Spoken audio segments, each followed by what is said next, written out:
down by about 3% each. So that's with regards to where the markets go. But let's welcome in our guest for the day.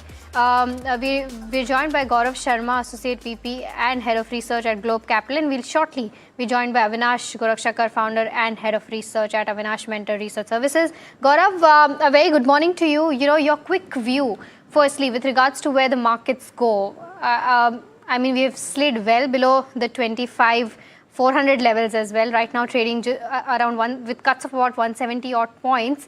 Some strength in IT is what we are seeing, but overall, what is the picture looking like? Where is the support and resistance that you're seeing? Hi, Mahima. Good morning. Thanks for having me today. Markets are weak. We have been maintaining a sell-on-rise trading strategy from quite some time now, and it has played in very well for us. Today as well, we uphold that strategy. Any bounce from the current level should be utilized to take fresh short positions. As far as the supports are concerned, the immediate supports are placed around 25,250, 25,200 spot zone. So that's where precisely I'm expecting markets to head in today's trading session. Apart from this, on a positional basis, 25,100 will act as a strong support mark. Gaurav, just wanted to understand one thing here. This is, I guess, for the second time this week or second time in the last couple of weeks, we are seeing Nifty finding some sort of support near the 200 DMA. Do you believe that will continue that as a trend? And if, suppose, say we break below, decisively below this 200 DMA, then where do you see the support levels coming in? Hi, Sumit. Morning. Yes, it is the twice in the week the Nifty is trying to find some base around the 200 period exponential moving average. Options data are suggesting somewhat a base between 25,200 to 100 odd levels, and if that is taken out, the next level would be close to somewhat around 24,800 odd levels, which has previously also acted as a good support mark. All right. So that's the view coming in with regards to where the markets go. But let's start with the queries. We have Anjali calling us from Vijayawada. Anjali, hi. Very good morning to you. How can we help you today? Yeah, very good morning to all. I'm having a Voltamp transformers at 7,950 average of 70 shares. So what is the long-term and short-term target to exit or hold? So okay. Just wanted to know. Okay, Anjali, got your question. I'll take this up with Avinash. Avinash, a very good morning to you. Voltamp transformers, what's the view like, and what is the exit price that one can look at from a long-term perspective? Yeah, I think good morning, Mahima. I think Voltamp is a very well-established, transformer player, and one of the key points of Voltamp is that it's one of those few companies in the sector which are very cash-rich and which are very lowly leveraged. In fact, the transformer market, according to me, has been doing pretty well on the back of rising power demand. And I think at least for the next 12 to 15 months, order book across all the transformer companies is extremely solid. So typically, I think Voltamp, I think at least from these levels, even a upside of at least 15-16% is possible, despite the fact that it operates on a higher base. So I think the investor is still yet in the money. So I think definitely good prospects ahead. She can hold on for the next 12 to 15 months. I think expect a decent upside of at least 15-16% from the current levels. Next query is coming in from Bangalore. Kishore, you can go ahead and ask your query. Hi, Mahima. Also, good morning to you. So I have BLS International share, and I'm wondering, it's also a kind of monopoly stock. And the stock is pretty much down from its all-time high. And I would like to know both fundamentals and technicals on the stock. And I'm okay to hold this for a couple of years. Okay. Avinash, any view on BLS International? No, I think Sumit, the viewer rightly pointed out that the stock has underperformed, but the business fundamentals continue to be very strong. It's one of the large visa players in the country and has been connected with the tourism sector. In terms of profitability, this year has been quite good. I think we should see a profit of at least 550 odd crores. And the company continues to be debt free, has got a lot of cash on the books, and plus operates a very asset light model. So, the point is, this is a company which operates in more than 65 odd countries. So I think you need to have a little bit of patience for this story to play out. Not very much competition currently in India for them. So I think if the investor can hold on for the next 12-18 months, he could definitely expect a decent risk reward. So continue to hold. Right, so that's the view coming in on BLS International, but we've got our next caller as well. Suhas is calling us from Bengaluru. Suhas, hi, a very good morning to you. I believe you have a question on Infosys. Yeah, very good morning. Thanks for taking my call. I was holding Infosys 34 shares, and during the recent buyback, I had participated in that, and around 19 shares were accepted at the rate of 1800, and I was left with another 10 or 15 shares at 1390. Now, recently, like 3-4 days before, again I bought the share around 1280. Right now, my average price is 1346. I just want to know if at all I hold Infosys for the next 2 years, will I be making some 40% returns, provided all the negative sentiment on the IT industry right now going on due to AI? So you said 40% for how much time period? 2 years. 2 years. Okay, Avinash, I'll again come to you on this one. Infosys, do you believe it can give 40% in the next 2 years? I think, Mahima, I think this is a company where, I think a good amount of surprise could come in. I think they've already tied up with Anthropic, which is one of the leading AI tools provider globally.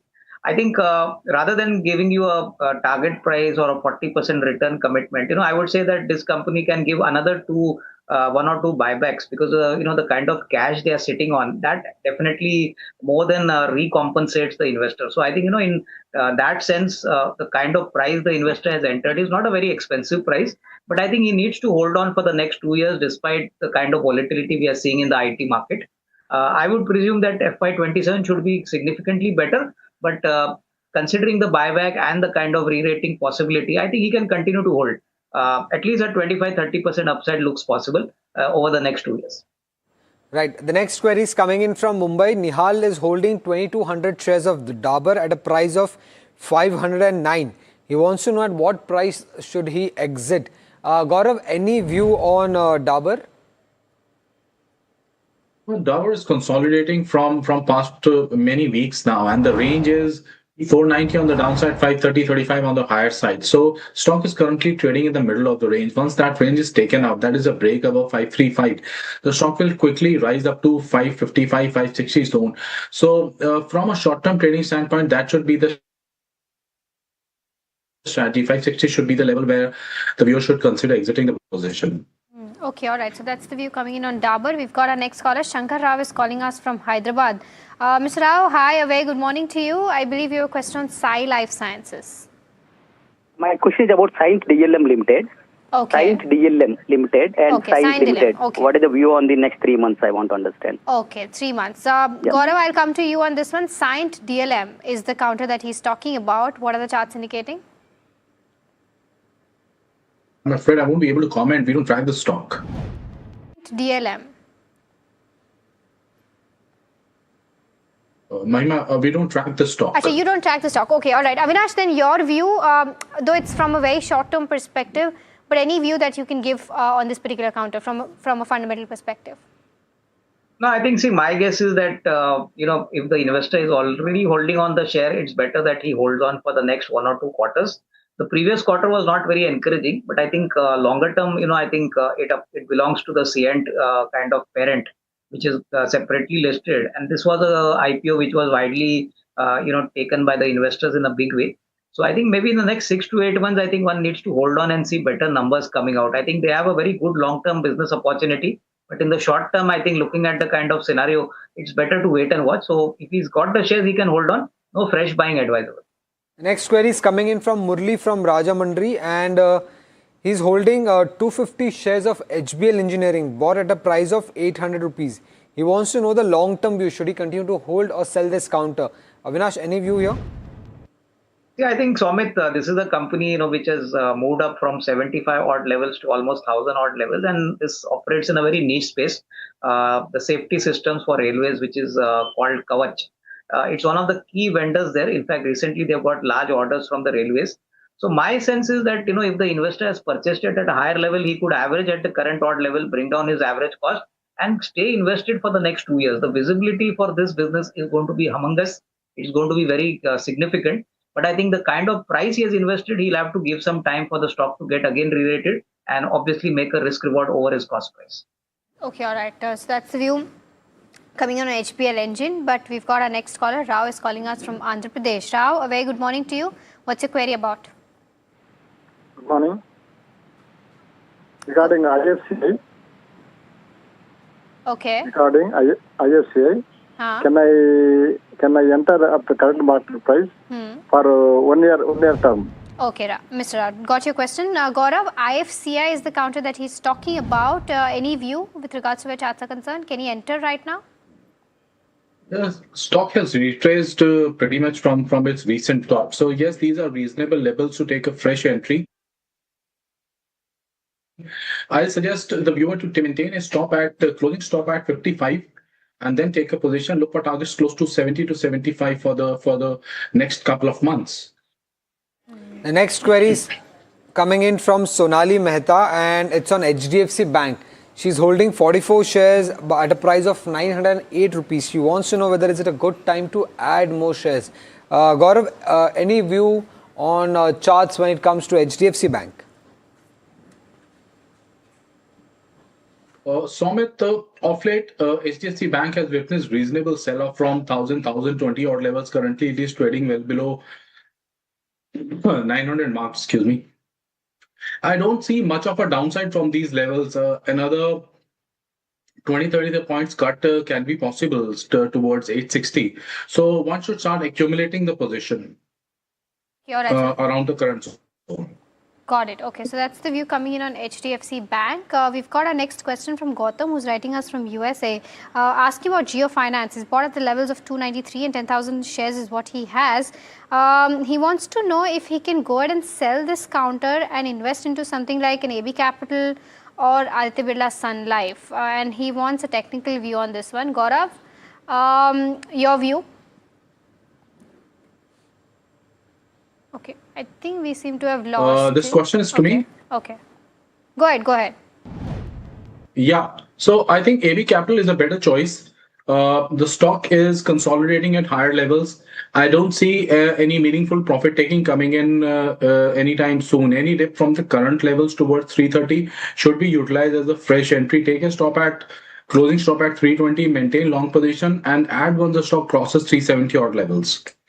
Right, so that's the view coming in on all of these names. But the next question that we have is from Dinesh, who's writing us from Noida, asking about power stocks from a long-term perspective. He wants to know if we can go ahead and buy something like an NTPC or Tata Power or a combination for both of these in the next 5 years. Avinash, what would you recommend? I think within the choice given, I think Tata Power seems to be a much better bet. I think the investor can also look at transmission companies like KEC International. I think he should have a basket of stocks covering power generation, power distribution, and the power equipment kind of place, which I think can give him better alpha over the next say 3 to 5 years. Okay, all right. So that's the view coming in on these power names. But we've got our next caller. Divi Gupta is calling us from Pune. Mr. Gupta, hi, a very good morning to you. What's your query about? Yeah, good morning, madam. Yes, madam. Go ahead, ask your question. My question is, I have 1,440 shares of Eicher Motors. Okay. Yes, and my cost is about 150 rupees. Okay. Because his share got split now. So now what should I do? Okay, got your question, Mr. Gupta. I'll take this up with Avinash. Avinash, you heard his query. Do you think, can he continue to hold Eicher Motors after the split as well? Yeah, I think he can continue to hold because, his cost price is significantly low. Most importantly, I would suggest that, book 50% profit, make the shares free, the remaining 50%, and then hold this stock for the next 12 to 18 months. I think the CV cycle is now just turning around. So you could expect better numbers from the company, but I think he could definitely encash 50% of his gains at the current level. Okay, all right. The next question that we have is on Stalin Fluorochemicals. Amit Kapoor from Chandigarh is asking this. He says that it seems cheap as compared to its peers where PE goes. Should he continue to hold this for the next 2 to 3 years? Avinash, would you recommend that?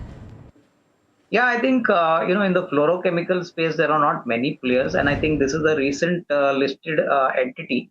And I think recently they've got approval to put a new facility in Rajasthan. So I think, numbers should definitely get better.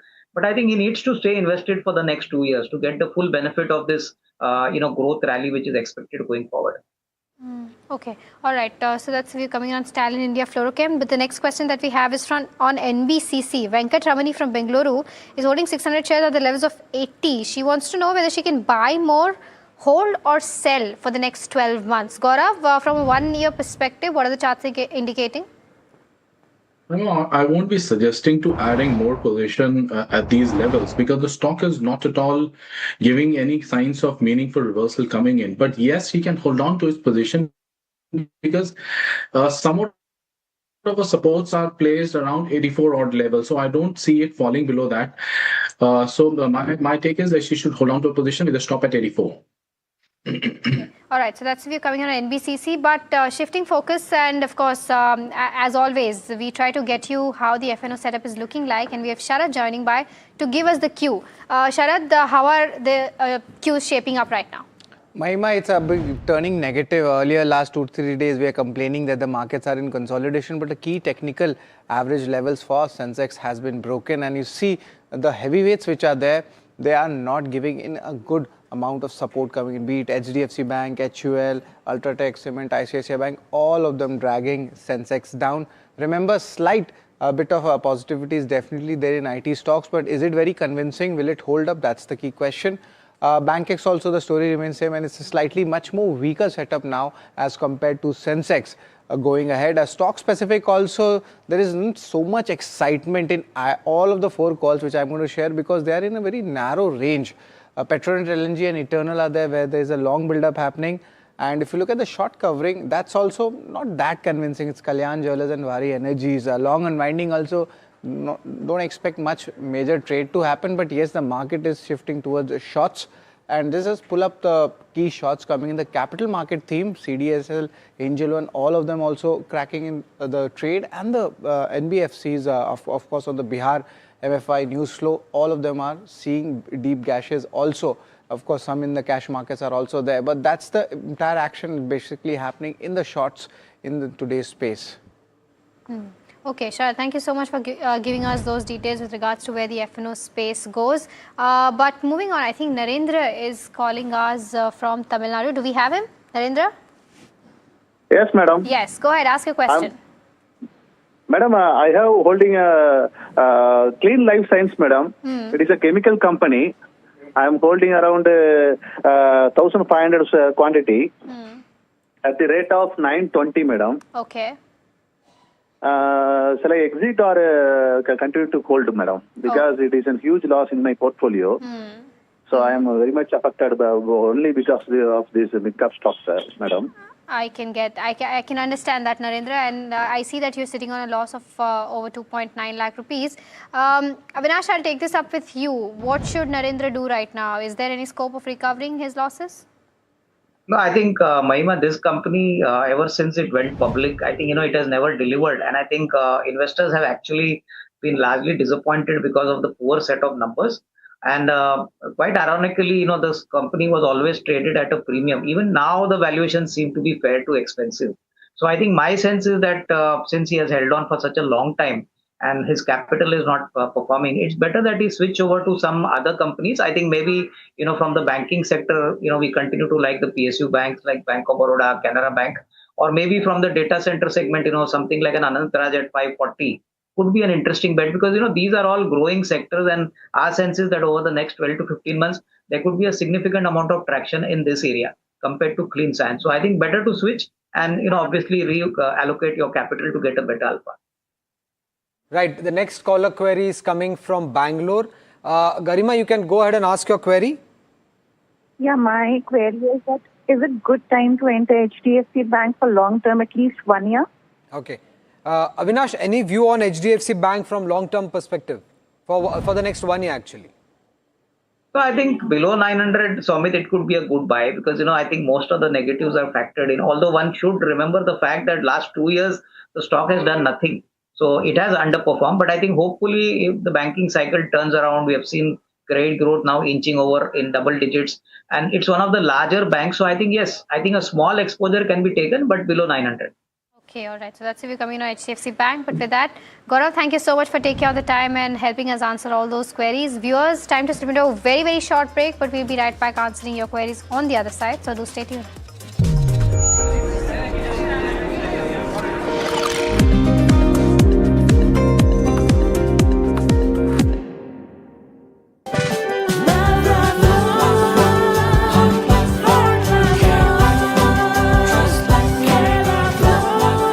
True love is lifelong, isn't it?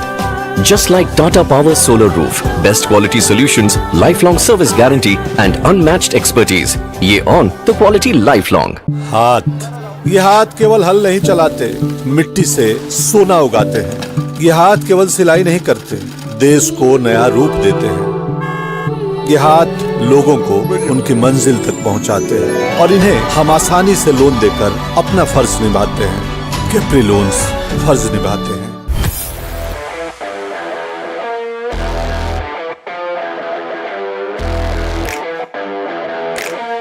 First India tour in your city. Rag on with Shankar Ehsan Loy and Siddharth Mahadevan and Shivam Mahadevan. 5 times melody, 5 times masti with NDTV Good Times. Go grab your tickets.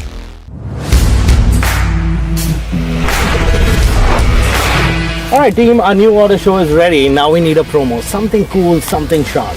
Well, I'm sure we'll be having outstanding reviews, solid suggestions, Expert advice, the latest trends. It's a lot simpler. We'll help people make the right auto decision. It's got the cool stuff, geeky stuff, serious stuff, all of it, so that you can discover, decide and drive.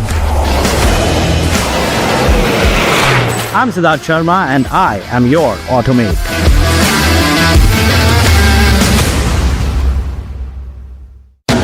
After the roaring success in Delhi, Hyderabad and Mumbai, the NDTV DP World PGTI Golf Pro-Am now travels to Ahmedabad.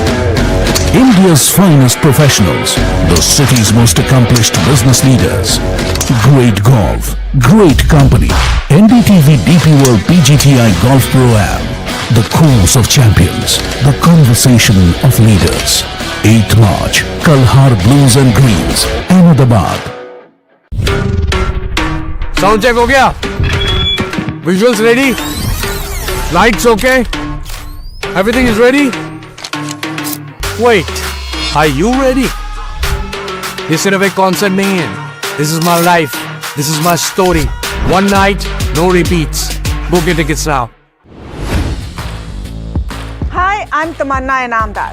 Watch me on NDTV Profit, where I break down the day's biggest business stories. What happened, why it matters, and what it means for your money. Hi, I'm Neeraj Shah. Watch me on NDTV Profit for the most incisive market intelligence and meaningful corporate conversations. And I'm Alex Matthew. Markets, mutual funds, insurance, personal finance. I help you cut through the noise and make smarter financial choices.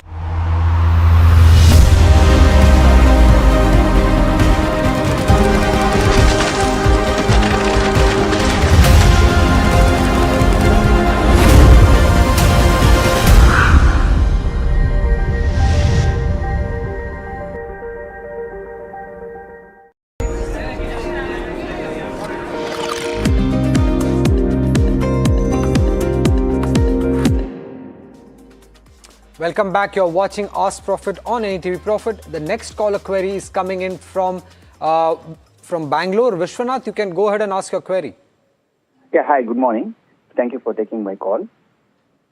Yes, Vishwanath. Actually, I want to know that is it a Trent or Tata Consumer, which is from the same group, so which is better at this point of time? Avinash, what would be your view here? Tata Consumer or Trent from long-term perspective? No, I think over the next 2 years, if one has to take a call, then I think Tata Consumer could be a better bet. I think not only from the point of valuation, but in terms of the kind of product category they operate. They have a very large and a very extensive product basket, which they sell not only in India but abroad. So I think Tata Consumer could be a better bet. I think, but the investor needs to take a 2-year call. I think valuations are not cheap. But I think looking at the kind of branding power and the plus the network the company enjoys, a 2-year time frame can give a decent risk reward. All right, so that's the view coming in on both these Tata companies. With that, let's also welcome in Rajesh Bhosle of Angel One joining us now. Rajesh, a very good morning to you. The next question that we have is for you. It's on Coforge. And Pravesh is asking this question. He wants to know if this is a good time to add. He's holding 29 shares at the levels of 1264. Would you recommend that?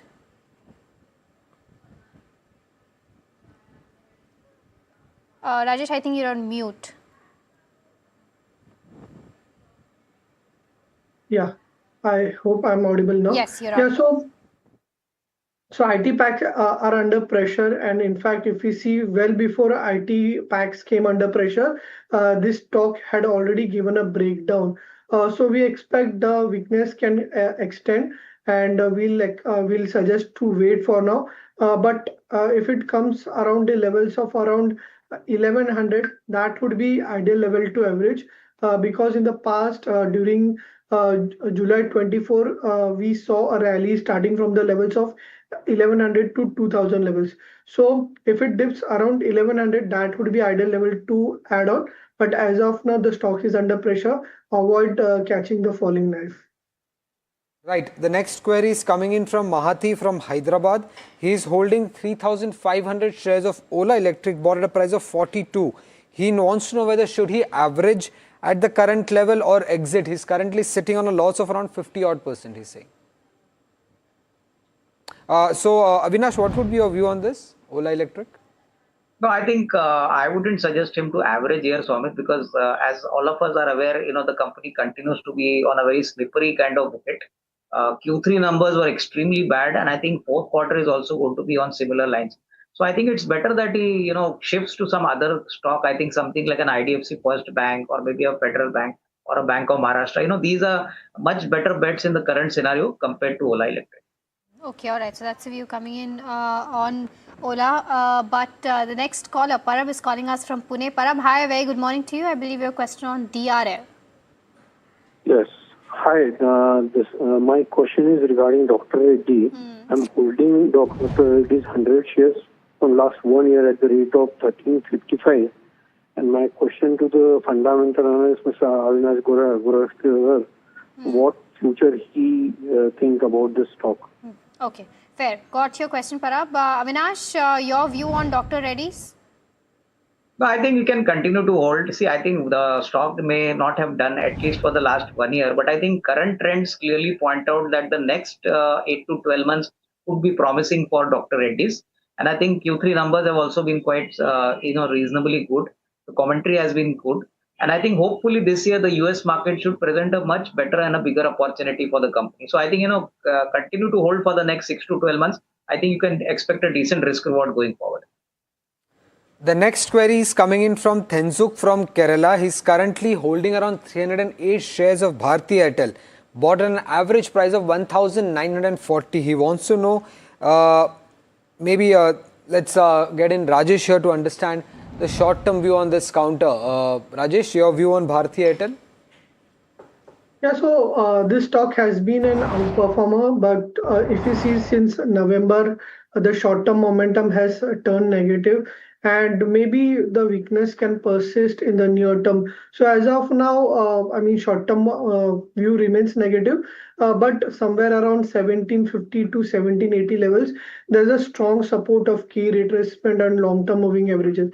So short-term remains negative, but if it comes around 1750 to 1780, that would be ideal levels to add more around those levels. So short-term is negative, but at a lower levels can be added more.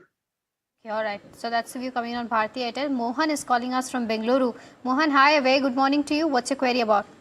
Very good morning. I just want to know, can I buy Sriram Systems or Navin Soaring at this time for a long-term perspective? Okay. Avinash, Sriram Pistons versus Navin Fluorine. Which one would you pick? I think Shriram Piston looks to be a better choice. I think they have recently acquired a company called Grupo Antolin, which had a revenue of more than 1,200 crores. Very marquee clients like BMW, Aston Martin, then typically Tata Motors, Mahindra. So I think the real kicker will come in FY27. So I think he can definitely buy at the current level. Okay. All right. Right. The next query is coming in from Sunil from Pune, and he wants to know whether should he buy Vishal Mega Mart from short-term perspective. Rajesh, any view on Vishal Mega Mart?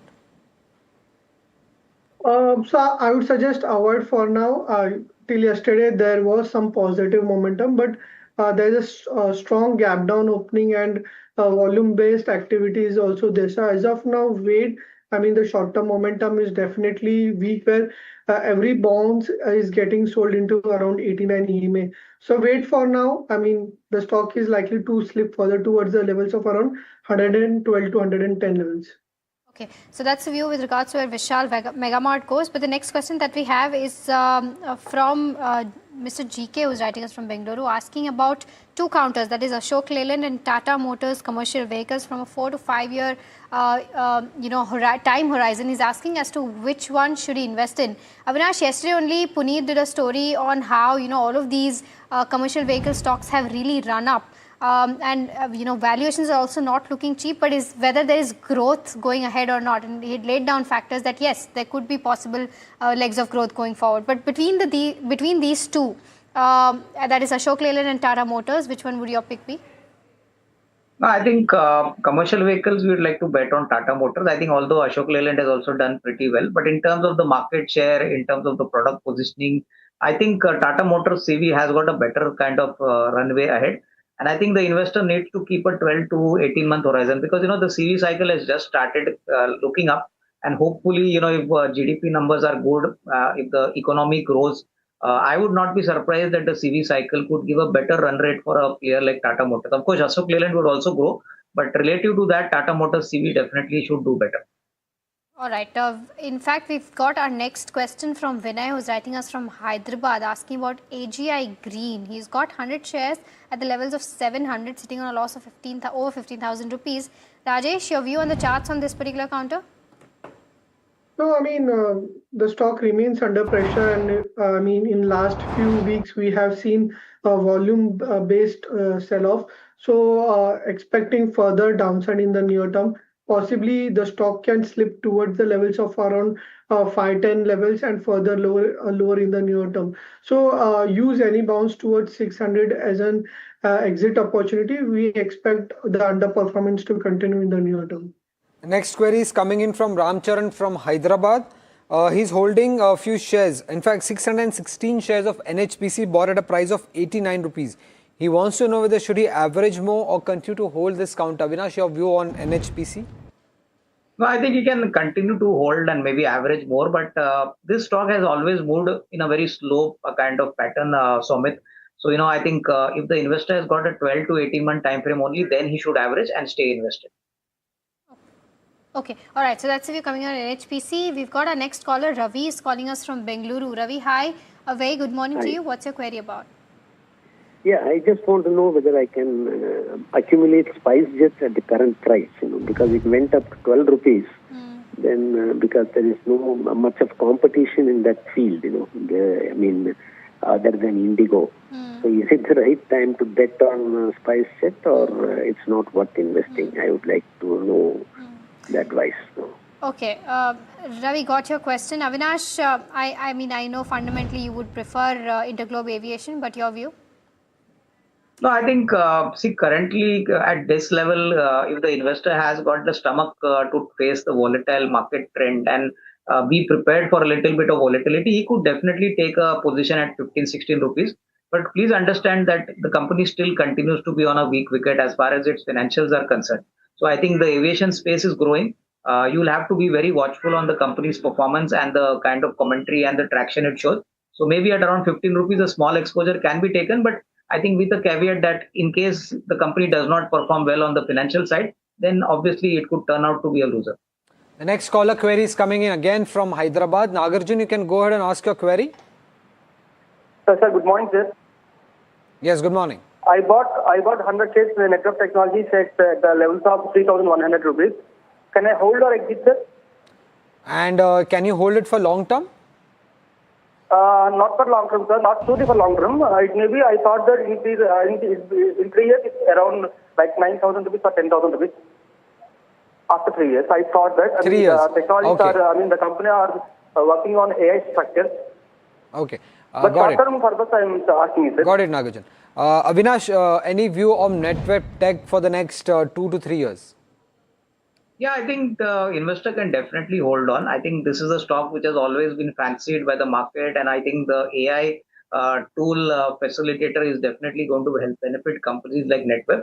But I think he needs to stay invested for the next 2 to 3 years. Typically on a very small quantity, most investors try to book out very fast.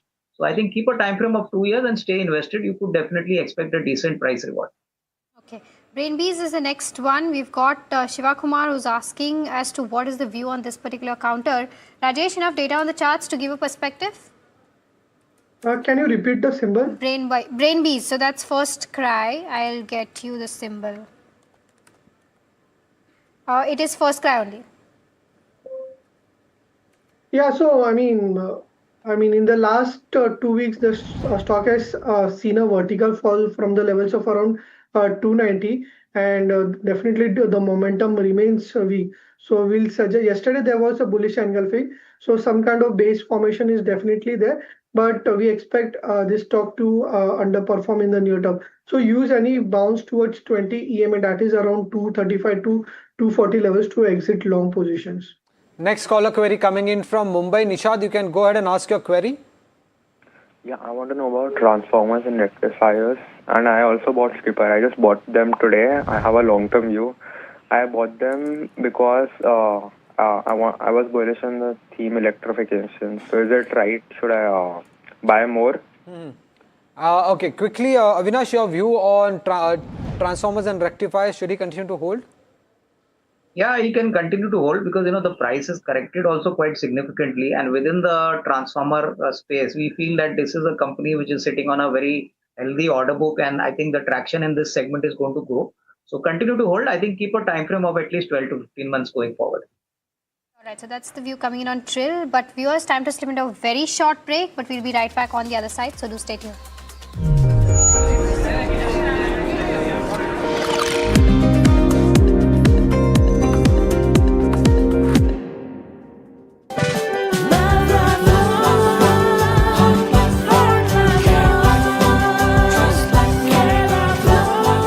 True love is lifelong, isn't it?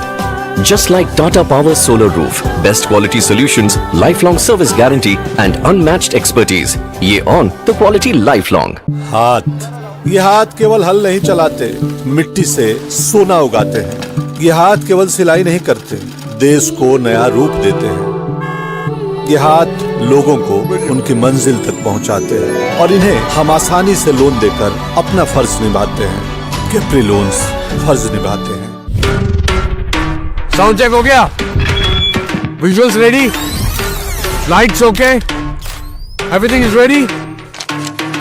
Wait, are you ready? ये सिर्फ एक concert नहीं है. This is my life. This is my story. One night, no repeats. Book your tickets now.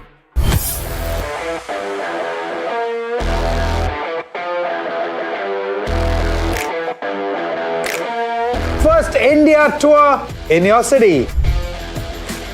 Rock on with Shankar Ehsan Loy and Siddharth Mahadevan and Shivam Mahadevan. 5 times melody, 5 times masti with NDTV Good Times. Go grab your tickets.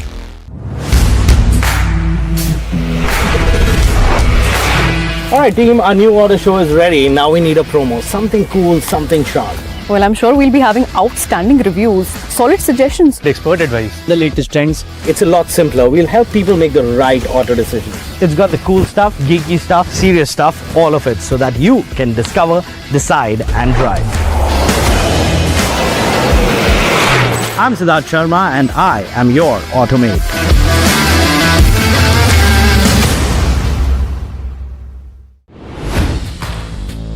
Hi, I'm Tamanna Inamdar. Watch me.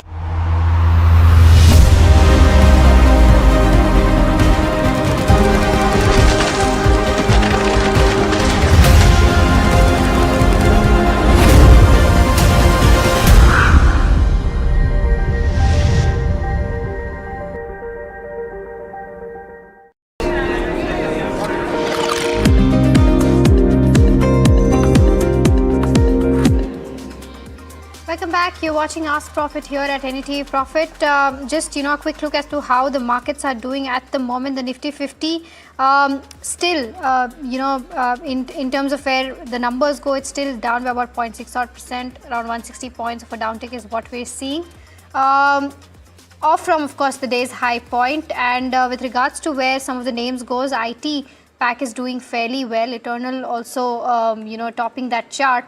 But with regards to where the laggards are concerned, let's try to pull up the Nifty 50 heat map and see as to what are the counters that are putting pressure. Interglobe Aviation down by about 2.3%, followed by Bharti Airtel, Dr. Reddy's, Tata Consumer and Nestle. So that's the view with regards to where the benchmarks go. But shifting our focus to the recent listing on the BOSES, that is Gaudium, IVF and Women Health got listed at a 5% premium, now trading around 3.8% higher. My colleague Ridhima Bhatnagar spoke to Miss Manika Khanna, CMD at the company, listening to that conversation.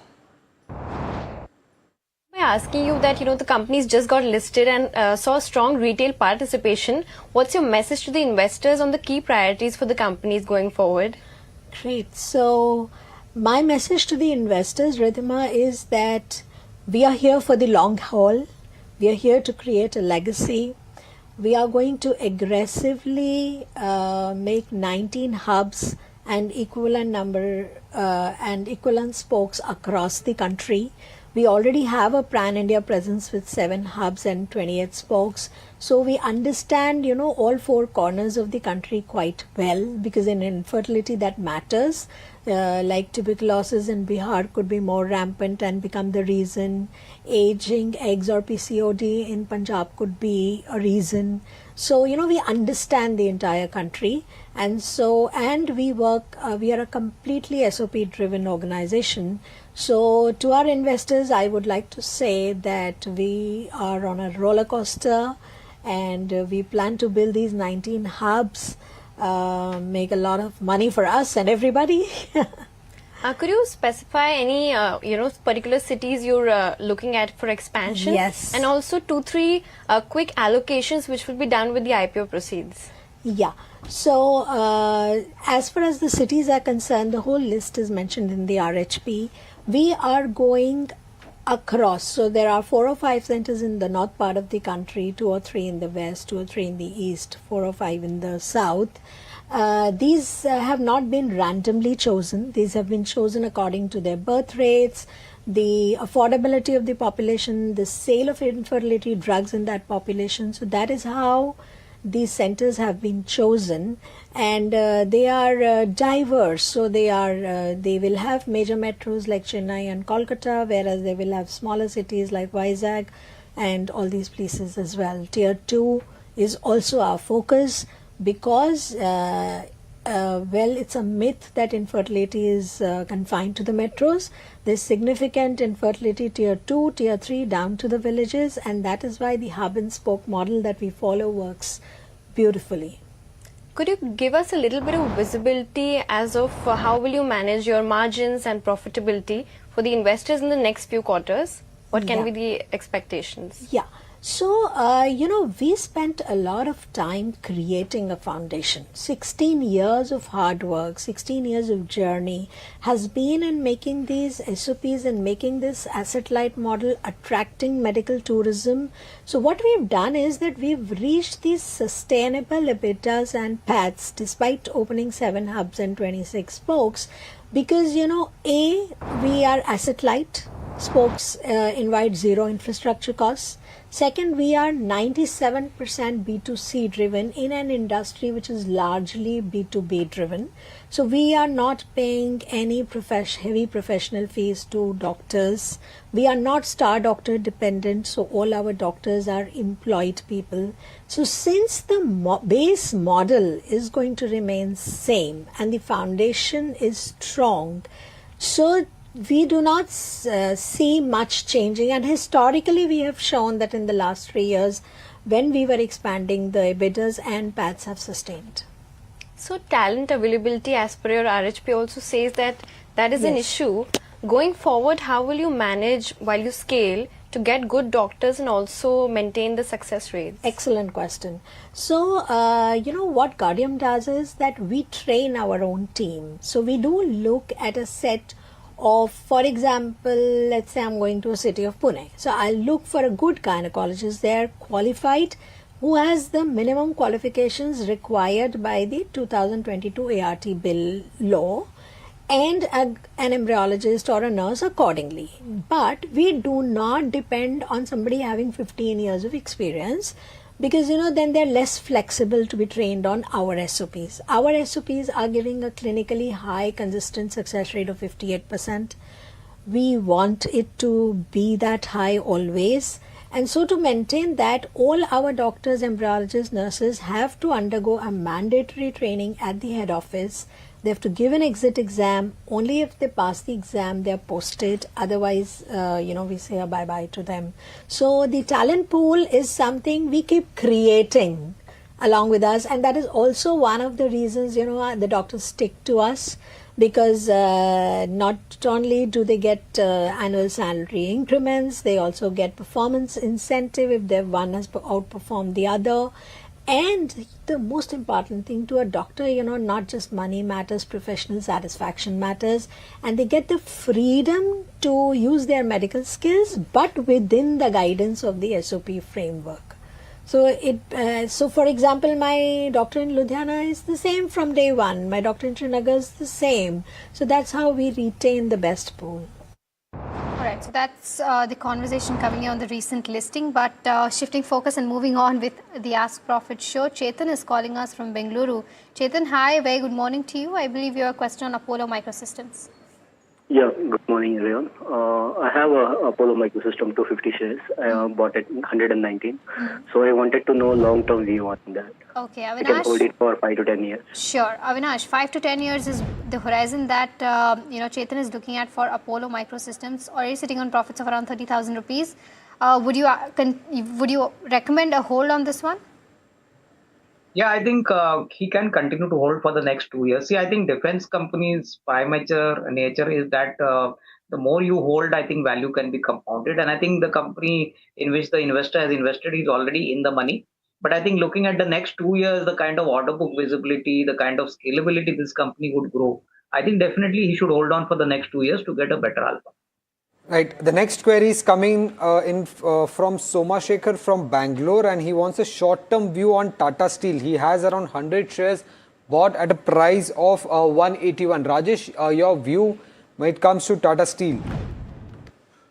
So definitely an outperformer, and it's continuously moving in a higher top, higher bottom structure.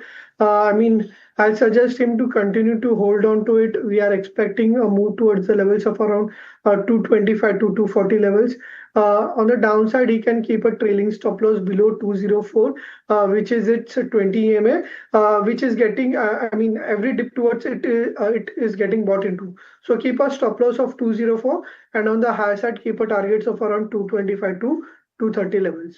Okay, all right. The next question that we have is on Bombay Burma Trading Company. K. Anand from Hyderabad is asking this question. Wants to know if fresh buying can be done at the current levels. Rajesh, would you recommend that?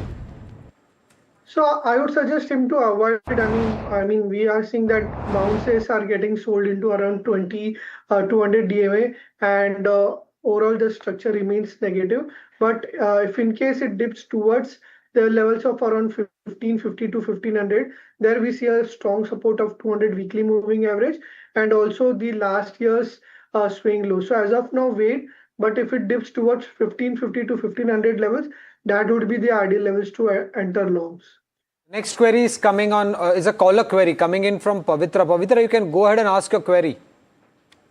Good morning, everyone. Good morning. So I want to invest 5 lakhs in any sector which can grow maybe 30 to 40% in 1.5 year to 2 years time frame.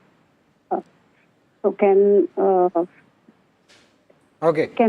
analysts suggest any few stocks where I can invest? Okay, Avinash, where would you suggest Pavitra to invest 5 lakhs for long term? I think from the large cap, I would still say, Mahindra and Mahindra Somit looks to be quite attractive at 3,400. So this could be one stock, and the other stock could be possibly, Anant Raj, which has the data center theme. I think this theme is going to catch a lot of momentum considering the noise we are seeing on the AI side. So, these kind of stocks would give a little bit of stability. At the same time, next 12 to 18 months, the runway looks pretty solid. Okay, all right. The next question is from Sanket, who's writing us from Mumbai. He's asking about Purvankara. He's holding 200 odd shares at the levels of 285. Should I sell or hold from a slightly long-term perspective? Rajesh, what is the view with regards to where charts go? I mean, it has seen a sharp vertical fall from the levels of 265, and as of now, I mean, further weakness is expected in the near term. So I would suggest him to exit, use any bounce towards 210, 215 as an exit opportunity. The stock prices are likely to see further downside in the near term. Okay. The next query is coming in from Lata, and it's on IIFL Finance. She wants to know whether should she hold this counter for long term. Avinash, any view on IIFL Finance? Yeah, I think, Somit, you can hold it for the next 12 to 15 months. Yeah, I think this has been a corporate which has delivered in the past. And I think, looking at the kind of tailwinds going forward, the investor needs to be, of course, a medium-term investor. So continue to hold. Maybe in the short term, there could be a little bit volatility. But next year, I think hopefully if the capital markets do well, most of these financial services companies should do well. So I think continue to hold. Okay. All right. We've got our next caller. Mohsin is calling us from Gujarat. Mohsin, hi. Very good morning to you. What's your query about? Yeah, very good morning, ma'am. Ma'am, I have a ONGC share, 2,386 shares, at the rate of 285 rupees per share. So what can we do for near term, ma'am? Okay. All right. I'll take this up with Rajesh then. Rajesh, ONGC, what are the charts indicating? So we see a strong breakout on the weekly charts, and already the stock has seen a strong momentum after the breakout. We expect the stock to move towards its all-time high levels of around 310 level. So hold on to it. In fact, any dip can be added, can be taken as a buying opportunity. Somewhere around 260 to 265 levels is the breakout zone that would act as a support. And in the near term, we expect a move towards the levels of 310 levels. So that's the technical view coming in for ONGC. But with that, completely out of time, Avinash as well as Rajesh, thank you so much for taking out the time and helping us answer all those queries. With that, viewers, like I said, completely out of time with this edition of Ask Profit. But do stay tuned. KYC comes up next.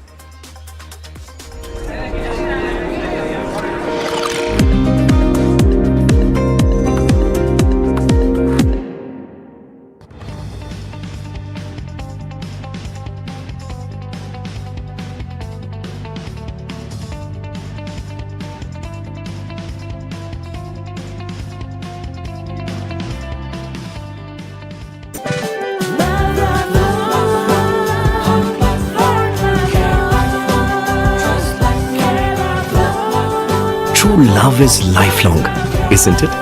Just like Tata Power Solar Roof, best quality solutions, lifelong service guarantee and unmatched expertise. ये on तो quality lifelong. बिटिया की शादी है हमारी। बधाइयों बधाइयों। कुछ पैसे मिल जाते समय पे लौटा दूंगा। जिंदगी में जरूरत के वक्त हम अक्सर अकेले पड़ जाते हैं। इसीलिए तो केपरी लोन्स आपको गोल्ड लोन देके अपना फर्ज निभाते हैं। केपरी लोन्स फर्ज निभाते हैं। साउंड चेक हो गया? Visuals ready? Lights okay? Everything is ready? Wait, are you ready? ये सिर्फ एक कॉन्सर्ट नहीं है। This is my life, this is my story. One night, no repeats. Book your tickets now.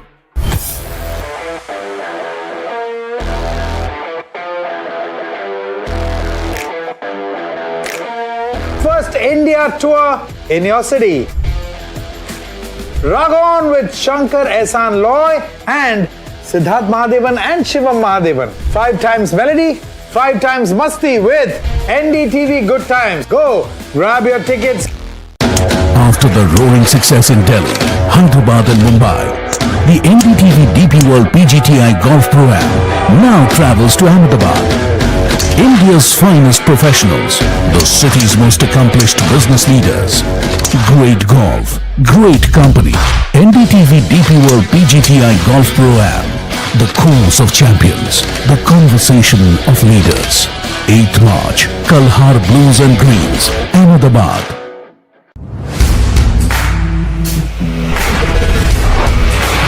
Alright team, our new order show is ready. Now we need a promo. Something cool, something sharp. Well, I'm sure we'll be having outstanding reviews, solid suggestions, Expert advice, the latest trends. It's a lot simpler. We'll help people make the right auto decision. It's got the cool stuff, geeky stuff, serious stuff, all of it, so that you can discover, decide and drive.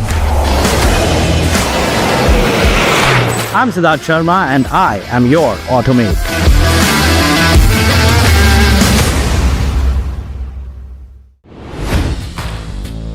Hi, I'm Tamanna Inamdar. Watch me on NDTV Profit, where I break down the day's biggest business stories. What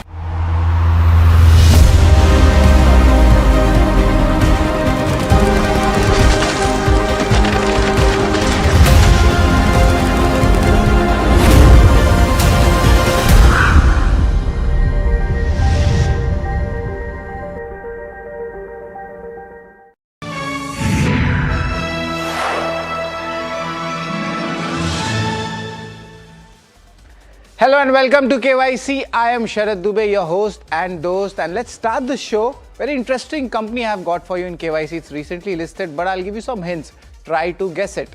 The logistics service provider for e-commerce, express parcel and value-added service. We also call them 3PL. This is the new word which we have got for the last 2 to 3 odd years. It's backed by big names.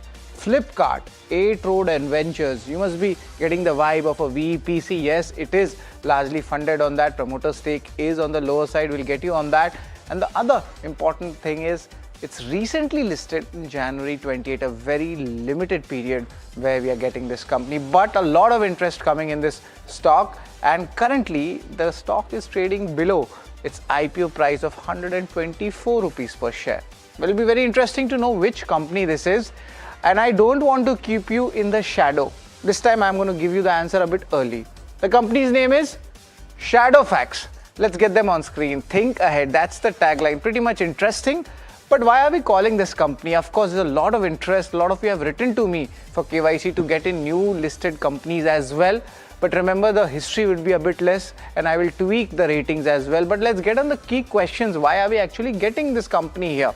The revenue margin guidance is very much important because this is still an evolving business model, at least for this perspective, and also on the financials. It is not an old business, it's a newly made business, and now it's moving around the 3PL industry growth rates and the company's market share. Of course, the market share is looking on the higher side, so we'll get in all the exact numbers from the management.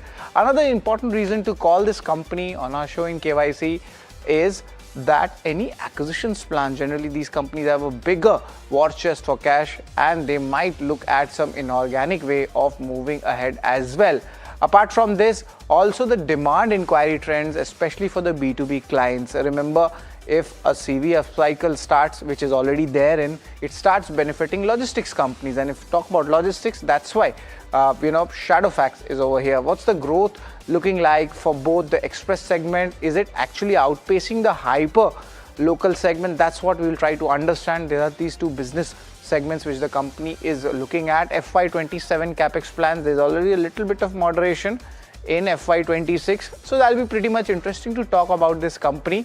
And also the new growth engines. There are a lot of key initiatives which are coming in. Same day delivery, larger delivery, luxury delivery, all sorts of things are there, and it makes us, a bit at times, it becomes overwhelming for an analyst to understand so many things happening just for one odd company. But it's possible, it's India and it's the startup space, and that's where the surprise happens. And on the show is Abhishek Bansal. He's the co-founder as well, the CEO of the company, where we will talk with Abhishek on his journey and the company's growth aspects as well. But let's give you some more details about this company. Ye karti kya hai? What does the company do?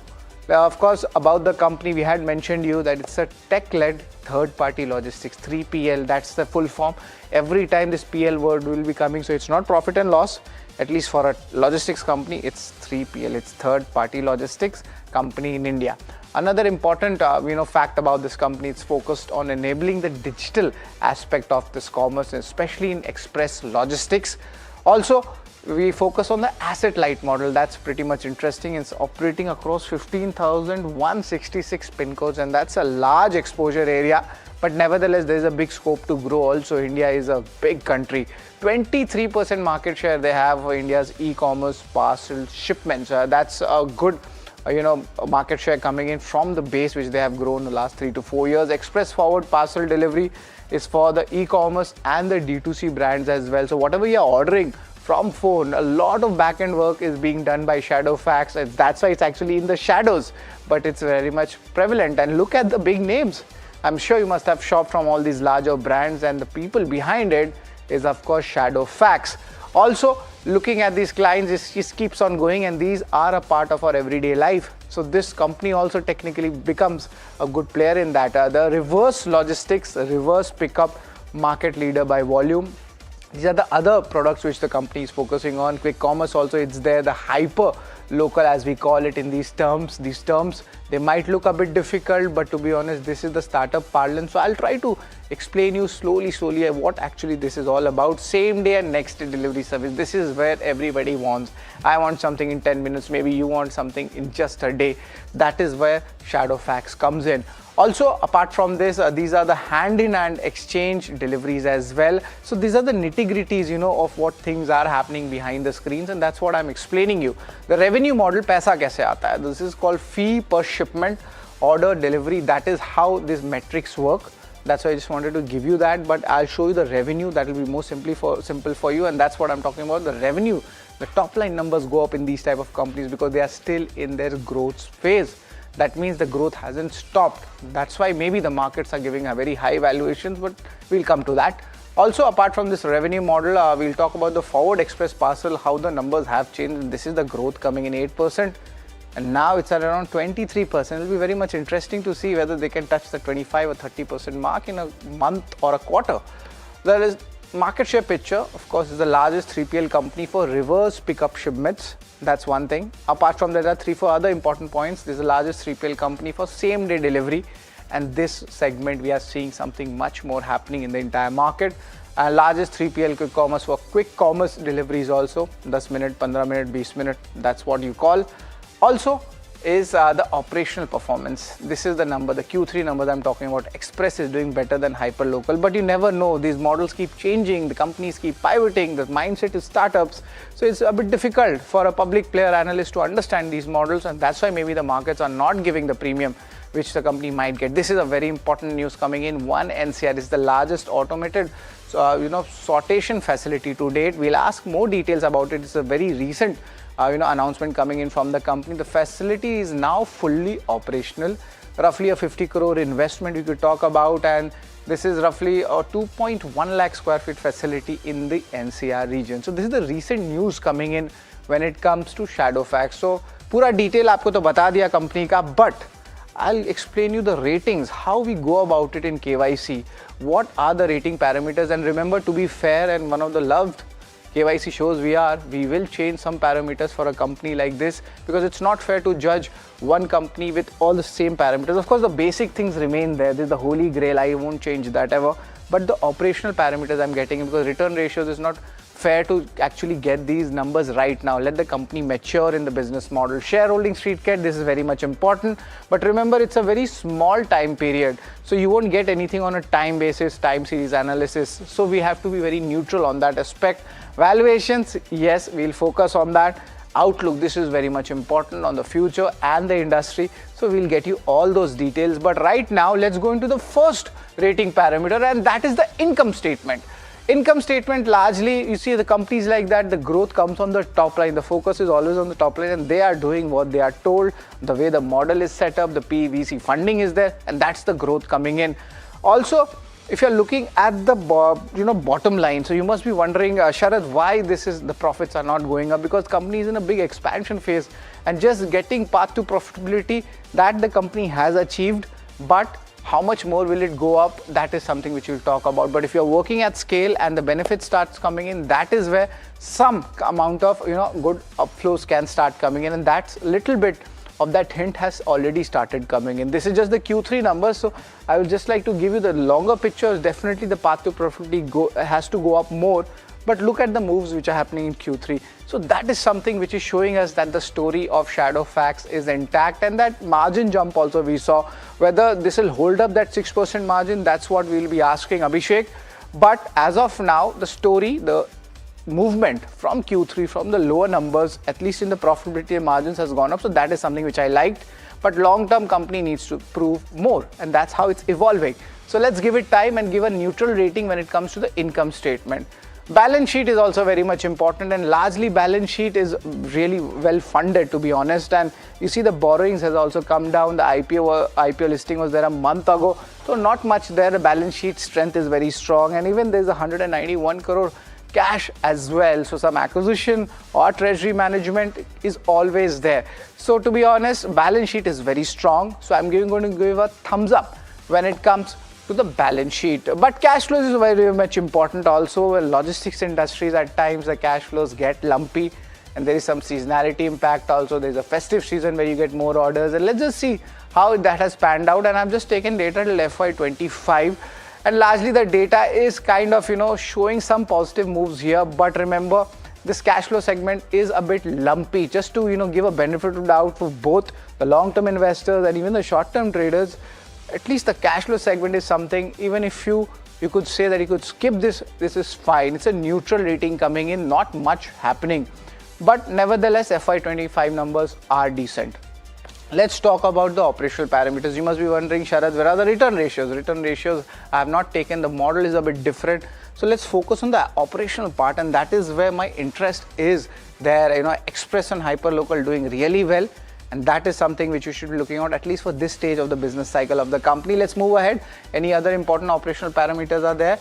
And yes, other segments are also there. Other logistics segment, they are also doing well. So if something is going at an average of 50% plus, that means it's in the right direction. And if it's in the right direction, I'll give a strong thumbs up when it comes to the operational parameter. But let's see the shareholding. Remember, we just have one data itself. The promoters, you don't have so much stake, but remember, there are large investors already there. This is how the model works. FIs, DIs is between 9 to 16%. But if you're seeing public just doesn't only mean the retail or HNI, it also means some large PVC investors who are classified as public. So net, it's a neutral rating. Let's give it more time and see where the institutional money starts moving in here or there. Let's talk about street cred. That's our fourth parameter. It's been flat since IPO listing, that 124, 120, that is where the stock is moving. And let's give it more time, to be honest. This is the price you must be looking at. You must be checking the prices at which you must have entered after the IPO, or if you have got an IPO allotment, you are still stuck there. It's just been a month, but remember, February has been a very volatile month. Maybe the Q3 numbers are not factored in yet, and there's a lack of analyst coverage also. So that's why I'm here for the KYC show, so that everybody listens, be it the analysts or even the fund houses who really like our show. So it's a neutral rating when it comes to the IPO pricing, or you could say the street cred. But valuations is very much important. Sometimes it's questioned in the higher IPO mispricings from new age tech companies. Sometimes the old investors, old thought process, they do not like that. But at times, of course, as the earnings go up, the lumpiness starts coming in and the normalization happens. But I have taken a P, in our analysis for this. Shadowfax is at 200 times. See, remember, the profit numbers are on the lower side, but the numbers are numbers, and that's what we are here to give you, that perspective. Around 60 times P ratio is Delivery, and Blue Dart is at 37 times. So right now, if you look at valuation, you want to enter the stock, it might not be the right time for you. This is for some investors who always have some opinions on higher valuations. So for that, I've given a thumbs down when it comes to the valuations front. Let's talk about the outlook. This is very much important if the stock is listed right now, 1 month ago, or if the stock is 100 years ago, it has been listed. The most important thing is the outlook. What lies ahead? That is where stock market gives you the valuations and the price movement. One NCR, the largest automated sortation facility, that's coming. That's something which will be very much interesting. Capex might be moderating to almost 4% in FY26. The number was, if I remember, 140 crore rupees. So we will understand a little bit more about it. The diversification growth engines, of course, the quick commerce, time-sensitive segments, the luxury segments, the heavy goods segments, are they over-diversifying it or everything is under control? The CV upcycle, will the logistics also start performing because of that? And generally this happens. First CV comes in, then the logistics comes in. So it will be very much interesting for us to check this. This is an industry perspective. But whenever these industry perspective things happen, there's a consolidation always at play. So you might find a lot of mergers, acquisitions coming in, and when the larger players come in, you'll have 2 or 3 larger players actually commanding a bigger market share, and we are going in that industry. So this is very, very much important. As of now, outlook looks very strong for me, the way the company is going up. So it's a strong thumbs up. But let me give you the entire picture of the ratings. We spoke about the company, what the company is doing, what the company will do. But let's give in the ratings, एक revision हो जाए. Income statements largely neutral. Balance sheet and operational parameters are really strong. Cash flows, let's give it more time, and same thing happens for both of them. Valuations, if you're looking at, then certainly not, this is not the company for you.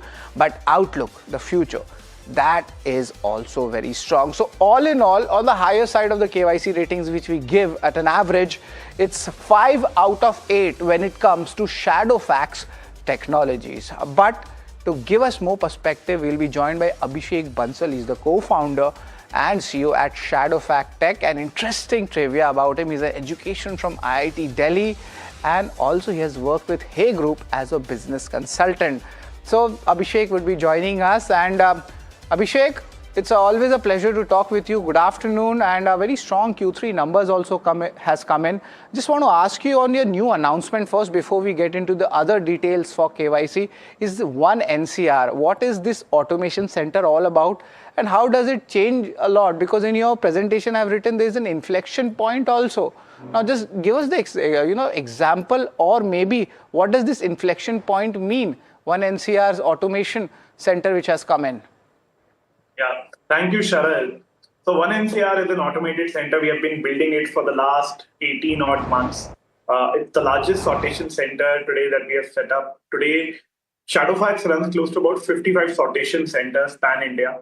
One NCR, what we have set up, is a fully automated single-touch center where right from batch sortation to shipment sortation, we are able to basically consolidate all volumes in a single facility in North India, and then basically ensure that they are efficiently moved across the length and breadth of the country. What this facility helps us build is an extensive mesh network where more than 50 cities will have direct connections on a national level. Another probably close to 70 to 80 cities at a zonal level will have a direct connection from a single facility. It gives us incredible advantage from a speed, capacity standpoint. Think about it. I mean, we as an organization, our express parcel business, we are the fastest growing logistics player in the country today. Our business is growing at north of 60% year on year. We are at a point where with this kind of a growth, we are investing in some of the futuristic facilities because we believe a very, very healthy growth number is going to continue over the next 4 to 8 quarters for us. What you saw, what you were speaking about market share, we have rapidly gained market share over the last couple of years. We believe in this market, we will continue gaining market share over the next 4 to 8 quarters. And that inflection point is something which a facility like a One NCR will continue enabling us to deliver on the fastest speed and at great cost. Abhishek, of course, we spoke about One NCR, but will there be other 2 NCR, 3 NCR, or maybe 1 MMR also? There is a lot more in plans. We will continue to do automations over the next few years. If you look at our historical numbers, close to 55 to 60% of our automations happen within our sortation centers. As a guidance that we are given to... Right. And Abhishek, when you speak about automation, of course, there's an engineer in you. I'll, of course, ask the second question on AI. And AI, automation, and definitely the space you're working at, how are you deploying that? And do you see this, big operational efficiency coming in from this? And if yes, will we see that in the next 4 to 8 quarters? Yeah, absolutely. The guidance that we have given is that every year, we'll continue improving our profitability by anywhere between 100 to 150 basis points on a yearly basis. Whatever you're looking at our numbers, it also includes the cost of all this expansion, cost of building some of these facilities. And when you look at our profits, when you look at our EBITDA, it actually includes the total cost of growth as well. So some of these facilities have a very, very long duration of build up. As I said, it takes about 18 odd months to get a facility commissioned. So some of those costs continue to be part of our net profit as we are looking at. Year on year, as we continue to grow, we will see a lot of operating leverage coming in, and one should expect anywhere between, as I said, 100 to 150 basis points of profitability jump every year in our numbers. On your question on AI has become one of the most important elements for us in deploying some of these automations, and that's why using AI, deploying these automations right now gives us a competitive advantage as well. One of the big advantages we have created in our sortation system is dynamically based on the load prediction, you can figure out how many shipments do you want to bag based on direct sortation or indirect sortation, so as to optimize on the cost. And it's a very sophisticated IP-driven predictive model that we have created in our organization using data engineering, using artificial intelligence. We also have created our own mapping system. See, in India, it's very, very surprising. 9% of the customers in India either enter a wrong PIN code or they actually don't even know their PIN code.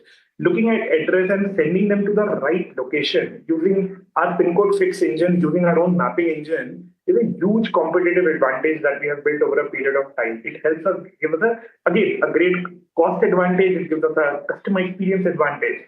Today, we use everything on our own mapping system. We don't use third-party apps. And this entire mapping engine that we have built is built on top of our AI engine that we have internally created. And Abhishek, let's just give us, the market of 3PL and your market share. It's around 23%, right? So how much percentage the market is actually growing? And of course, you are doing better than market, and that's why the market share gains is coming, at least in the organized space. Just wanted to get some numbers on it. Maybe if you like, maybe 25 or 30% market share, can we touch that in the next couple of quarters? Absolutely. We are definitely on track of that. See, to understand our market share and the whole story around it, as you would understand, in India's 3PL space, there are very, very limited players now. It's a fairly complex sort of activity that we have got into. And there's been this place is largely governed by 3 or 4 players. Okay. In this market, one should also understand is that our customers don't want to work with only a single partner. They typically choose to work with 2 or 3 partners because they also want to diversify and ensure that they are able to optimize on the right cost and the right experience by choosing the right partners. What we see is our customers actively diversifying, and with our cost value proposition, with our new age services, with our focus on value added services, customers are loving what we are offering as a tech driven player. And historically, that's why despite being in a competitive market, our market share has grown from 8 to 23%. I think you're completely on track. We will continue gaining market share. Assume the 3PL market to grow anywhere between 15 to 18% at a market level. We will definitely be growing faster than that. Exactly. Right. And Abhishek, the way you are growing, it seems like, a management student in me would think that, hey, let's do a little bit of acquisitions also, something which is around your, circle of competence, or the thing, which will help your business all around. Are you looking at something here? Because I feel like there might be some inorganic acquisitions at play. I think, just to be honest, we are not actively looking at acquisitions. Honestly, our hands are too full focusing on the core business, be it e-commerce, be it quick commerce. We are seeing very, very high levels of growth in the market right now. Our focus is to double down on the segments where we know we can gain market share, build operating leverage, and convert that operating leverage into profitability, build market leadership in each of the segments where we exist in today, and then think about some of the diversification through acquisitions. We did do a small acquisition last year. We acquired a company called Critical Log, which focuses on movement of luxury products. But I mean, that's something that we did last year. No immediate acquisition one should expect over the next maybe 4 to 8 quarters. Okay, so 4 to 8 quarters, I think the entire management and the team is locked in. 4 to 8, 4 to 8, 4 to 8. We have been hearing that. But the new growth engines are also there. You spoke about luxury. You spoke about, the heavy industry, the single day product delivery segment. It gets very technical for me and some of our audience also. But the new growth engines, if you can just simplify it, what would that be? I think the new growth engines are exactly the areas where we are looking to gain market share, where we have little presence, we want to just enable that. Shadowfax started as a service for delivering smaller products. Now we are diversifying and growing up into larger products through the same supply chain. Think about a suitcase or an aquaguard or a large package of diapers. Okay, so that is something that we have got into over the last couple of quarters. Moving forward, we are about to launch white goods as a big category. I think it's a segment which is very, very interesting, where we have very little presence. And typically, when you're delivering white goods, your average realization per order is far higher than delivering a small good. So I think that's a very interesting segment. Using our existing supply chain, how we are enabling white goods in our white goods, furniture, some of the other categories in our business. Same day delivery is something which helps our D2C brands compete with hyper-local services like quick commerce on one side and Amazon Prime on another side. Today's D2C brands want to do self-fulfillment. They don't want to work with aggregators, or they don't want to work with basically some of the demand generators, because they completely kill their margin. They want to work directly with third-party logistics companies, do their fulfillment.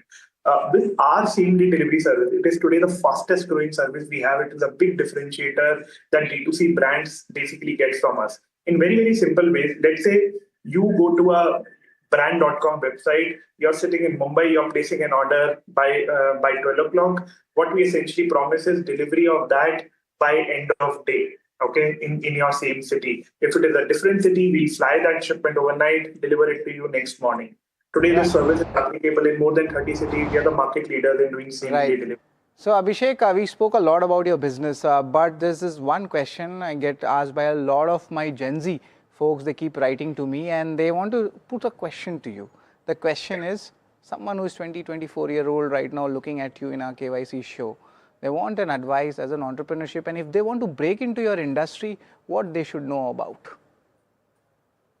Well, see, I mean, as a youngster who's probably looking to start something of their own, looking to build their own brand, I think India is in a great place right now with AI coming in, with ordering patterns completely changing, with video commerce becoming really a big thing. Today, influencers generate more orders than the traditional Google and Facebook marketing schemes that we are looking at. I think the thing to focus for anyone coming into this sector, coming into starting their own brand, is probably to focus on some of the new age trends, new ways of acquiring customers, building the right product, creating a differentiated sort of a product, which probably was available offline, is not available offline, and then building a brand on top of that. All right, so that's the mantra. All the young viewers, Gen Z folks listening, do take note of it. He was also once a student, and then now he's having a market share of 23% plus. It's always a pleasure to talk with you, Abhishek, on the company and the future outlook ahead. Thank you very much. It's always a pleasure. Thank you. So this is Shadowfax. Of course, 4 to 8 quarters. That's the bullish tone coming in when it comes to even the margins as well. An interesting view coming in if the young folks want to enter into this business as well. Pretty interesting conversation here, but that's all folks for KYC. Stay tuned to NDTV Profit.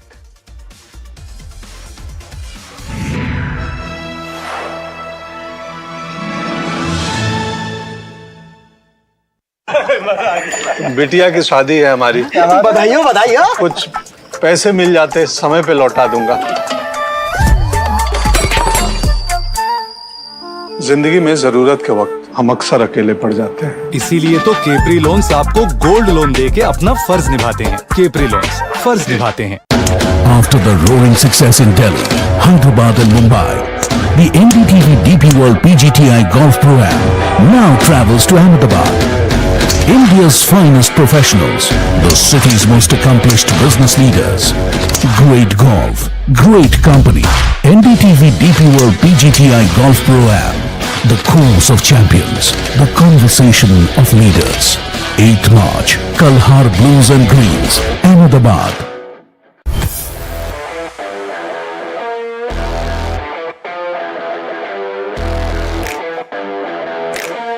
First India tour in your city.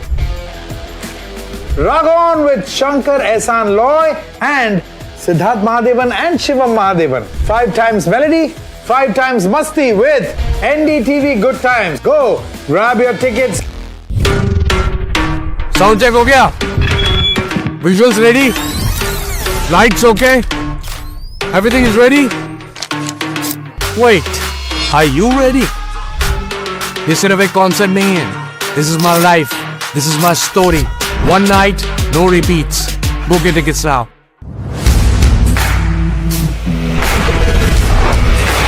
Alright team, our new order show is ready. Now we need a promo. Something cool, something sharp. Well, I'm sure we'll be having outstanding reviews, solid suggestions, Expert advice. The latest trends. It's a lot simpler. We'll help people make the right auto decision. It's got the cool stuff, geeky stuff, serious stuff, all of it, so that you can discover, decide and drive. I'm Siddharth Sharma and I am your Automate.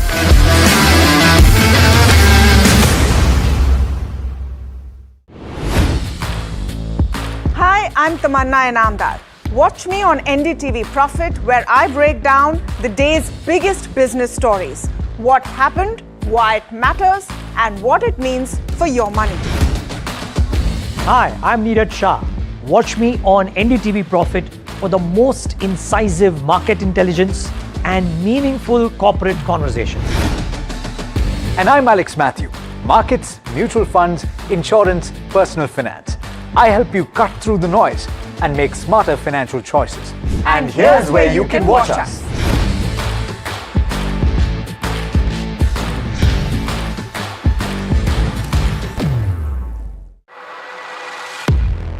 He has been tracking markets for over a decade, spots the trends before they hit the screen.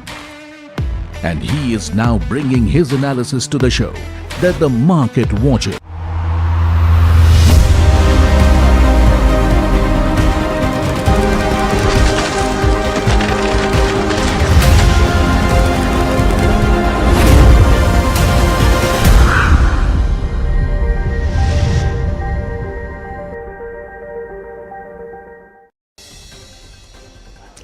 Benchmarks trade under pressure today with Nifty shedding over 180 points. Sensex loses more than 500 points today. Real estate and FMCG are the drag. IT and oil and gas remain resilient.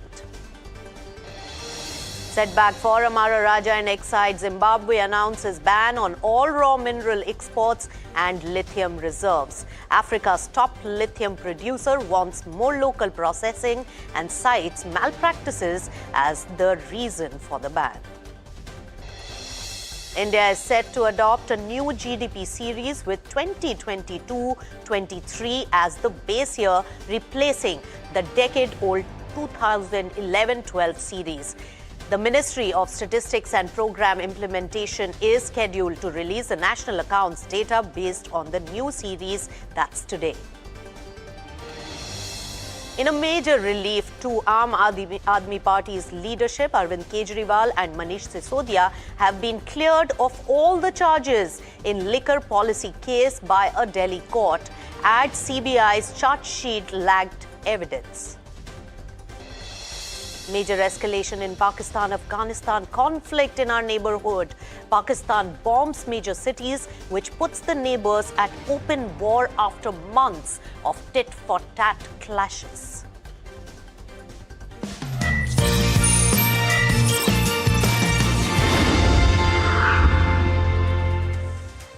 Hello and welcome. You've tuned into Markets at 12 on this Friday afternoon. Let's take a look at the market on Friday. Yes, completely losing steam on the market as well, because Nifty 50, it's inching closer to the lowest point of the trading session today. Remember, it's almost lost 180 odd points, and more than that from the high point of the trading session and 25,300 odd levels. Well, Bank Nifty is also in tow with the key indices, and when we talk about the mid-cap index, the broader markets, that's also down in line with the key indices. Small-cap index is, however, taking a deeper cut. When we look at the contribution, well, HDFC Bank, remember, by rotation, a quasi-investment into the Indian market and the economy, HDFC Bank is the top dragger today, and that's what is coming up. But some of the IT counters are really seeing the recovery, and that recovery trend is continuing. And that particular sector is the only one which is adding some bit of momentum and some bit of green shade on the markets today. So IT sector doing well, but apart from that, most of the consumption plays are really a drag in the market. When we talk about the biggest drags, it's real estate, FMCG, auto, consumption. These are the sectors which are falling the most. When we look at the mid-cap universe also, some of the financials which are quasi-consumption like PB Fintech, Muthoot Finance, these are the ones which are the biggest drag in the market. So that's a synopsis of the market. There is volatility that has been persisting because of various factors, and now that volatility is turning more into weakness as of today. Markets losing steam on Friday. Chakri Lokripriya, who's the Chief Investment Officer of Equities at LGT Wealth, joins us now. Chakri, always a pleasure to welcome you on NDTV Profit. What do you make of the market sentiment that we are seeing today of extreme pressure and weakness? Thank you. It's always a pleasure to be with you at NDTV. I think, what's happening is it's the geopolitical and the tariff uncertainty. Now, clearly, the good news is, the tariff is somewhere between 15 to 18%, the US tariff. And so that is until the Supreme Court decision is finalized. So which means capex by many companies in India, whether it is textiles, all the export-related companies, are going metal companies, because and auto ancillaries, these kind of companies, for them the tariff for autos is 25, for metals it's 50, for textiles we're waiting to see, and the government has removed some subsidies. And net of all this, companies are going to wait and watch what is the final tariff before they commit to capex. So I think for the next 5-6 months, therefore we'll have a sideways market. Chakri, so if there is a sideways market, do you think that there is any pocket of investment for a longer horizon, which now looks like is at an attractive valuation, which could be strategized as an investment theme? The domestic the proxies, which is basically financials, those are unaffected. They're affected by the broader macro slowdown or pickup. Now, given that 2025 was a very unsettling year and did not do much, I think 2026, with the tariff maximum capped at 18, is much better than 2025. Therefore, incrementally, the Indian economy will kind of improve. Now, all the past GST cuts, etc., will all start to kick in for the benefit of consumption maybe later on in this year. So given all this, I think, financials and some of the shallow cyclicals like, maybe automobiles, and we're going into summer, so some consumer durables we can begin to look at.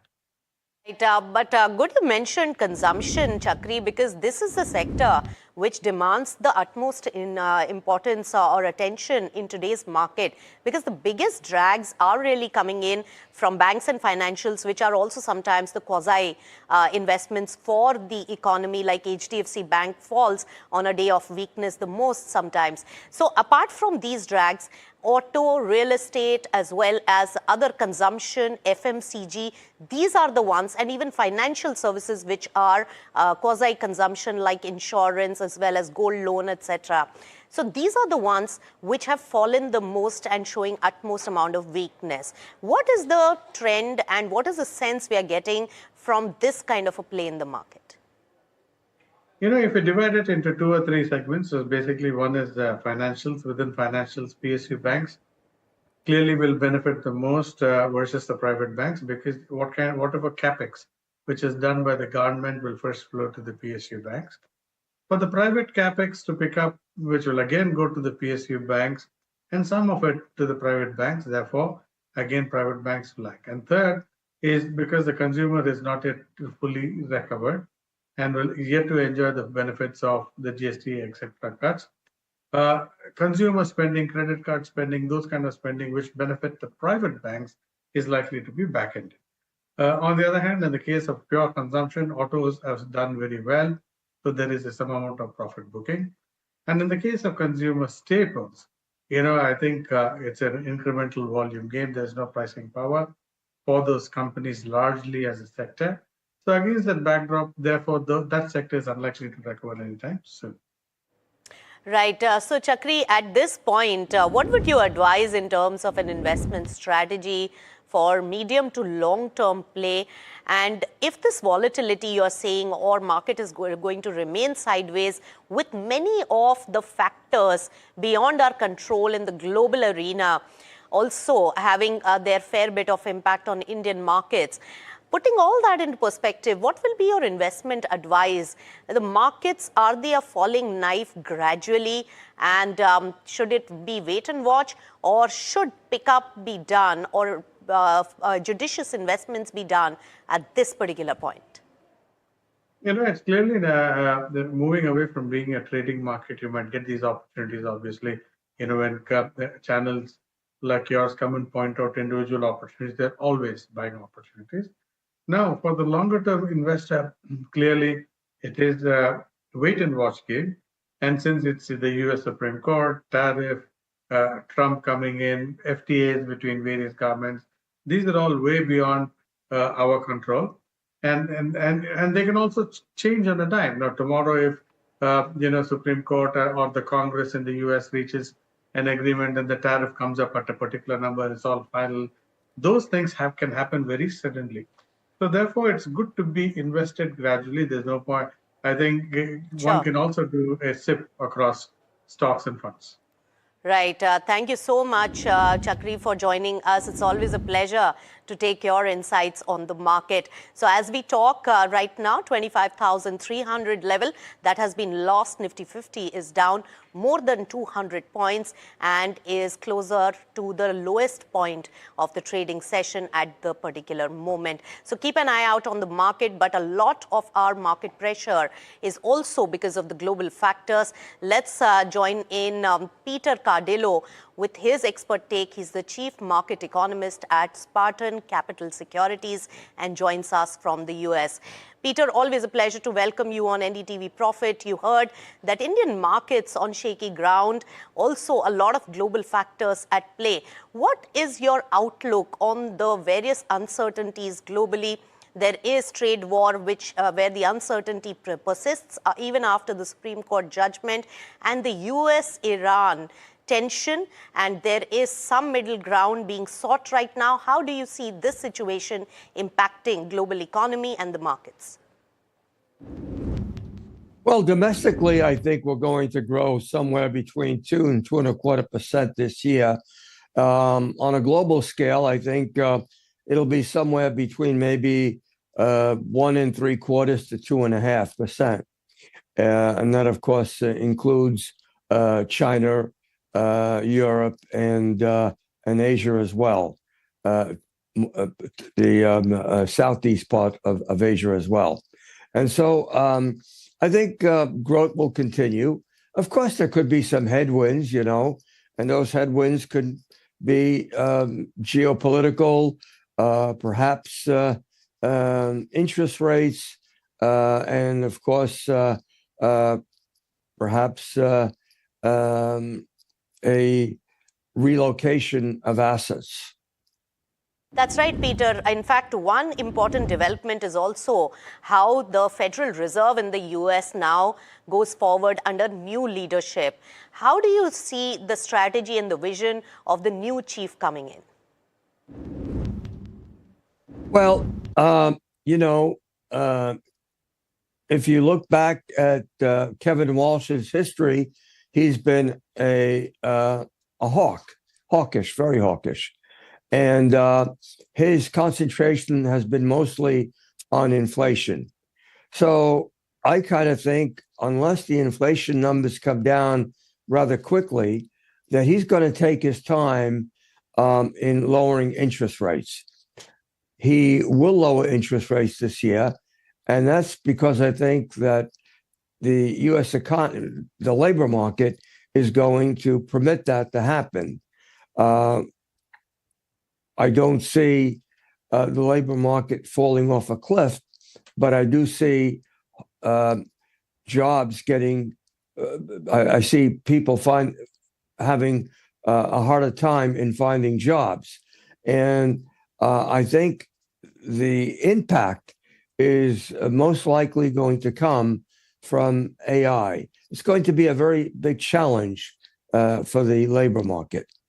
Right, big challenge for the labor market. But when you look at India amidst all these factors, Peter, and of course, India is impacted by the FII inflows coming in from the global market, especially US, and also the crude oil prices. How do you see India's economy and what's the view on that? I think India is going to do well. I've always favored India. It's a very vital economy at times. Your technology and pharmaceuticals industry should carry the economy to new heights. Its outlook on India is good, but Indian economy's performance is also dependent on the various geopolitical factors which are impacting crude oil prices as our import bill.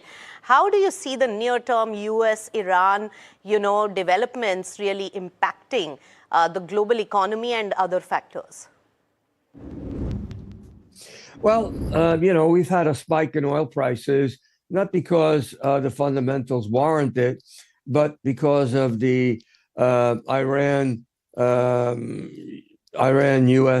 tensions. But another round of talks were just concluded, and there seems to be some progress being made. So I remain in the camp that when it's all said and done, I don't think the United States is going to resort to a strike. I think that diplomacy and some sort of accord where Iran and the United States can basically save face. No one wants to see the price. I can assure you that President Trump does not want to see the price of oil go above $100 and stay there. That would be a defeat in terms of inflation. And I don't think even the oil producers nations want that, because eventually they would come crashing down. And so Iran certainly doesn't want a regime change. And if there's no deal, that's a very good possibility. If Trump has to resort to an attack, those attacks may lead to a serious political situation in Iran, and there's a good possibility that government may collapse, and there might be a regime change, a new upspring, so to say. And so I don't think Iran wants that. So I think Iran is going to have to make a deal with the United States. They may not get everything that they want, and that goes for the United States as well. But I think some sort of a deal is on its way. All right, some sort of deal is on its way. So you do see de-escalation in US-Iran tensions for a sustained period. But you did mention job losses as one of the big factors. AI also has a lot of role to play. What is the immediate impact on the US economy of all this? Sure, absolutely. Well, as I said, the jobs market is not all that strong. It's not all that weak. At this time, it's quite hard to read. We month to month, sometimes we get surprises like the last reading. The upcoming data, which will be out next week, I think will show certainly a jobs creation that has come down from the previous month, maybe by about 40 or 50,000. And so again, it's a market that has to be looked at very carefully. But again, I think one of the problems here is the loss of jobs attributed to AI. In fact, Fed Governor Cook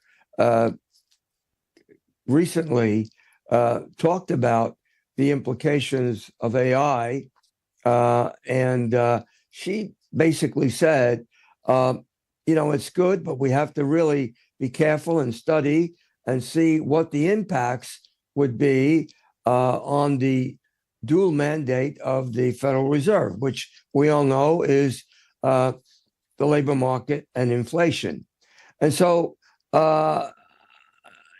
in certain aspects, AI could be trouble for the global economy, for not only for the United States economy, but for the global economy as well. And I think that governments have to study it and make sure that it doesn't get to a point where it could destroy jobs. And with technology constantly evolving into new areas, it would rather be difficult to perhaps replace those losses of jobs. All right, Peter Cardello, thank you so much for giving your insights on all aspects of US economy and the factors which are really impacting the global trends. Thanks so much for joining us. And while we are talking about the US and the global developments, one important deal that is really turning heads is the one for the Warner Brothers, and the Hollywood power shuffle has really taken a dramatic turn over there, more than what we see in our movies, with Netflix officially stepping out of the Warner Brothers deal. Bidding war leaving rival Paramount Skydance in pole position in this particular matter.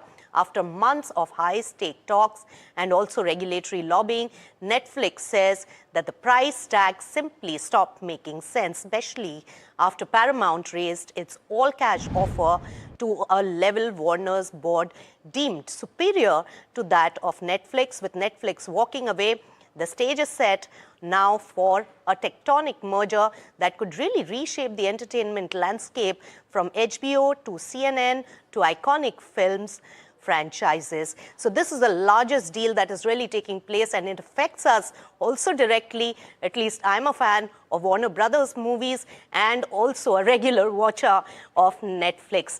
So that's the important deal.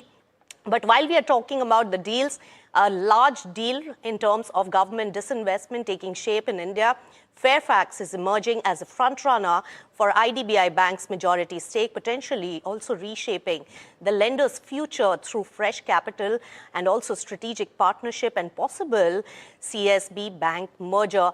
To discuss this further, we are now joined by Ashutosh Mishra, who's the head of research institutional equity at Ashika Stock Broking.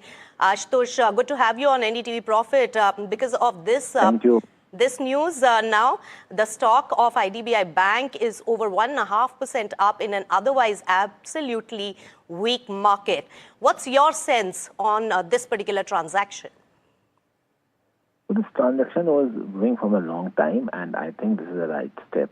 Suppose Fairfax comes and they already have fit and proper criteria qualified, because they are owning one of the bank, CSB, at this point of time. So then the whole process can be completed fast, and the most important things next will be on the pricing and how the deal is structured.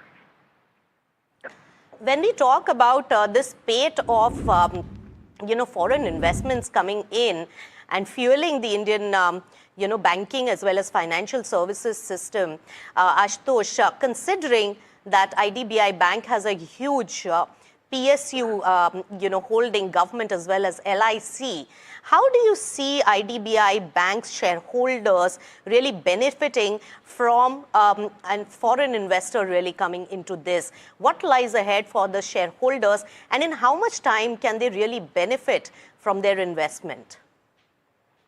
Yeah, surely, given there is a lot of scope is available to improve the operational and other efficiency in the case of IDBI Bank, and this is one of the easiest for the government to do the disinvestment, because this IDBI Bank is not governed by the Public Sector Act, different Public Sector Act, but governed by the Company Act out there. So it's very easy for government to do the disinvestment of this. So I clearly see that good value can be emerged, but it will take some time to it. First to complete the merger, what is the pricing, another part, and then how the whole CSB and IDBI this combination also takes place. Post that, it may be beneficiary for the shareholders of both the banks, but this whole things will take some time out there, and that's why right. We are not. Yeah. Yes, there has to be a lot of patience when it comes to these kind of large transactions. Very quickly, Ashutosh, Any reason? The stock has already run up quite a bit in anticipation of this deal. Does it make sense to invest at this point, looking at probably a 2-year horizon for those investments to really start showing results, or all are baked in right away? No, it will take time to come out, because here it will be double merger get involved. First with the acquisition of IDBI Bank, first transaction, and the second transaction is surely RBI will not allow them to run 2 separate banking franchise, so the merger of these two. So a lot more clarity and other thing, and that's why it will this whole investor who want to really ride this whole thing probably will have to give 2.5 or 3 years time to take the benefit of the whole transaction. All right, 3 years time, that too also assuming that everything else remains same and goes positively. Mergers take a lot of time, and that needs to be also seen an opportunity cost that you also give in terms of that patient capital being really stuck in one particular counter. So that's an assessment that needs to be done. But Ashutosh, thank you so much for your expert take on this particular large transaction that's on the anvil. Now, moving on, an important development when it comes to the mineral resources that are becoming extremely prominent right now. As Zimbabwe really announces ban on all raw mineral exports, we look at the impact on the Indian companies and how it will really affect the global supplies. Varsha is here with a detailed analysis. Tell us, Varsha.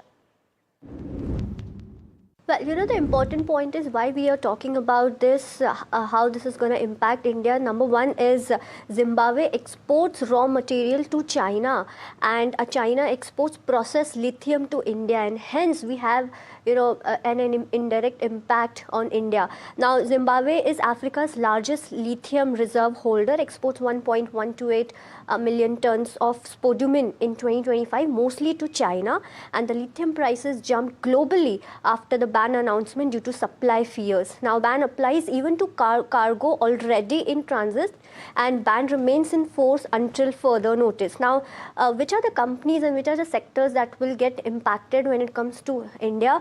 Well, talking about EVs, now the probable impact is indirect but maybe significant, because if you see the battery cost forms 30 to 40% of EV cost. So Tata Motors, Mahindra Electric, Ola Electric, Maruti are all the companies which may be impacted. Onto the battery manufacturers, over here Amara Raja Energy and Exide are some of the companies which will get impacted, because higher lithium will lead to higher battery procurement cost and will impact the margins for these companies. So overall, in conclusion, if Zimbabwe restricts lithium concentrate supply, China cost increases, global lithium prices rise, and battery and EV companies pay more.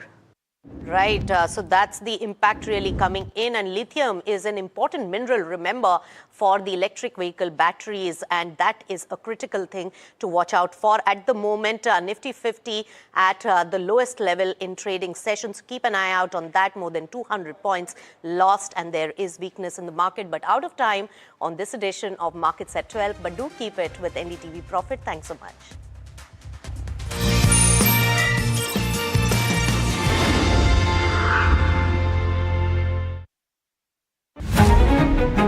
New year,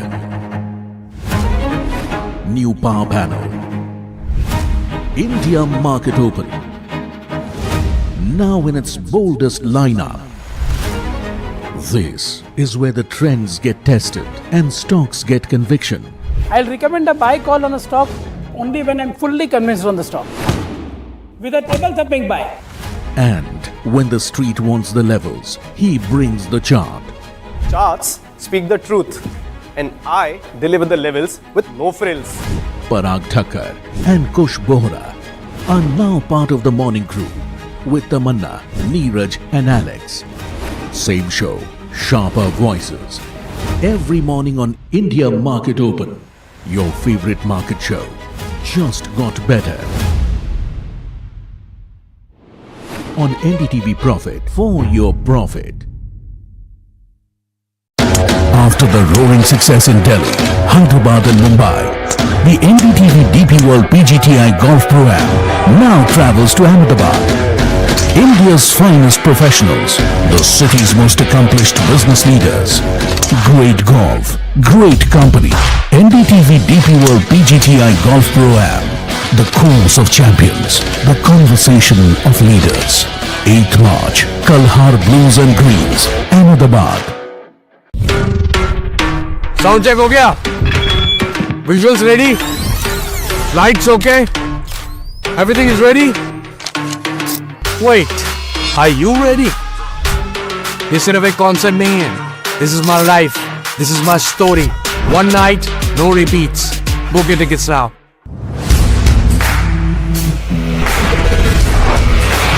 Alright team, our new order show is ready. Now we need a promo. Something cool, something sharp. Well, I'm sure we'll be having outstanding reviews, solid suggestions, Expert advice, the latest trends. It's a lot simpler. We'll help people make the right auto decision. It's got the cool stuff, geeky stuff, serious stuff, all of it, so that you can discover, decide and drive. I'm Siddharth Sharma and I am your automate.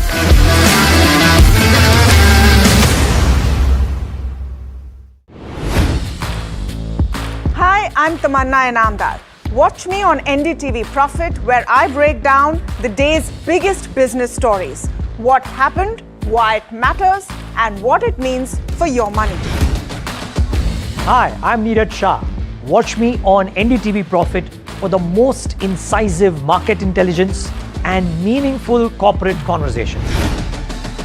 And I'm Alex Matthew. Markets, mutual funds, insurance, personal finance. I help you cut through the noise and make smarter financial choices. And here's where you can watch us.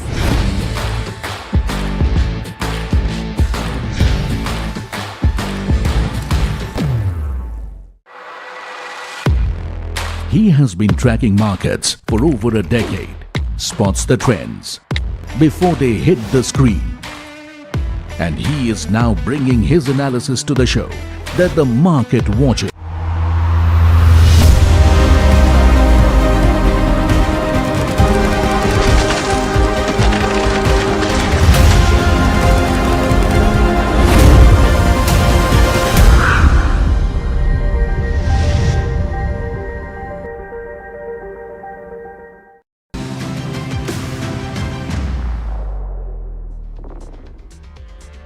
Hello and welcome to NDTV Profit. You're watching Trending Stocks with me, Hiral Dadia, and Sharad Dubey standing at the NDTV Profit Market Pit with all the action in the markets today. Sharad, a negative day of trade. We are trading at the market's lowest levels as well, and major pressure coming in. I mean, I was just talking to Jasmeet a while ago, where IT as an index has seen the worst performance since, Lehman crisis in 2008. It's the worst February that the sector has seen as well on a monthly basis as well. Lots brewing. Well, yes, you see the markets, there's a big sell-off happening here, but kind of you could say that overall support is not coming in. Look at the levels, 25,300 below. That means it's below the 200 DMA levels also. Let's pull up the Nifty Bank to show you how the strength is looking like. And today also, the larger players are not offering major support. There are some hints of, you kind of a reversal happening, but we need to wait it out. But options data is suggesting a different story. Let's pull out the factors for the markets right now, which is very much important. And the most important data for the day is the Nifty has broken down below the 200 DMA. That's 1 month low. The second important factor, of course, why the markets are trading lower is definitely going to be the buy the dip strategy. This can be there if you are having a medium term setup for both Nifty and Nifty Bank. Third important strategy you should be looking out for is that the options data is suggesting a minor recovery when it comes to the overall trade in the day's trade. Also, importantly, the Nifty heavyweights, they are carrying not major contribution, and that's the overhang coming in the markets. There aren't any clear winners. Of course, a little bit of short covering coming in the IT stocks, and that is holding up the Nifty a little bit, but nevertheless, the contribution is not that strong. Major sectors are in losses, but it's in a very narrow range. It's not a very big, stocks are down between 2 to 3%. We'll take that volatility in our stride. Capital market and select NBFCs, that's a big drag coming in. This, of course, on the news flow and the overall short setup coming in. But net, we can say, on a medium term, long term basis, we are still in consolidation, but yes, a technical breach has happened for Nifty.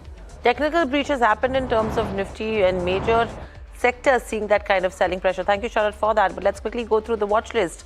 Consumption names are under pressure, from a Nestle to a Tata Consumer, HUL, all of them seeing good pressure in today's session. Eternal has recovered after a strong fall. Ultratech down in trade as well, and it's flat over the last 6 months. Maruti Suzuki is seeing selling pressure. In fact, the auto sales numbers will start trickling in tomorrow, so that entire sector is going to be in focus. Reddington, strong moves coming in there, along with the Tejas Networks as well on the back of the supply order. Praj Industries is a volume buzzer along with a Sun TV. SpiceJet has been buzzing on the back of the block deal, and VMart as well on the back of the deal today. Vesuvius, a flat sequential top line, and that's having an impact on the counter. Coromandel has reached a 2-month low, and Apollo Microsystems is seeing pressure along with volumes.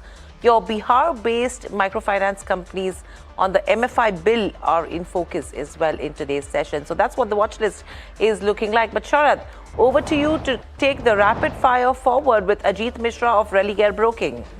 Thanks a lot, Hiral, for that. Ajit, good afternoon to you. Always a pleasure to have you. We'll start a rapid fire, buy, sell, hold. You know the drill. First stock is Eternal. Your views on that? Seeing recovery, hold. Okay, the next stock is Ultratech Cement. Brokerages are definitely bullish on it, and if and when that upcycle comes from the cement space, then something to watch out for. Your views on that? Accumulate on dips, 12,300 major support. And Ajit, your views on Maruti Suzuki now? Consolidation is more likely. Prefer TVS, M&M. Well, this stock generally doesn't come in our radar, but today, of course, the volumes have seen some changes. Reddington, your view on that in this cash counter? Strong rebound, likely to continue the momentum. 260 should be the stop, can hold for 310. Another stock doing well in trade, of course, large order wins also coming in. Tejas Networks, that's the stock I'm talking about. Already a good up move has come in last 2 to 3 trading session. Good time to book profits here? Yes, book partial profit at current levels and trail stop loss at 385 for the remaining position. Book complete around 485-500 zone.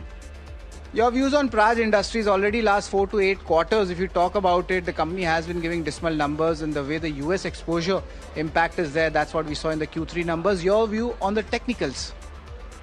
Likely to form a reversal pattern, confirmation once we cross 345. So start accumulating with stop at 300.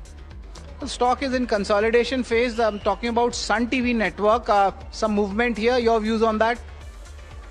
Yes, a strong rebound witnessed today. Continue to hold with 610 as a stop loss and 670-80 as a target zone.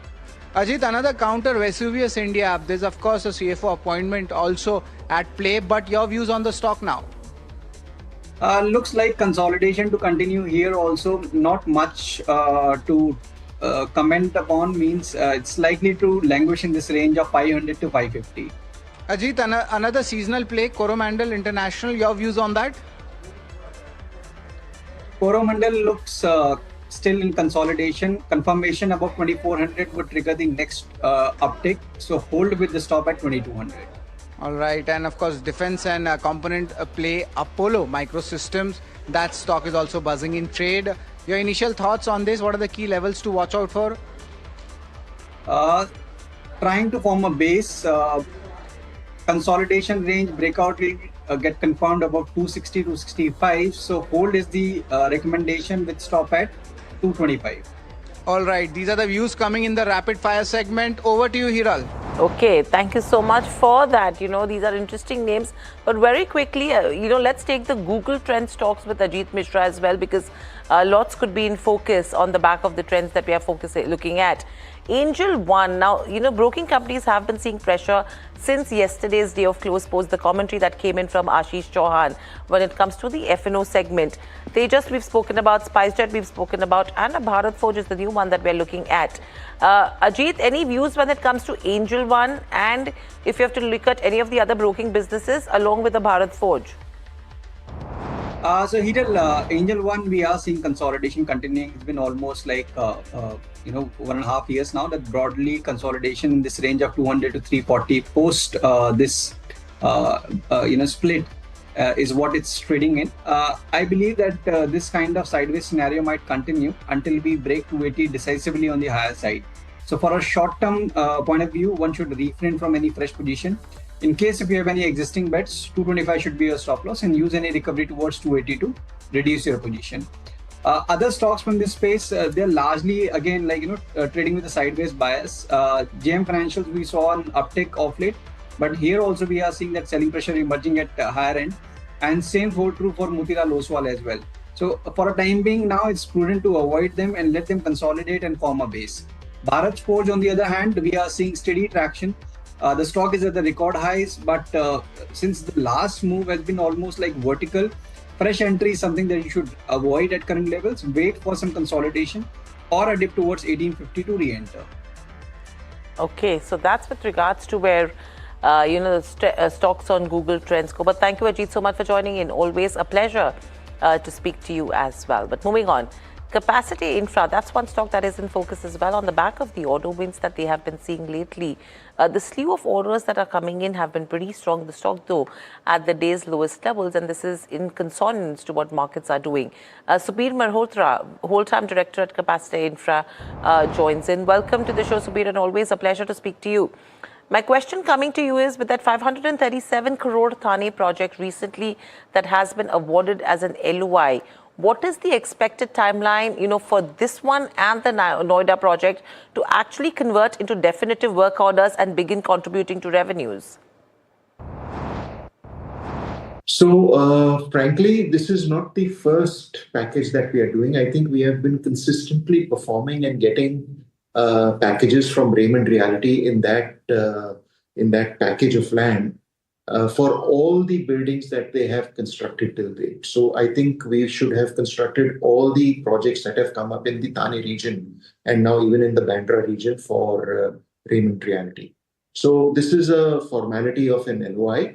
I think we have already been told to commence our activities of mobilization at site. Okay, so that's revenue recognition portion for Thane. What about the Noida order? Will that also be on similar lines? Yes, so this is one of the esteemed and upmarket projects which Great Value is now launching in the Noida sector. Noida sector, as we are all aware, is now the new booming area as far as NCR is concerned. So this is an up-end construction which Great Value has launched. And I'm happy to say that their first contract in this sector has been given to us. So which collectively, I would say, is a reposition of faith into us of taking almost 1,000 crores of orders in the last 10-15 days. Okay. When you talk about, the expected commencement date and the stipulated completion timeline, what does that look like in terms of both of these projects? So the Thane project is supposed to hit ground immediately. We have, like I told you, been told to mobilize immediately. As far as the Great Value project is concerned, mobilization has started. Kickoff meetings have commenced, and we intend to hit site by the 1st of May. Both these projects coming generally with around about a 30-36 month timeline. Yes, there are some provisions of, NGT, etc., which are additional in the north, but generally this is the timeline that we are operating in. Okay. And, given this is a repeat order, what specific operational efficiencies or maybe, cost-saving measures are you going to see? Because you have a previous order already in terms of Raymond projects. Anything that you can apply from there to here which will actually help margins?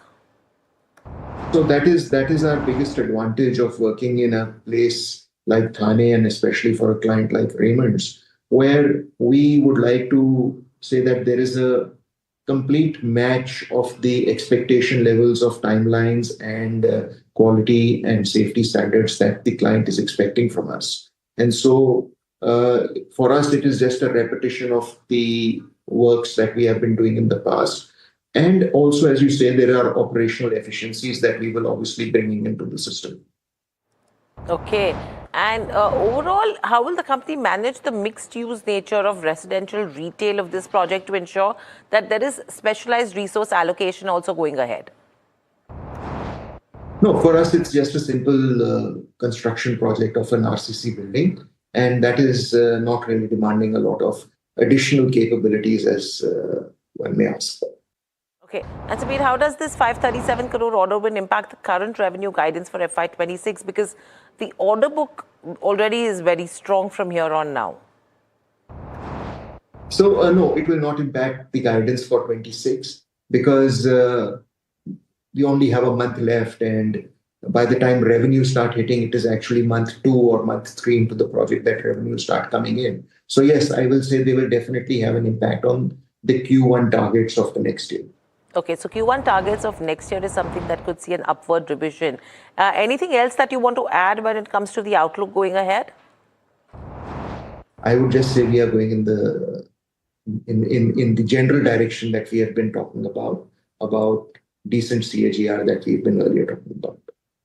Okay, so the CAGR growth is going to remain absolutely decent. Thank you so much, Subir, for joining in. Always a pleasure to speak to you. So that's the management of capacity infra. What's interesting over here is that FY26 guidance remains the same, but the first quarter of FY27 could see some bit of a revision on the upwards, taking the kind of orders that are coming in as well when it comes to the execution part of it. But let's also get in our fundamental guest on board. Devarsh Vakil of HDFC Securities joins in. Devarsh, welcome to the show. Always a pleasure to speak to you. I'm sure you've heard the management as well of Capacity Infra, a small company. But any views that you share on it with the kind of order book and execution that they're talking about? So I'll speak in general. The sector, I think it is on a cusp of a revival. I think we can see in the budget also that government is spending a lot of resources towards infrastructure, affordable housing. And now I see that the private capex is also going to move. Now, in this light, I think companies like Capacite has potential to reward its customer. Execution was muted, but now I think execution is going to pick up this year. Our fundamental research team has Capacite under coverage and they have a buy rating there. So we also expect growth to continue in this country. That's an interesting take coming on that. Yesterday, of course, there was a match also, India versus Zimbabwe, which India won. But there is another news coming in from Zimbabwe as well, and I think it's a negative news. Varsha, your view on that? Well, Sharad, Zimbabwe actually suspended exports of critical raw material and lithium concentrates with immediate effect, and the ban applies even to cargo shipment which are in transit, and no further notice has been given by the country. Now, why we are talking about it? Because if you see, the process is that China buys raw material from Zimbabwe and India imports the processed lithium from China, and hence we have an indirect impact from this ban. Now, if I want to talk about who will be impacted in India when it comes to which sectors will be impacted, you have of course the EV companies, because the battery cost, if you see in an EV, makes up almost 30 to 40%. So you have Tata Motors, Mahindra, and all the auto companies which are going into EV vehicle, which will be impacted. And of course the battery manufacturers, you have Amara Raja and Exide Industries, which will get impacted because higher lithium will lead to higher battery procurement costs, which will impact the margins for these companies. So in short, China's cost will increase, the global lithium price will rise, and hence the EV vehicles manufacturers and the battery manufacturers will be impacted from this ban. Thanks a lot, Varsha, for that. Of course, some adverse impact coming in from Zimbabwe, but Devarsh, to get you on this, your views on these auto stocks, especially the EV plays, any impact on them we can see going ahead, and if any you had to pick, what would that be fundamentally good here? So I think this has a implication on the Indian players. I think immediate impact will be the global lithium prices will spike. Last I saw, there was a spike about 5-6% on this news. So obviously, what we are seeing is the mad rush towards all these commodities, critical minerals, which we are going to see this battle intensifying. All these countries who have access to resources are trying to extract the extra pound which they can get from all these resources. So if you were to look at a little bigger picture, the last year was about AI, was about the intellectual properties. I think this year is going to be a important year for hard commodities and critical minerals. And as investors, we also need to switch our focus towards commodities, towards minerals, and try to identify all the beneficiaries. And Devarsh, does CV play in India? That's also where, like, you could say a bullish sentiment is there. It's a kind of an upcycle we are seeing in. Two names come to my mind: Ashok Leland, Tata Motors CV. Brokerages have also given mixed views right now. Of course, some views coming that, there might be a good up move going ahead. At times, somebody is talking about higher margins, which the companies were enjoying might be impacted. Your view on this, and if you had to pick between both of these stocks, which one would you pick? Right. So we are positive on autos, especially the commercial vehicles. After the GST cut, we have seen good growth. And I think, as I just mentioned, the domestic capital expenditure cycle is likely to reverse and it's going to boom. So we expect commercial vehicles to do well. So players, large players, which you just mentioned on the commercial vehicle side, will continue to reward investors, and we like them. That's with regards to where impact on EVs, auto and battery companies goes. But moving on, HUL did make this announcement of a 2,000 crore capex. Now, all this while we were thinking, it's 2,000 crores. Is it going to be as large for a HUL or not? But when you delve into it, you actually understand the kind of importance just 2,000 odd crores holds for a Unilever in terms of their growth story, their capex plans, strategy as well. And that's what Mahima is bringing for us. Mahima, what do you have? This has been the discussion since quite some time. 2,000 odd crores, how do they plan to use this 2,000 crores? What would this actually mean in terms of strategy is the key?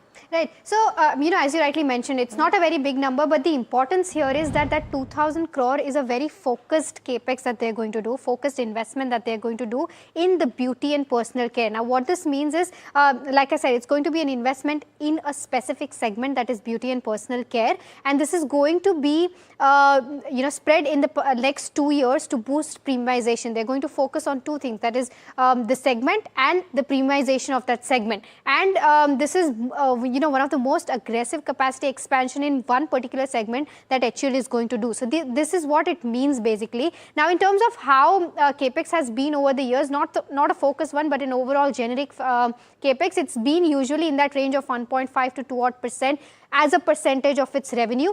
These are the numbers in the past 4 years. If you can see, that range as a percentage of revenue has been between that 1.5 to 2.5%. for HUL. This is the generic capex, of course. This time they're going to do a focused one. In terms of what is change in this strategy, now they're focusing on fewer and bigger bets, clear focus on certain segments and certain brands, and presence in premium side. They're focusing more towards and want to grow volume more towards the premiumization side. And of course, volume growth from here on should take off is the view that is coming in from the commentary from the past 2 quarters. In terms of where the sectors go or the specific segments that they're keeping focus on, skincare is the first one. Beauty and personal care, of course, we talked about that. Hair care, and in terms of where the other two go, personal care we talked about, and the last one is home care liquids is what they're keeping their focus on with regards to where the segments go. Now, moving on as to what has changed under the leadership of Priya Nair. Focus on volume growth has increased. From here on, they are expecting good volume growth. Focus on premiumization has increased. And lastly, beauty and personal care is going to be the next leg of growth, the next segment where they're going to see growth coming in from. Lastly, in terms of where brokerage's view stand, Nuvama has maintained buy. They're saying that stock price is attractively valued at 44 times FY27 and 40 times FY28. In fact, in the morning, Parag Thakur did mention that HUL has never traded at 40 times forward P. The stock is oversold zone is what Nuvama believes, and the company will see benefit and more likely will say more benefit with the inflow coming in the FMCG sector. So that's what Nuvama believes. Lastly, they've also said that going forward, this remains as their buy, and this is the overall view of what's happening with HUL and why and what this 2,000 crore means for the company. Okay, so this is going to be very interesting. Thank you so much for that. Devash, any view when it comes to HUL? A focused capex that they are talking about. Apart from that, there is some value buying happening in terms of FMCG as a sector over the last couple of days. Yes, there is pressure today. IT is seeming pretty reasonable to a couple of analysts as well. How are you looking at the sector in your view? So both these sectors, we have been quite cautious over the last few years. Earlier they had a prolonged phase of uneven demand. The consumer sector is beginning to show some signs of stabilization, some recovery. Urban side remains relatively resilient, but because of the rural market where there was a lot of inflationary pressure and muted wage growth, we did not see any volume growth. And the whole theme of premiumization is across the category where D2C brands are actually gaining market share.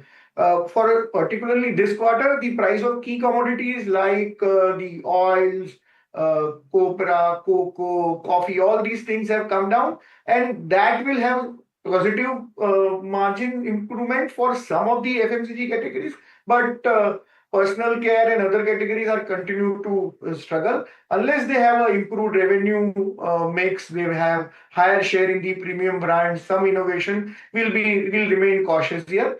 What we like from this sector is stocks like Britannia, Nestle, the Marico. That's where we see some kind of EBITDA margin improvement, and that's where we are focusing. But overall, we continue to remain underweight on the consumer sector.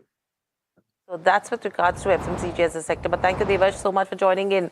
Always a pleasure to get your views as well. But before we wrap, two stocks, one stock that I want to discuss or mention is a Mastech. Their UK arm has bagged a 5-year project it's a 49 million pound project that we're talking about. A marginal spike coming in terms of where Mastech goes from the day's lowest levels only on that back of the 5-year deal that we are talking about as we speak. But it's mainly the UK arm which has backed that one.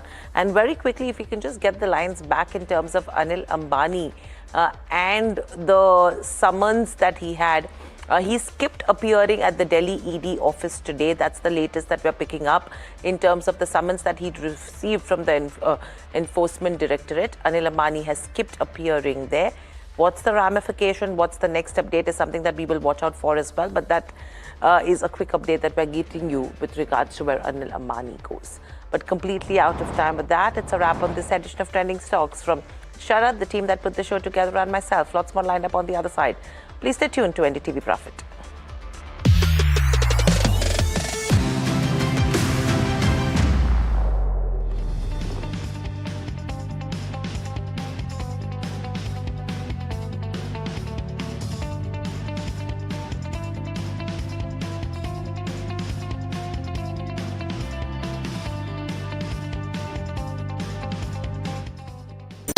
After the roaring success in Delhi, Hyderabad and Mumbai, the NDTV DP World PGTI Golf Pro-Am now travels to Ahmedabad. India's finest professionals, the city's most accomplished business leaders. Great golf, great company. NDTV DP World PGTI Golf Pro-Am. The course of champions, the conversation of leaders. 8th March, Kalhar Blues and Greens, Ahmedabad. Sound check हो गया? Visuals ready? Lights okay? Everything is ready? Wait, are you ready? ये सिर्फ एक concept नहीं है. This is my life. This is my story. One night, no repeats. Book your tickets now.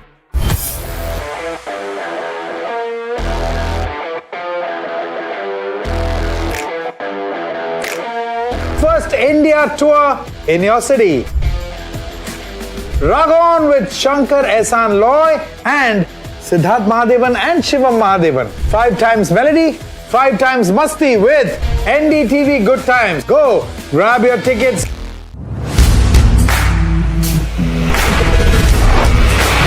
Alright team, our new order show is ready. Now we need a promo. Something cool, something sharp. Well, I'm sure we'll be having outstanding reviews, solid suggestions, Expert advice. The latest trends. It's a lot simpler. We'll help people make the right auto decision. It's got the cool stuff, geeky stuff, serious stuff, all of it, so that you can discover, decide and drive. I'm Siddharth Sharma and I am your Automate.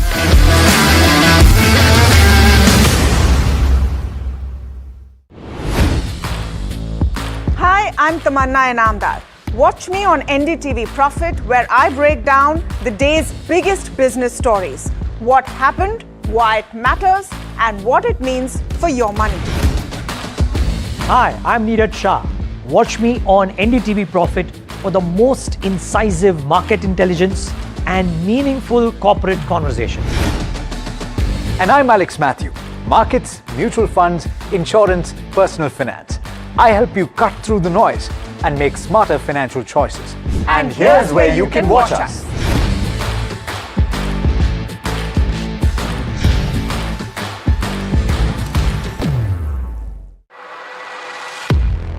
He has been tracking markets for over a decade, spots the trends before they hit the screen. And he is now bringing his analysis to the show that the market watches. Watch Sharad Dubey on Know Your Company, a show that puts the most traded stocks under the scanner. We dissect the company so that you, the investor, don't have to.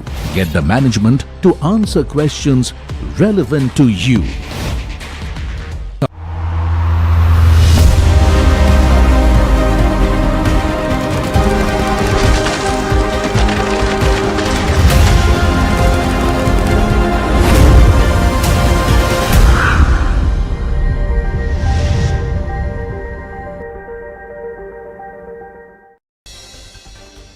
Benchmarks trade under pressure with Nifty shedding over 200 points, Sensex loses close to 600 points, Realty and FMCG drag, IT and oil and gas remain resilient.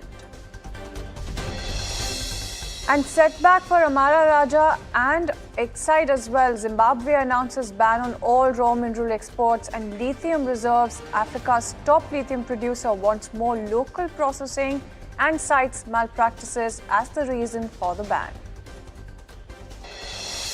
And India is set to adopt a new GDP series with 2022 to 23 as the base year, replacing the decade-old 2011 to 12 series. The Ministry of Statistics and Program Implementation is scheduled to release the national accounts data based on the new series today. In a major relief to Aam Aadmi Party's leadership, Arvind Kejriwal and Manish Sisodia have been cleared of all charges in liquor policy case by a Delhi court. The court also adds that CBI's charge sheet lacked evidence. Major escalation in Pakistan-Afghanistan conflict. Pakistan bombs major cities, which puts the neighbors at open war after months of tit-for-tat clashes.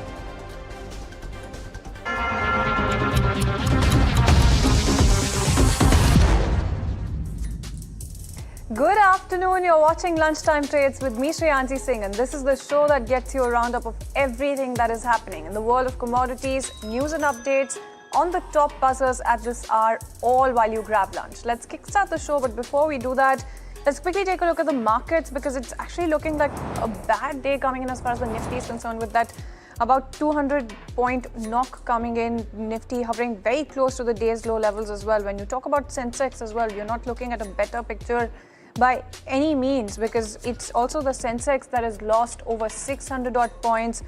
It's trading near the day's low. When you talk about the sectoral picture as well, let's take a look at some of the sectors that are on the back foot. So there's Realty that is leading losses, FMCG on the back foot, and other than that, even auto is on the back foot. What's faring well and comparatively better is IT that is remaining resilient. It's oil and gas also that is remaining resilient. With that in mind, let's quickly take a look at some of the gainers and losers.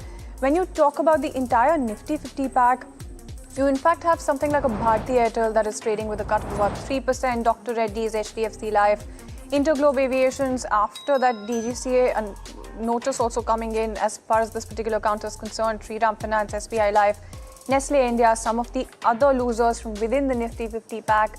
And what's holding up quite well is something like a Trent, HCL Tech and Infosys also trading with gains of about 1.5% thereabout.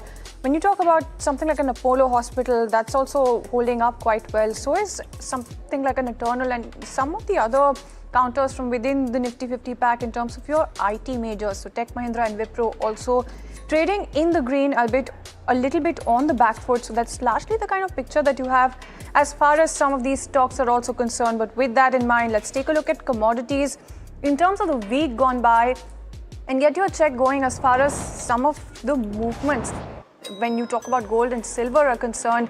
Let's take a look at gold first, because you do have gold steadying very close to that $5,200 an ounce level in terms of that safe haven flow. So that's been largely the story when you talk about gold prices.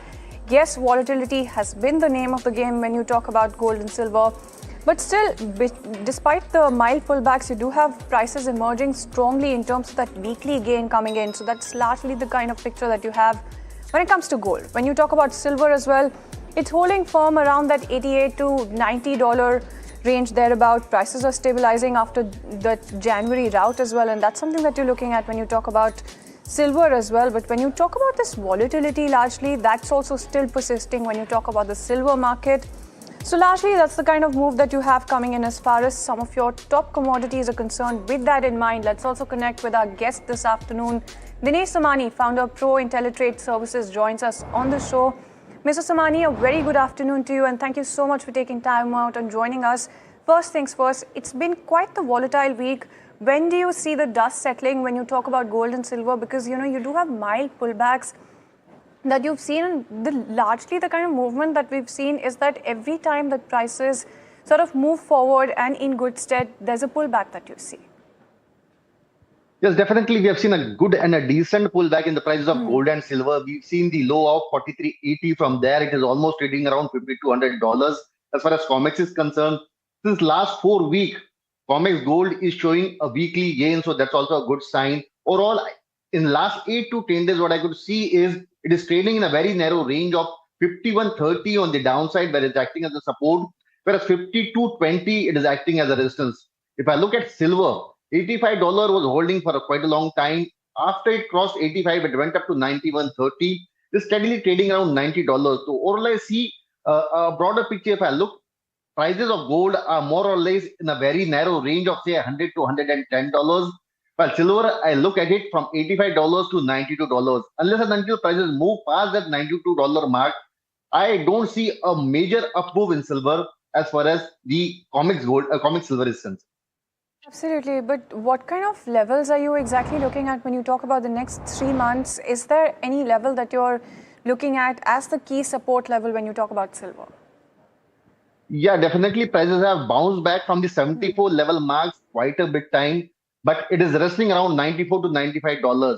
So overall, if I look at the broader picture, I see $100, $102 max on the upside. Downside, I see $74 should act as a baseline support. No, absolutely. And I also wanted to put the spotlight on that entire route that we saw coming in the month of January, because we're just about wrapping this month. I wanted to get a check going for our viewers in terms of the context, in terms of the month also gone by. Now, when you talk about silver and gold prices, you did have silver hitting that $121 an ounce level, thereby also declining 31%. It was a record decline that you saw coming in. Do you think that entire dust, that entire volatility and those concerns have largely settled? Or are you looking at a little bit of a concern there when you talk about silver?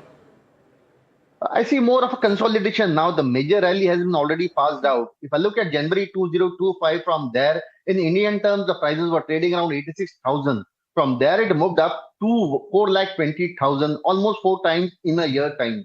And if I look at COMEX, from $50 to $121 is almost more than double. So I think the major rally has already happened. It has taken place. The volatility would shrink days ahead, and I see more of a consolidation as far as silver prices in domestic as well as international market is concerned. In the domestic market, if I look at MCX prices, 2,92,000 would be the major resistance, 2,25,000 would be the support. I think prices should consolidate between this broader range for the next 1 or 2 months. Absolutely. And Mr. Somani, how are you looking at the month gone by when you talk about gold as well? Let's just also put that into perspective before we move on to other commodities. Because, you know, you did have that $5,600 an ounce level roughly being reached.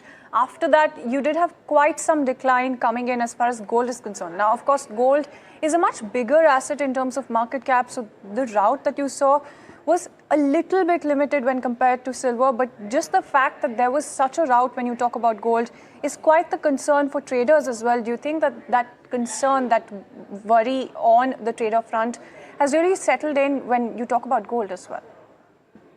As far as geopolitical tensions are concerned and the tariff are concerned, I think gold would definitely will try to move further. If I see a broader range, the $5,600, which was the high we've seen in January, from there the prices collapsed almost by $1,200 to $1,300, and it almost tested 43.80. From there we've seen a decent pullback, and we are very just close to the all-time high of $5,600, just $400 short of that mark. So we have seen a sharp up move in gold prices compared to silver. If I look at the COMEX gold and silver ratio, which was at times 80-82 mark, it went down to 40 level mark, and then the strong pullback towards that currently 57 mark. So gold is definitely showing a strong strength compared to silver, and we expect gold prices to even move further from this level. So overall, if I see 5130 should be the good support, that buying level. Upside could be anything around 5480, 5400 levels. So I think gold would be a better bet for the next quarter compared to silver. Absolutely, all that sparkles is going to be gold, looks like, and that's the kind of sense that I'm gathering from what you have to say also. But let's also shift focus onto oil, because when you look at the last 2 weeks thereabout, you're looking at those 7-month highs thereabout, and that consolidation really coming in. There's a lot of volatility, of course, still at play when you talk about Tehran and Washington, and there's a lot that still remains unanswered when you talk about oil prices. But given the kind of factors that we have, how are you looking at oil prices? Mostly geopolitical tensions are the major reason for the pullback in the crude oil prices. We have seen in MCX prices were close to 5200 level mark. From there, it moved almost by 800 points to 6,000 levels as of now. If I look at the international market, from $58 to $65 is stabilizing right now, but technically the chart look bit stronger. And we have seen the higher highs and higher lows, which indicates a steady and uptrend in the crude oil prices. As far as the MCX levels are concerned, I think 5800, 5820 should act as a good support for the next 15 to 20 days, while the upside 6120 should be the major resistance level. We expect buy on dips. That could be the strategy, better strategy. Anything around 5900, 5850 should be the good buying level. 5750 should be the stop loss for the long-term levels. Upside expecting a price around 62 and 6450 levels. Absolutely, and when you talk about copper as well, I quickly wanted to shift our attention to that before, we're done, we wrap up this conversation, because, there's also copper where you've seen quite some strength, or at least some semblance of strength coming back in terms of the entire week gone by. How are you looking at this particular development, and what kind of levels are you watching out for when you talk about copper? Yeah, being an industrial commodity, definitely follows silver more or less. Prices have moved up quite a bit in the last 2 to 3 months. In Indian MCX market, we have seen prices move up from 1920 levels to 1480 levels. Then a sharp correction in line with the silver prices stabilizing around 1140, 1160 levels. I think the momentum is slowed down a bit for quite some time. But anything around 1180, 1200 levels, that would be a good opportunity for a long-term investor. Upside is still intact. We may expect prices to move to 1320, 1340 levels in a short span of time. 1140 should act as a major support zone. Absolutely. And Mr. Somani, before I let you go, the conversation would be amiss if I don't ask you which commodity out of the ones that we've discussed thus far are you most bullish on? Because, of course, you do have some of the brokerages that are quite bullish, looking at somewhere close to $6,000 an ounce when it comes to gold, but don't want to be influencing your decision here. Which are the ones that you're looking at, and which is the one commodity that you're most bullish on right now? Definitely, we've seen since last 25 years, gold has given a return of 15% on an analyst basis. So I think the best commodity to bet on is gold as of now. Gold would be a better performer in the next quarter compared to any of the commodities. My second bet would be on the crude oil prices.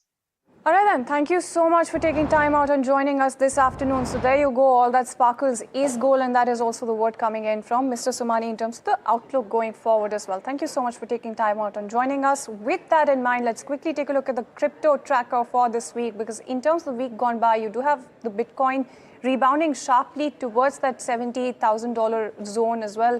And you do have spot demand turning positive after months. In terms of critical support levels, you're looking at about $60,000 as the major level. Major resistance, of course, is capped somewhere close to 82,000, which seems like a little bit of a dream right now, because you do have that record run that is really broken when it comes to crypto. But when you look at the last 3 months, let's get a check going on that as well. You do have Bitcoin that has dropped from 89,000 to about 60,000. So you do have a volatile crash, like I mentioned, that drove that deep market correction as well. And you're looking at a bunch of things. So 60,000, in fact, is repeatedly holding as the macro floor. 82,000 is the ceiling that is blocking every single major rally. Now, what you're looking at is that volatility is also the name of the game here. In fact, since October highs, when you talk about Bitcoin, you've seen that record 126,000 level coming in before crashing. About $19 billion liquidations triggering steep October fall as well. And that's something that you're looking at when you talk about crypto. That's the entire crypto tracker for you this week. But with that in mind, let's also shift the spotlight back to gold and silver, because you do have SEBI that has changed how gold and silver ETFs are valued, moving away from London reference prices and also shifting instead to domestic spot rates. In fact, Nimit Dixit is joining us with some more details when it comes to this one. Nimit, over to you. Hi, so yes, the SEBI has changed the way your gold and silver ETF is going to be valued starting April 1st. Now, why it's done this is because so far gold and silver in India, both physically and then of course going to the ETF, were valued based on the London system and the London rates. Now, this meant that once gold was imported to India, then a lot of premiums, taxes, customs, GST, and then the premiums charged by all the different funds meant that there was a lot of differentiation in pricing going forward, and this affected the way Indians purchased ETFs. There was no uniformity. To ensure this uniformity, SEBI has now turned to Desi valuation. It's going to anchor gold and silver ETFs according to domestic stock exchanges. Now, what this means for investors is that in the short term, you might see slight price changes, but not a lot. But in the long term, it means clear, consistent standards and prices at which you purchase gold and silver ETFs. Absolutely, and that's something that we're looking at in terms of the latest development coming in there. Thank you so much, Nimit, for getting us all of those details. But let's also shift focus, and speaking at the post-budget webinar, you do have PM Modi emphasizing that the need to improve bond market liquidity and introduce new financial instruments in India's debt market is something that they're looking at. Adding to this, you do have PM Modi also stressing on bringing foreign investors back to the Indian market with these new reforms. Let's go across and listen in to what else the Prime Minister had to say. साथियों, हम foreign investment framework को और सरल कर रहे हैं। हमारा प्रयास सिस्टम को ज्यादा प्रेडिक्टेबल और इन्वेस्टर फ्रेंडली बनाने का है। हम लॉन्ग टर्म फाइनेंस को बेहतर बनाने के लिए बॉन्ड मार्केट्स को और ज्यादा सक्रिय बनाने की दिशा में भी कदम उठा रहे हैं। बॉन्ड की खरीद और बिक्री की प्रक्रिया को आसान बनाया जा रहा है। साथियों, हमें बॉन्ड मार्केट रिफॉर्म्स को लॉन्ग टर्म ग्रोथ के एनेबल्स के रूप में देखना होगा। हमें प्रिडिक्टेबिलिटी सुनिश्चित करनी होगी, लिक्विडिटी को गहरा करना होगा, नए इंस्ट्रूमेंट्स लाने होंगे और रिस्क का प्रभावी प्रबंधन करना होगा। तभी हम सस्टेन फॉरेन कैपिटल आकर्षित कर पाएंगे। Other than that, right there is the word coming in from the Prime Minister in terms of simplifying foreign investor framework as well. But with that in mind, let's take a very quick break on that note. More news and updates on the other side.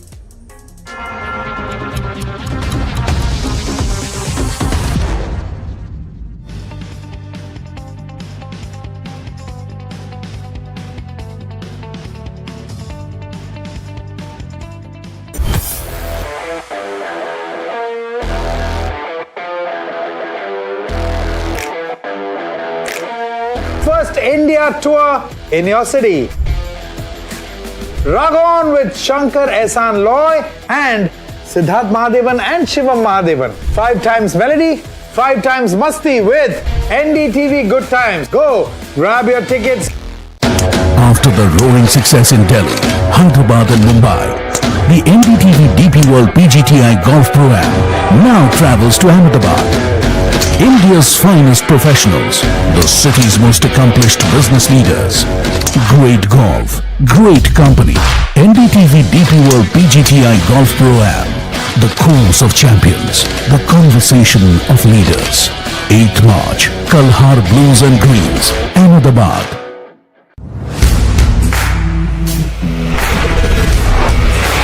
Alright team, our new auto show is ready. Now we need a promo. Something cool, something sharp. Well, I'm sure we'll be having outstanding reviews, solid suggestions, Expert advice, the latest trends. It's a lot simpler. We'll help people make the right auto decision. It's got the cool stuff, geeky stuff, serious stuff, all of it, so that you can discover, decide and drive. I'm Siddharth Sharma and I am your automate.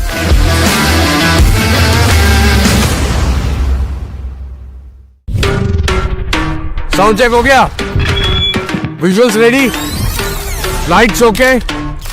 Everything is ready? Wait, are you ready? ये सिर्फ एक concert नहीं है. This is my life. This is my story. One night, no repeats. Book your tickets now. Hi, I'm Tamanna Inamdar. Watch me on NDTV Profit, where I break down the day's biggest business stories. What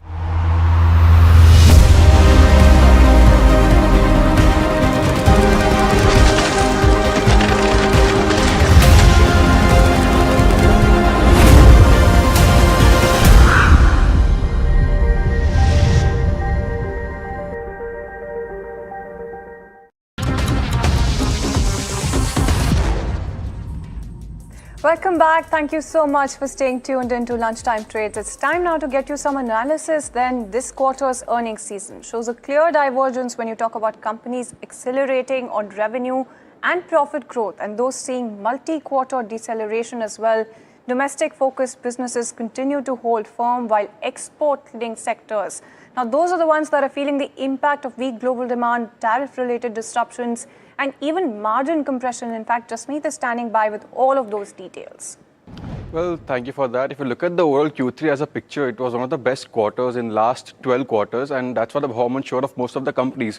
So what we have done is we have pulled up 10 such companies, 5 which have shown a good growth in revenue on YY basis over last 4 quarters, and 5 that has shown degrowth in terms of the PAT overall on YY basis. Let's quickly go through the first set of companies that have shown a good growth. Well, first on my list is Jubilant Framework. If you look at the overall performance of this particular company, the company has seen a good growth from a negative -3%, has grown up to 43% of PAT growth on YY basis. Then we also have Polycab, we have Persistent, Max Healthcare, and Home First Finance. We've seen a good growth in the range of 30 to 40% in terms of the PAT on YY basis. Now, while if you look at the overall draggers, like what's helping the company grow in terms of all these companies, let's quickly understand the growth drivers. For Jubilant Pharma, we have the Domino's expansion is leading the overall growth. The company has grown 10% in this quarter, and most of it is led by the Domino's expansion by the like-for-like store growth. If you look at the next aspect, that's Polycab India, the growth is led by the wire and the cable segment, and the GST boost and the government capex is driving the overall growth in the company. That's why the positive up move in terms of the overall growth of PAT.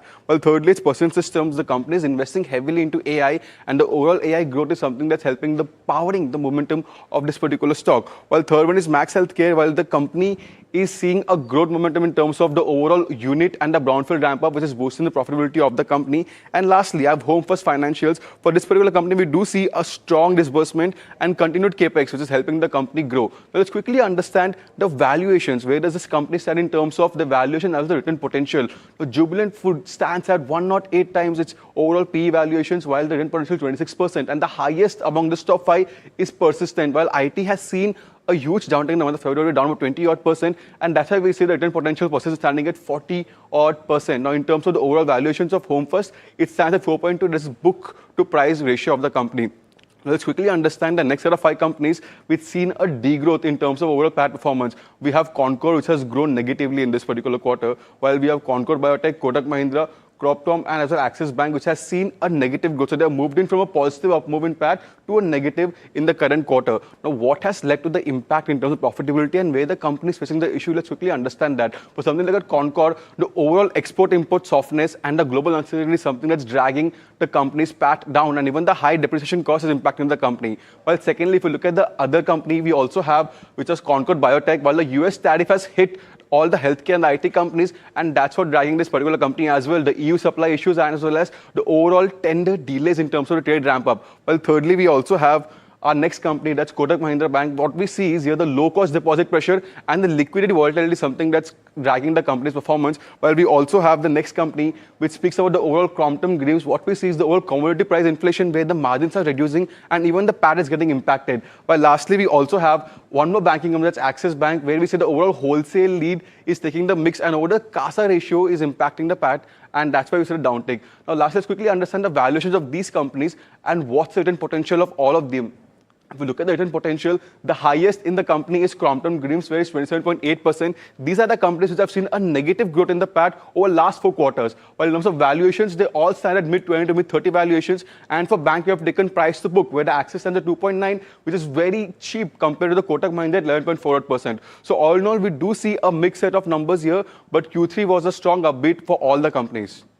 No, absolutely, and thank you so much, Jasmeet, for getting us that roundup. In terms of the earnings story that you're looking at here, in terms of the accelerators and the decelerators here, but let's also shift focus onto Uber then, that is accelerating into autonomy. From self-driving vehicles in Dubai to electric air taxis, preparing for launch. You do have NDTV's executive editor, Auto, Siddharth Sharma, checking out how the company is really shaping the next wave of mobility.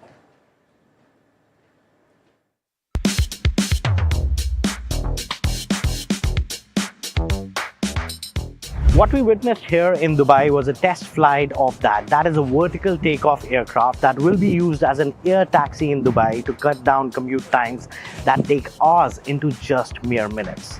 The partnership with Uber will define the next step of mobility, and prices, as they say, will be very similar to what you pay on Uber Black.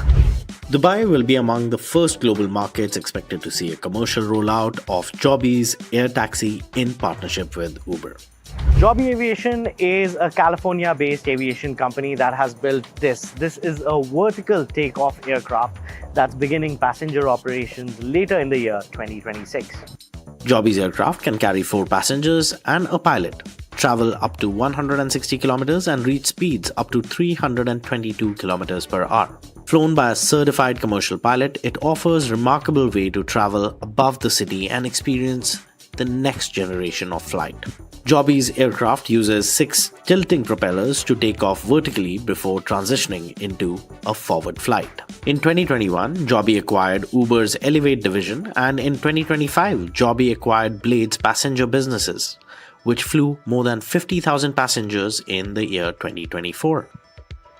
So we're launching here in Dubai in 2026. We'll be in the US next. We've got New York, we've got LA, but we're looking at London and Japan, and of course we have India, and just the amazing opportunities there as well. So we spent 15 years designing this aircraft.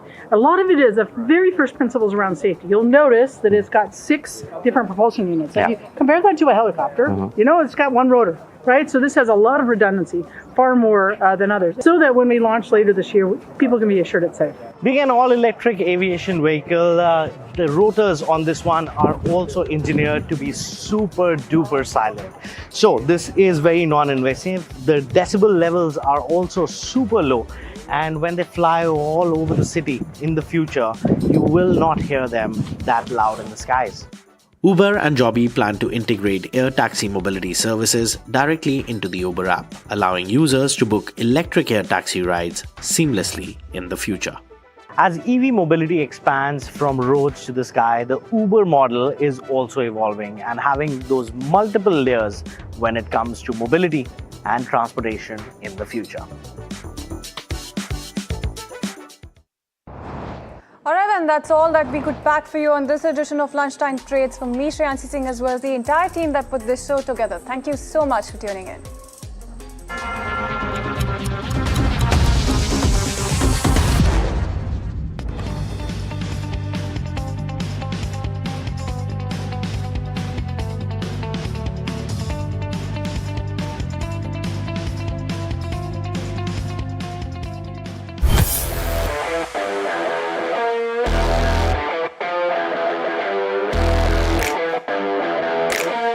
first India tour in your city.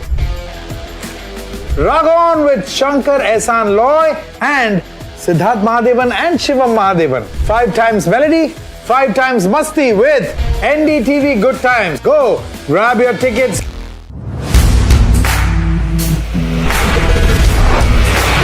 Alright team, our new order show is ready. Now we need a promo. Something cool, something sharp.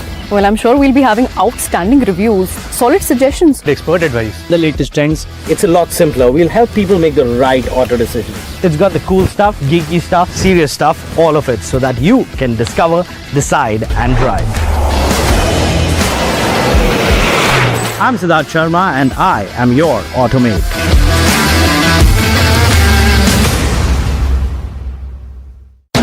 After the roaring success in Delhi, Hyderabad and Mumbai, the NDTV DP World PGTI Golf Pro-Am now travels to Ahmedabad. India's finest professionals, the city's most accomplished business leaders. Great golf, great company. NDTV DP World PGTI Golf Pro-Am. The course of champions, the conversation of leaders. 8th March, Kalhar Blues and Greens, Ahmedabad. Sound check हो गया? Visuals ready? Lights okay? Everything is ready? Wait, are you ready? ये सिर्फ एक concert नहीं है. This is my life. This is my story. One night, no repeats. Book your tickets now. Hi, I'm Tamanna Inamdar. Watch me on NDTV Profit, where I break down the day's biggest business stories. What happened, why it matters, and what it means for your money. Hi, I'm Neeraj Shah. Watch me on NDTV Profit for the most incisive market intelligence and meaningful corporate conversations. And I'm Alex Matthew. Markets, mutual funds, insurance, personal finance. I help you cut through the noise and make smarter financial choices. And here's where you can watch us.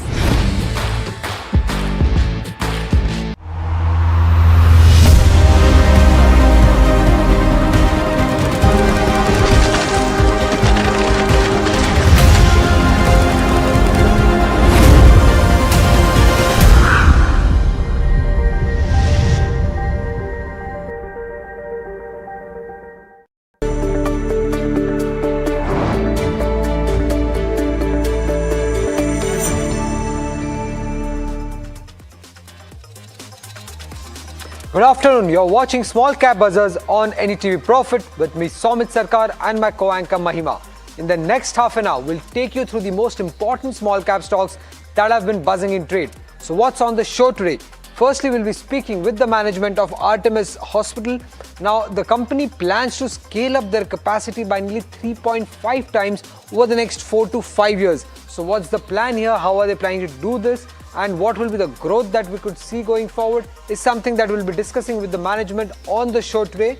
Secondly, it's Fusion Finance. Now, that stock is down nearly 6.5 to 7% in trade, and this is largely post the Bihar MFI bill was passed yesterday. Now, Bihar accounts for nearly 17% of the company's asset under management, and this is having a sentimentally negative impact on not only Fusion MFI but also other microfinance companies. But Fusion Finance is something that we'll be discussing on the show today. Zelio E-Mobility. Now, that stock has been gaining for the 4th consecutive session. It's up nearly 30% in the last 4 sessions. What could be the potential reason behind this kind of a surge coming in for Zelio E-Mobility, despite the fact that the broader market continues to remain weak, is something that we'll discuss on the show. Then it's an interesting company named Citurgia Biochemical. Now, the stock has jumped up nearly 3.7 times in the month of February. The stock relisted in February 9, and since then we have seen a surge of nearly 3.7 times. But what does the company do? What's their business is something that we'll discuss on the show. And lastly, when it comes to Go Fashion, that stock had hit a 52-week low in market in intraday basis today. And if you look at the last 7 trading sessions, the stock has declined in nearly 6 of them. It has declined nearly 15% in the last 7 trading sessions. So that's also something that we'll discuss on the show. Firstly, if you look at the markets now, the Nifty is down nearly 200 points in trade. Very weak trading session is something that we are seeing. It's trading near to 25,300 level, which is below its all key day moving averages, below its 50, 100 and 200 moving averages. Apart from that, if you look at sectoral wise, other than Nifty, IT among the major indices, all other sectoral indices continue to trade in red. As you can see, Nifty Media and Nifty IT are the only two major sectoral indices which are trading in green. Apart from that, Nifty Real Estate, Financial Service, FMCG, all down more than 1% in trade. Even when it comes to the Nifty Small Cap Index, it's down nearly 1%. But what are the specific counters that have been buzzing in trade today, Mahima? Somit, I'll start with some positivity at least. I'll start with what's doing well in the broader end of spectrum, that is the small cap space. Of course, the index is down 0.85%, but defying that, there is Foseco, which is up almost 12%, followed by something like an Awadh Sugar, which is doing fairly well, up 8% as well. Godavari Bio Finery is also doing fairly well, up almost 7%. BL Kashyap, Camlin Fine is also doing fairly well. All of these counters, in fact, up in that range of 6%. Yasho Industries, Dhampur Sugar, as well as Rajashri Sugar, all of these counters in that range of 5% is the kind of gains that they're seeing. In fact, sugar as a pack is doing fairly well. There's Bajaj Hindustan Sugar also which is doing fairly well, up 4.7%. Magad Sugar as well doing fairly well. Polypex Corp, yet another day of good gains coming in for this particular counter. But on the flip side, counters that are under pressure today, Fino Payments is one of them, down by about 9.8%. Renaissance Global now today is seeing profit booking down almost 16%. Jindal Poly Invest is also down around 8%. You have something like a Fusion Microfinance, Utkarsh Small Finance Bank, as Somit was earlier mentioning, seeing downtick of around 5% each. Sadbhav Engineering is also down by about 5%. BLS Services is also down by about 5%. DE Development is also seeing a downtick of around 4%. Dishman Carbogen, Fedbank, Shopstop are some of the other names that are under pressure, down by about 4%. So these are some of the names in the small cap space that are under pressure, and that's where the broader end of spectrum is concerned. But as promised, let's welcome in Devlina Chakravarti, the Managing Director of Artemis Hospitals Group, joining us now. Devlina, thank you so much for taking out the time. My first question to you is, I was just going through, the meet takeaways. You are targeting to break into top 5 Delhi NCR areas. Just want to understand as to what is the kind of target that you're looking at, what is the kind of bed capacity addition that you're aiming there, and then from there on, what is the kind of revenue run rate that you're expecting? So thank you, Mahima, and thank you for this opportunity. So as you are aware that we are at an inflection point when we are looking to grow to becoming the top 5 players in Delhi NCR. We are confined to this region, and we are looking at a whole range of green and brownfield projects. And we have a lot of headroom for debt, but more importantly, we have also been given a nod by the board for a 700 crore raise, which hopefully by May, June, we should be in a position to close, both in terms of QIPs and prefs. So this is, and as we speak, we have a large funnel of good hospitals in the green and brownfield zone, which is going to be price effective, because I don't believe in paying too much to acquire an asset. And as you are aware, we have just announced our South Delhi assets, which is the Vimhans Artemis piece, with 650 beds getting operational by 2029. We have one asset outside of Delhi NCR, which is Raipur, which is another 300 beds, which is coming out to be becoming operational by May of this year. Right. Apart from that, we are looking at bed strength of 2,300, if not 2,500 plus in the next 3 years, with the finalization of some of the assets. Got it. Can you help me explain as to how the bifurcation between greenfield and brownfield is going to be like for you from here on for the next, let's say, 1 or 2 odd years? So it could be for the next, it depends on the opportunity as we speak and the funnel that we are looking at. there are 50% green and brownfield.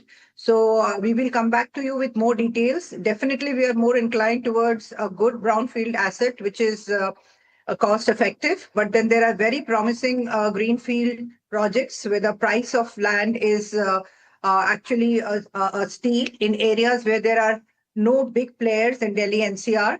So we are going to be gauging it very carefully, and we will come back to you once these assets are finalized and are pretty much under our belt. You're planning to increase your bed capacity to 2,500, I believe, over the next 4 to 5 years. Currently, it's around 700. So that's a jump of nearly 3.5 times. What is the kind of capital expenditure that you envisage that the company will incur? Be it acquisition, be it greenfield, say over the next 4 to 5 years? So, our organic growth, our 700 beds in Gurgaon will go up to 1,000 beds, out of which 100 beds we have gotten it free because of a platinum rating that we have gotten from the environment. Balance 200 is through the extra FAR that we are buying. And the additional 1,500 beds in Delhi NCR, the cost per bed that I look at an average is 70 to 80 lakhs per bed, which is far lower than what today a bed is for. So it is, so there are trust lands, there are areas where a distress asset sale or a distress sale of land. We are looking at all of that to acquire, and the numbers would be typically around 70 to 80 lakhs per bed. And the overall capex would be around? So the overall capex would be in the range of almost 1,800 to 2,000 crores, which is going to be between debt and equity. And equity, which means as you see, all these assets are phased for the next 3 years, and on the books, the company has cash in the range of every year of 175 to 200 crores. So that will also, through internal accruals, debt, and through equity, is what we are looking at. Equity means you will be raising fund. Any ballpark number that you could share with us? So I did mention that we have got a nod from the board for a 700 crore raise through QIP and PREF. And we will closer to the date decide how much of this we actually require and how much could we service it through the debt and our internal accruals. Devrina, what is the kind of RPOP that you are aiming at, let's say 2 years down the line? How is that going to progress? What's the kind of growth that you're aiming at? So, as you are aware, though we are not the most expensive, we are actually very moderately priced, but we lead the RPOP numbers in Delhi and NCR at 83,000 is our RPOP. And that is also because of a large number of international patients that we service. 30% of our revenues are through the international patients. And as we speak, the numbers are only growing up with the push on medical tourism and the countries adding on to our list every year. That number we see continuously growing. So going ahead in the next 2 to 3 years, all I can say is we will be one of the leaders in the RPOP numbers, because we will continue our growth with efficiency and with quick turnaround of the beds and a sizable number of high-end surgeries and international patients. So that will be the drivers for a continuously growing RPOP. Any ballpark figure that you would like to give us for your RPOP? Well, that's hard to say currently, but definitely our current range will be maintained, if not better. We have shown a 4 to 5% increase in our RPOP year on year, and that will be our endeavor. Right. The Raipur facility, I believe it has around 300 bed capacity. By when will this be commissioned? This is getting commissioned in May of this year, 2026. And what could be the incremental top line that you are expecting when this gets commissioned, say in the third quarter? So we are, first year, we are looking at an incremental top line of 90 to 100 crores in 11 months. I'm not talking about, because we are going to get operational in May. So it will be net 11 months. So we're looking at 90 to 100 crores of top line in 11 months.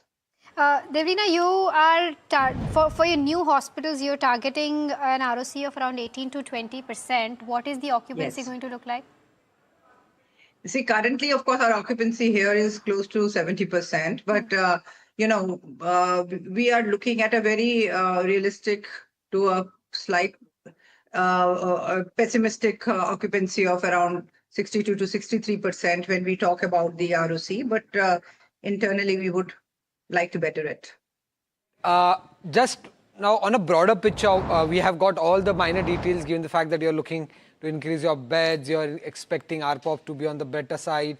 Overall, if you look at the revenue CAGR, say for the next 4 to 5 years, what is the internal target that the company is working with? At what rate will your revenue grow?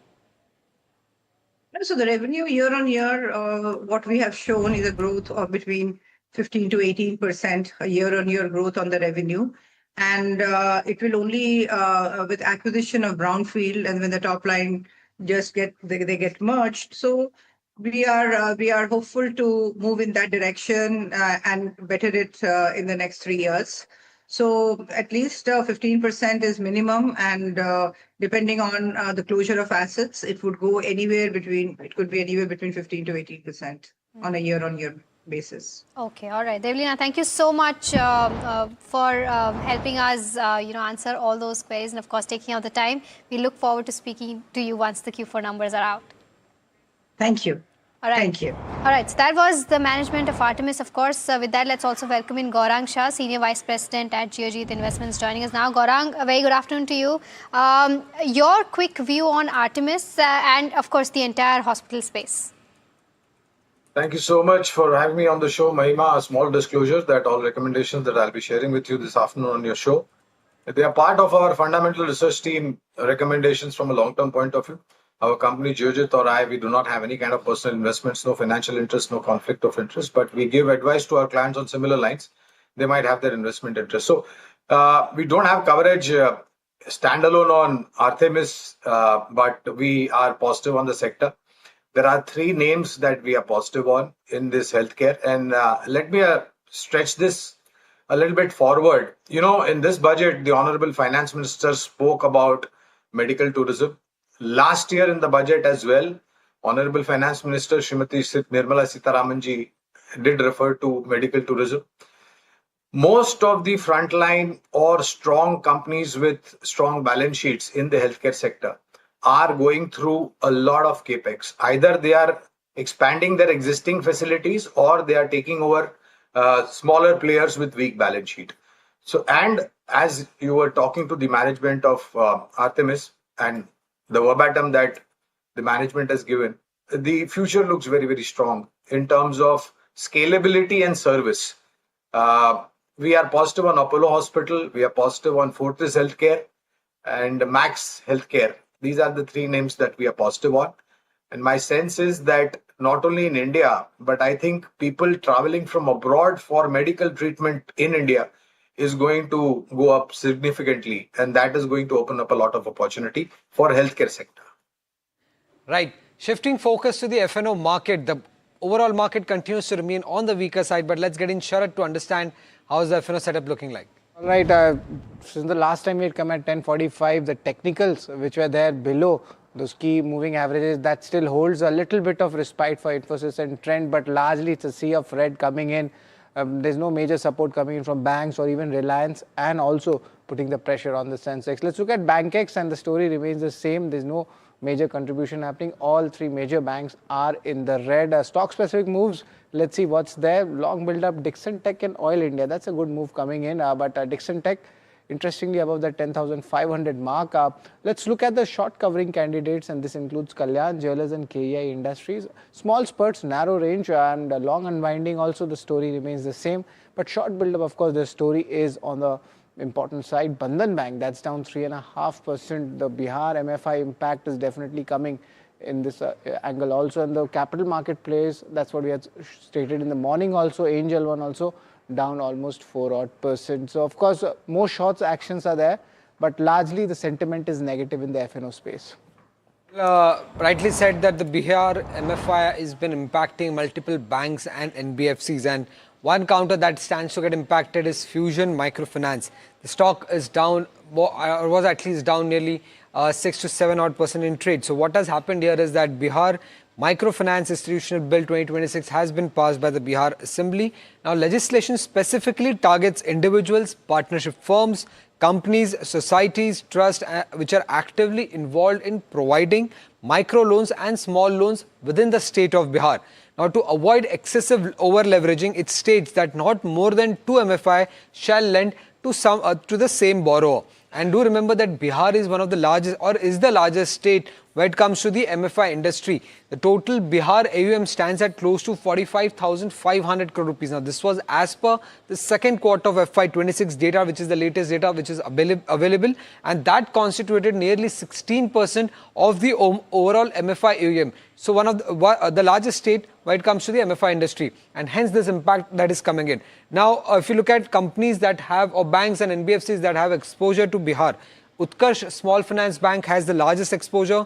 45% of its AUM is exposed to the state of Bihar. IFL 21%, L&T Finance 17%.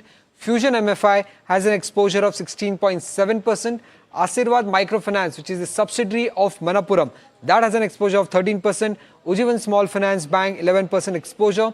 Satin Credit Care, AU Small Finance Bank, and Credit Access Grameen have an exposure of anywhere between 5 to 9%. But Fusion Finance, having an exposure of 17%, is down nearly 6% in trade. But what brokerages are saying, now Citi is of the view that this bill is explicitly exempting the lending operations of bank and NBFC. So there won't be any direct impact on banks and NBFCs of this bill, but there could be an indirect impact. And what they're saying here is that multiple lending or adverse shift in repayment behavior stemming from cultural influences could have an indirect ramification on banks and NBFCs, and hence this sentimentally negative impact coming in on the entire NBFC and the banking space. When it comes to Morgan Stanley, they believe that the MFI industry has seen a recovery in asset quality and gradual pickup in disbursements in recent quarter, and this development could create an overhang on investor sentiment towards the industry, if not any actual impact. So it's very clear that there won't be much of financial impact. It's just sentimentally negative, and hence we are seeing this downtick in all the NBFCs and the banking name. Gaurang, getting you on this, how are you looking at this bill that has been passed by the Bihar government? Do you expect any major impact to come in disbursements for these NBFCs going forward? So, again, this is, we need a little bit more clarity, isn't it? Because whether the regulation that has been passed in the parliament or by the state government is restricted to the unorganized sector. And, Bihar does have a well-known fact that the way the procedures are adopted by lenders of unorganized sector when it comes to recovery, they are very, very harsh. We had one instance earlier also with one of the listed entities. Out of the names that you flashed on your screen, there are 3 names on which we have a fundamental coverage: L&T Finance, AU Small Finance, and Credit Access Grameen. And I think all these 3 companies have a relatively lower exposure to the state of Bihar when it comes to their loan book. Having said that, all those companies which are having higher exposure, with a caveat that we need clarity whether this new regulation is going to take each and every lender into consideration and limit it, or whether there is going to be any specific in terms of listed entities and unorganized players. And when it comes to unorganized sector lenders, we all know some of the treatments that they use for recovery is very, very harsh.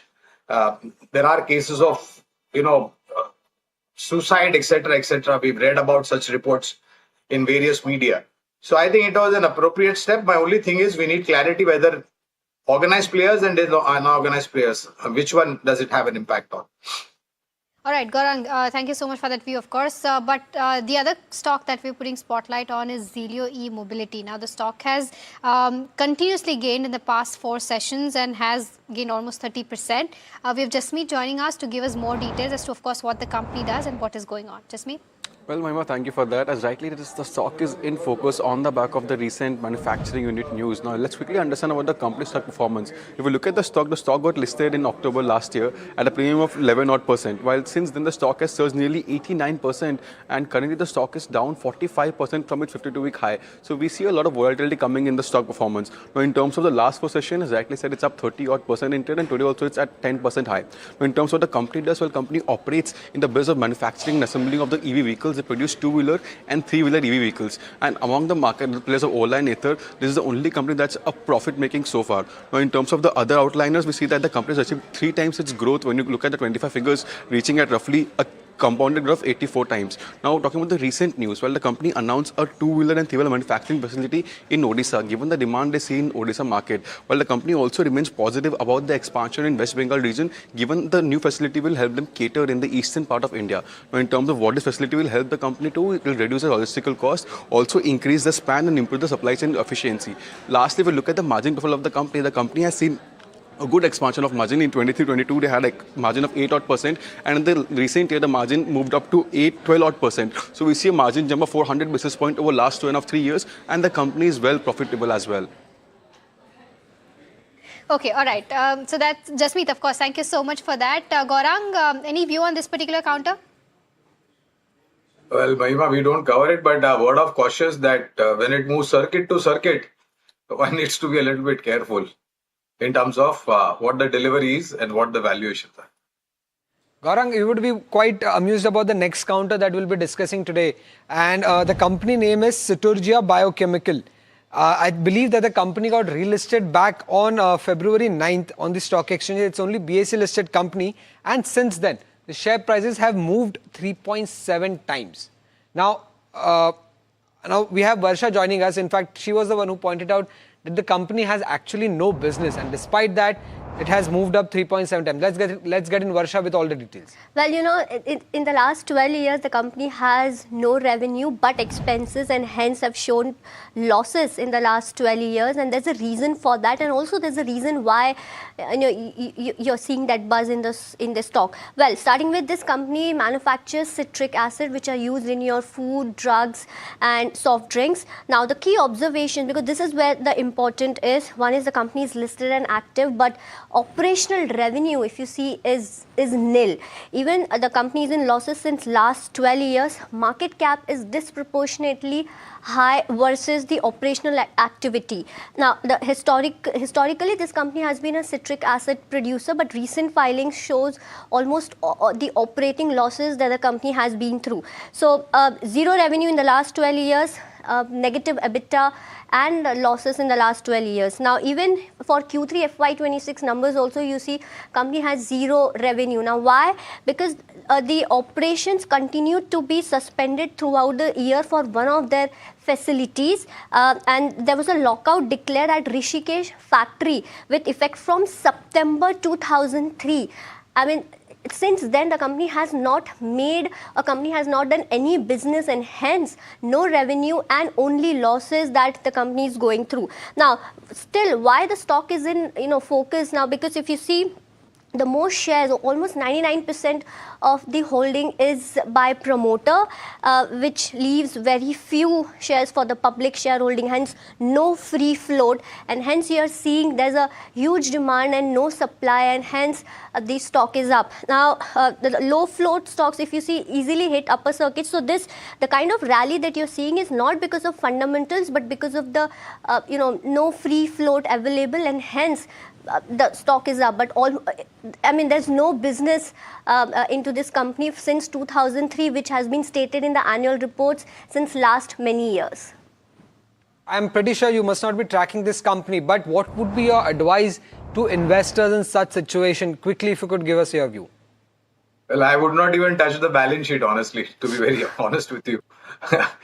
And as Varsha was saying, and I was reading on the slides that you were flashing on your screen, 29 lakh is the loss on the balance sheet. Virtually nothing there. And I think Varsha mentioned that promoters are holding 90% plus. I think these are multiple red flags. And I would also say that this is a classic case of pump and dump, given the low free float. honestly, there is nothing in the fundamentals. Then why on earth is the stock rallying? Purely because of the cornering of shares by the promoters. And as and when, according to their whims and fancies, they would take it upper circuit, they would take it lower circuit. And in this particular situation, you will have some very naive, gullible traders who would eventually have the courage to possibly do something in this counter. I think it is, it'll be really, we will really appreciate if the authorities and the regulators pull up these kind of companies and promoters who are doing such mischief in the market, to be very honest. Gaurang, makes complete sense. Thank you so much, in fact, for that view coming in. And of course, taking out the time and helping us with all those views on the small cap stocks that we discussed today. But with that, viewers, completely out of time on this edition of Small Cap Buzzers. But do stay tuned. Ask Profit up next.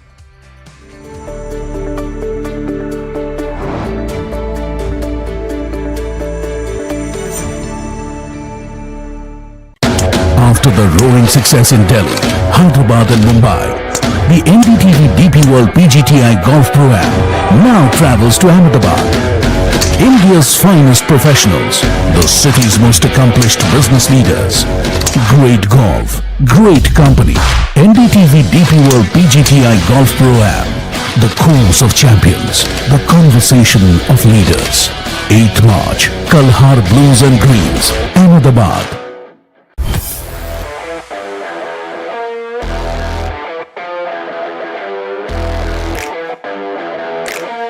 First India tour in your city. Rag on with Shankar Ehsan Loy and Siddharth Mahadevan and Shivam Mahadevan. 5 times melody, 5 times masti with NDTV Good Times. Go, grab your tickets.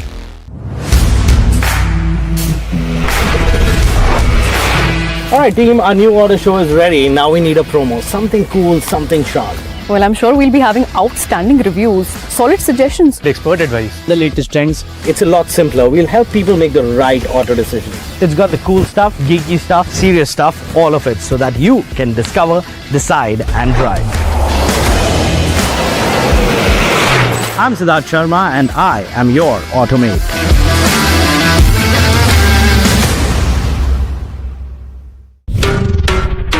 Sound check हो गया? Visuals ready? Lights okay? Everything is ready? Wait, are you ready? ये सिर्फ एक concert नहीं है. This is my life. This is my story. One night, no repeats. Book your tickets now. Hi, I'm Tamanna Inamdar. Watch me on NDTV Profit, where I break down the day's biggest business stories.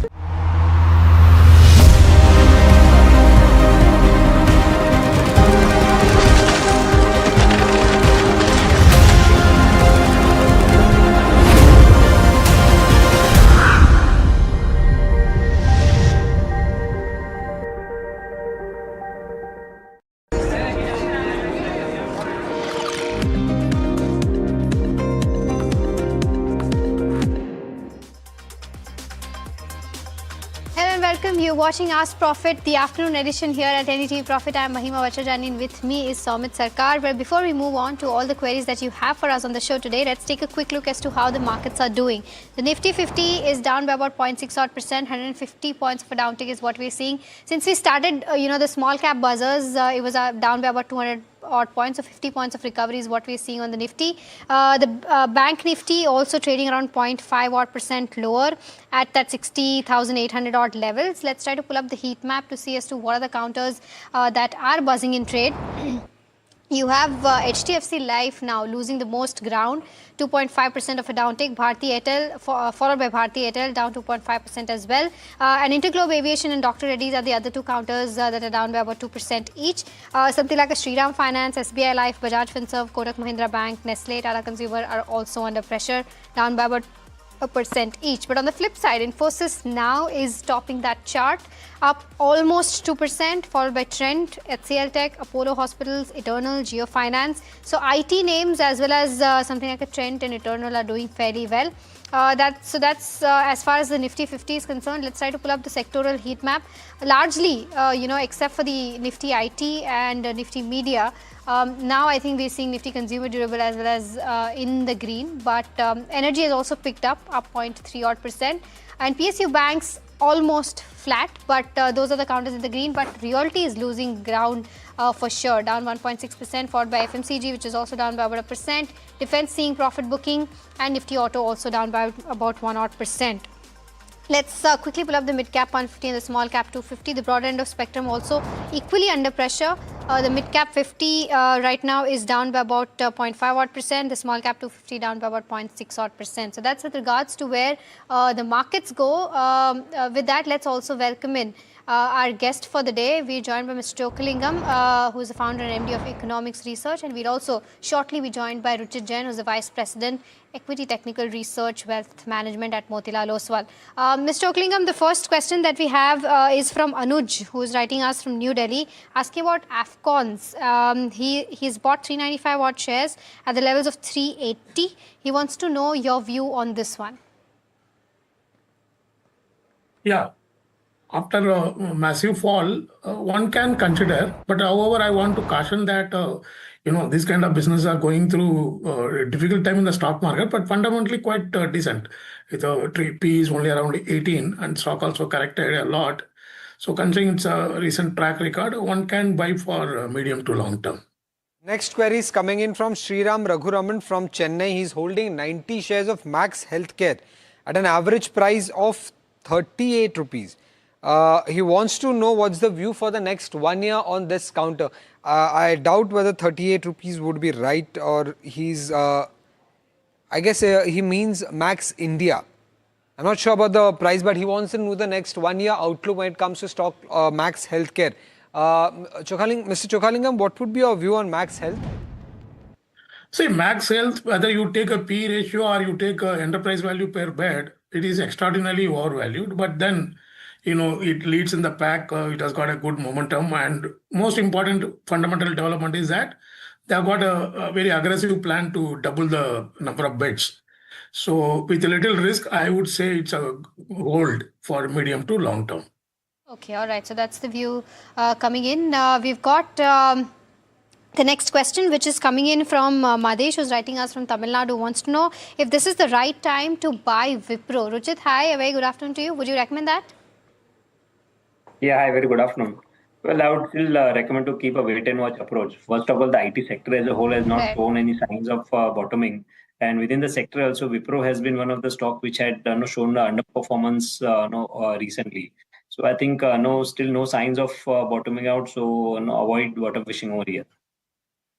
The next or our first caller query for the second half of Ask Profit is coming in from Pune. Mr. Gupta, you can go ahead and ask your query. Yes, please. Hello. Yes, Mr. Gupta, we can hear you. Please ask your query. Sir, I am holding 1,440 shares of Eicher Motors. Right. 1440. And you want to continue holding this counter? You want to exit? You want to book profits? What is it that you want? I can continue holding. And price is 150 rupees approximately. Okay, so you have been holding it for a very long time. Mr. Chokkalingam, should he continue to hold these shares or book profit? He's sitting on a handsome gains of more than 1 crore. Still one can hold long-term investors because, there is a structural shift towards high end of the bikes in recent years, and Eicher Motor is a beneficiary, and performance also quite consistent and steady growth is maintained whether in quarterly basis or annual basis. Slightly stretched trailing PE around 40, but then I think it deserves that kind of premium. So I would give a hold recommendation. Okay, all right. So hold on Eicher Motors is the view that Mr. Chokkalingam has. The next question is also for you, Mr. Chokkalingam. This is coming in from Satyan. He's asking if he should shift from Shalby Hospital to Artemis Medical. We just spoke to the management, in fact. Would that be something that you would recommend? I am not in a position to talk on these two stocks because of my personal, the insider trading policy. Okay, and so then, overall perspective on, the hotel space, if you can give any perspective. See, hospital, I am extremely bullish because hospital sector is the one which attracted more than 50% of the FDI in the recent years and continue to command a lot of inflows. Second, a lot of acquisitions are also continuously happening in the hospital space. So, and also it is not going to be affected by AI. It's a domestic demand driven. So I am very, very optimistic on quality, small and mid-sized hospital stocks. The next query is coming in from Ashish from Orissa. He's holding 300 shares of DCB Bank bought at a price of 116. He's currently sitting on a profit. He wants to know whether should he increase his position on this counter or continue to hold this for the next 2 years. Mr. Chokhalingam, any view on DCB Bank? See, it is trading at almost one-time price to book value, so one can hold because most banks are trading, above one-time book value, except central bank. Otherwise, 1.1 to 1.2 is the lowest range. So at least 20% upside is possible from the current price. So I would give hold and even buy on decline DCB Bank. Okay, all right. So that's the view on DCB Bank. But viewers who are tuning in, you can give us a call on the number that's flashing on your screen up there, and of course also WhatsApp us your queries. The next question is from Srujana, who's writing us from Hyderabad, asking about Astra Microwave. 40 is the quantity and 1015 is the average price. She's saying that she had loss, but it's recovered in the past 1 week. Should I hold, sell, or average? Ruchit, what would you recommend?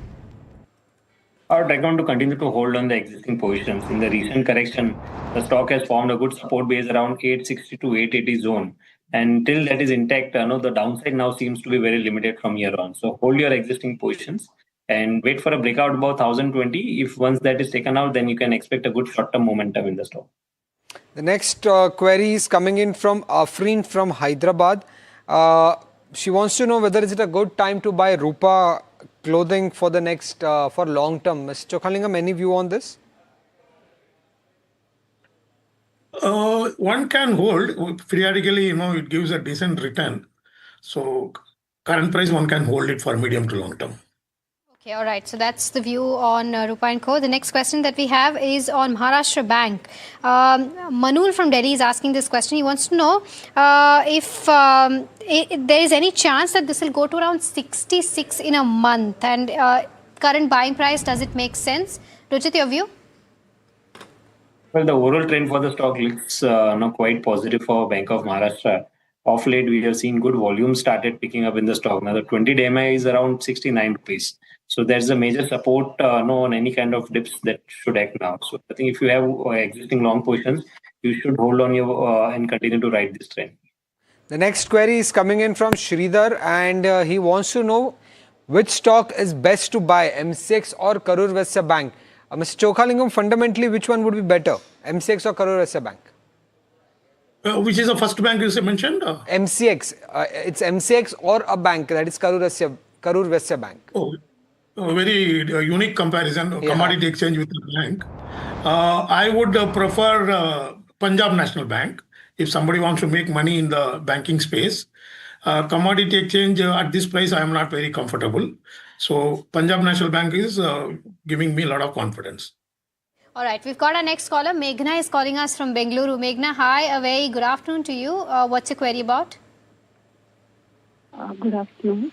I'm holding Kim's shares, 50 shares at the rate of 707. Okay. So this is for 1 year time frame. So I want to know if I can continue in the same stock or can shift to any other healthcare stocks or hospital Okay. stocks. Okay, got it, Meghna. I'll take this up with Ruchit. Ruchit, from a 1 year perspective, is this stock looking attractive on the charts or any other counter in this space that you are liking currently? Yeah, I think overall hospital space is looking positive, where we can expect some good returns over the next 6 to 12 months period. And within the entire hospital space, I think two stocks are looking good. One is Apollo Hospitals and second is KIMS itself. So I think can continue to hold on if you have a 12-month time horizon. The sectoral move should be positive from here on, and Apollo and KIMS, these are two stocks where technical structures are looking quite bullish. The next query is coming in from Savio. He's a long-term investor, can hold for the next 1 to 2 years. He wants to know whether at the current level, Is Praj Industries a good buy? Mr. Chokhalingam, any view on Praj Industries?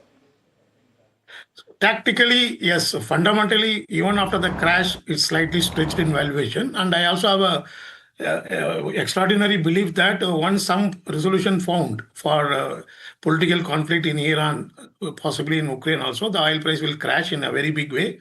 So medium to long term, it's quite risky for a Praj industry at current valuation. So tactically in the short term, yes, one can get 10-15% return. Okay, Satish Kumar is asking the next question. He's holding 25 shares of Gokuldas at the levels of 815. Should I hold, average or exit at a loss? Ruchit, your view on the charts? I think overall it seems to be into a consolidation phase going ahead. Overall, no, the textile space did see some no, news-based moves, but the follow-up move is still missing over there. I think some more time-wise correction or consolidation can be expected in the near term. 550, 540 is a good support zone for the stock, whereas 850 is a resistance zone. So look to exit on pullback moves rather than exiting at current levels because we have already seen a bit of correction over last few days. So if you get any pullback move again towards 800 and above, then take a review to exit over there. The next query is coming in from Kalpana and it's on Aditya Birla Real Estate. Mr. Chokhalingam, she's holding around 200 shares and she's saying that she doesn't find any strength in the balance sheet given the fact that the company's debt has been increasing and they have been incurring losses. So should she still continue to hold this counter or exit? One can, sell this. I would prefer some player like Ovra Realty or even DLF to AB Real Estate. The next question is from Rajesh, who is writing us from Noida, asking about Vikran Engineering. He wants to know if we can average out from a long-term perspective. Mr. Chokhalingam, your view. I have not studied this in detail, so I'm not able to give any view. Ruchit, any view on this one? A clear low top, low bottom structure since some time and no signs of trend reversals. The pullback moves which come in between does not witness any kind of good volume action. So I would suggest to avoid. Okay. Right. We have a live caller coming in. Mansingh is calling. Mansingh is calling in. Mansingh, you can go ahead and ask your query. Good afternoon, sir. I'm holding control print shares. Okay. 60 shares at average price 780. Okay. Should I continue to stay invested in this counter for 2 to 3 years? And you can stay invested for long term? Yes, sir. I can stay. Okay. If you want to shift, if I wish to, there is need to shift, can I shift to KP Energy Limited? Okay, Mr. Chokhalingam, any view on control print? Should Mr. Mansingh continue to hold this counter for long term? One can. Its only problem is top line is growing, but margin under pressure. But it has got a good track record in the past, so one can continue to hold control print. Okay, all right. The next one is from Navneet, who's writing us from Hyderabad, asking about Allied Blenders. He's got 8 shares at the levels of 653. Hold or sell is his question. Ruchit, your view on the charts? I would recommend to exit low top, low bottom structure in the recent pullback move. The 50 DMA is acted as a resistance. So technical structure does not look to be that positive. So can take an exit. The next query that is coming in from Deepak from Bangalore. And it's an Indraprastha Medical Corp. He's holding 35 shares at a price of 600 rupees, currently sitting on a loss of 6,000. Should he continue to hold this for the next 1 to 2 years? Mr. Chokhalingam, have you tracked this counter, Indraprastha Medical Corp? I believe it's a subsidiary of Apollo Hospitals.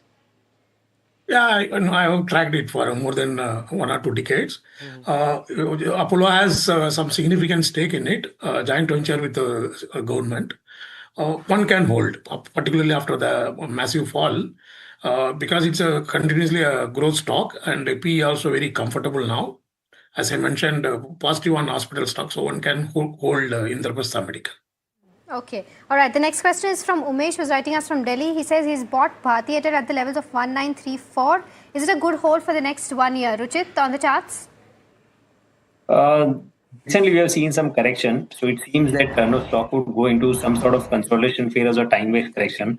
I think if you have a short to medium-term perspective, then I think the stock could see some sideways movement only. So I would recommend if you see any kind of pullback moves again towards the 2000 mark, then you can look to take an exit. Where is coming in from Subramaniam from Navi Mumbai. He wants to know whether can he invest in Tata Chemicals. Mr. Chokha, any view on Tata Chemicals? I would avoid at the current price and valuation Tata Chemical. Okay. The next query that is coming in from, he hasn't mentioned, okay, his name is Natraj and he's bought few shares of Nuvama Wealth, 20 shares at a price of 1,369. He wants to know the short-term view on this. Ruchit, any view on Nuvama Wealth? Short term, the stock seems to be into a consolidation phase. 1200, 1180 is a good support on the downside. But on pullback move, 1350 is the immediate resistance. So it does not seem that we would see any kind of trended phase in very near term. If you look at last few trading sessions, the volumes have also reduced significantly. So expect some consolidation to continue. Okay, we've got Ram Prasad calling us from Mumbai. Very good afternoon to you. How can we help you? Yes, please. I have purchased 50 shares of Procter & Gamble Health Limited, PGHL. Yeah, got and the share price was 6,100 per share. Now the price has dropped too much. What should I do? Should I continue to hold and hope for a turnaround, or what is your advice on this? Okay, Mr. Oklingam, I'll come to you on this one. What's the view like on PNG? Yeah, in fact, just a couple of hours back, I also got attracted as this MNC is trading close to 52-week low. Yeah. But the biggest problem is growth is missing, near stagnating revenue. But one can continue to hold it. I would not dare to give sell call because this is a solid parental support is there. It is quite possible to come back to growth path. So one can continue to hold. Okay, the next query is coming in from Rajesh from Noida. He wants to buy Finolex Industries. He wants to know whether is it a good price to enter this counter. Mr. Chokhalingam, the query is for you. I prefer Finolex Cable. In fact, Finolex Industries has about 15% stake also in Finolex Cable. I prefer Finolex Cable because it's still down 40-45% from 1 or 2 year high Finolex Cable, and industry is a solid growth story, and there's a lot of cash, more than 2,000 crore of free cash the company has, and valuations are very, very attractive. So I prefer Finolex Cable. Okay, Lata is asking the next question about Parag Milk Foods. She wants to know if this is the good time to buy, and if yes, what could be the right price to enter this counter is basically her question. Ruchit, your view? So as of now, no signs of trend reversal. Major support, if I look on the bit longer term charts, then it comes around 160 to 180 zone. So maybe if you get some more dip towards 180, 160, then you can take a review over there. Queries from Narayan, and he's holding around 30 shares of SBI at a price of 1,023. Should he continue to hold or book profits? Any view on this, Rajesh? Ruchit, sorry. Continue to hold on. No signs of trend reversal since last 2 quarters. The next query is from Navneet from Patiala. He wants to know which could be a best bet in the data center space, L&T or Anantraj. Mr. Chokhalingam, any view on both the counters? Which one should he enter? See, in terms of conservative approach, I prefer L&T.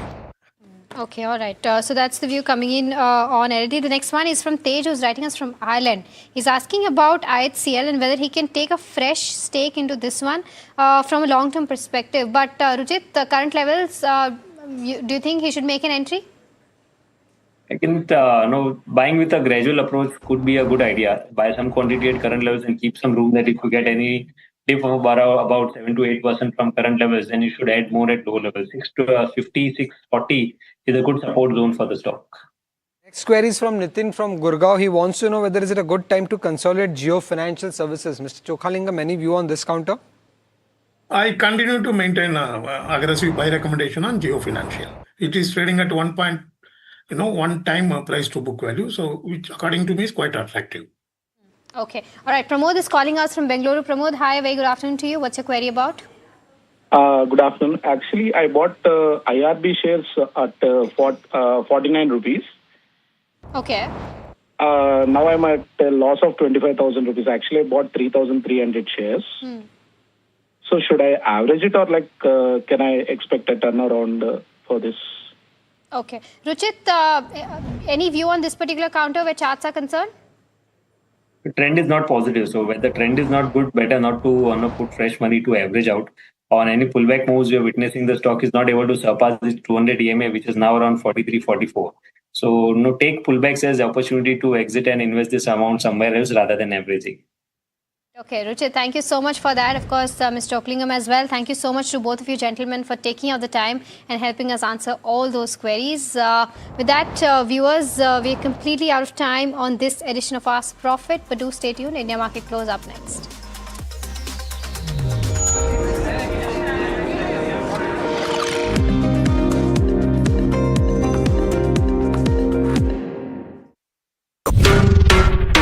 Sound check हो गया? Visuals ready? Lights okay? Everything is ready? Wait, are you ready?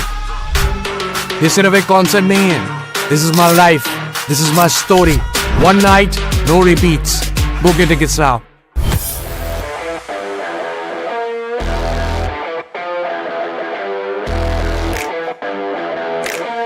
First India tour in your city. Rag on with Shankar Ehsaan Loy and Siddharth Mahadevan and Shivam Mahadevan. 5 times melody, 5 times masti with NDTV Good Times. Go grab your tickets. After the roaring success in Delhi, Hyderabad and Mumbai, the NDTV DP World PGTI Golf Pro-Am now travels to Ahmedabad. India's finest professionals, the city's most accomplished business leaders. Great golf, great company. NDTV DP World PGTI Golf Pro-Am. The course of champions, the conversation of leaders. 8th March, Kalhar Blues and Greens, Ahmedabad.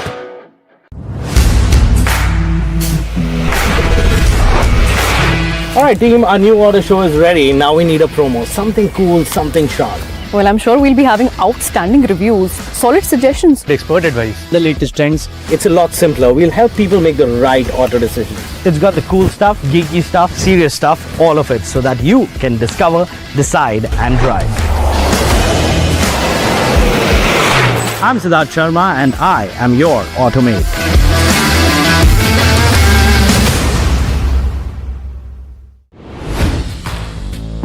Hi, I'm Tamanna Inamdar.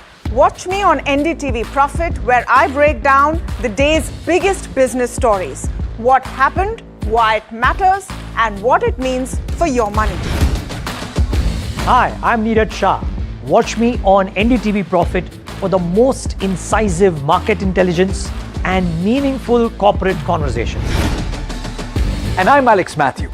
Markets, mutual funds, insurance, personal finance. I help you cut through the noise and make smarter financial choices. And here's where you can watch us.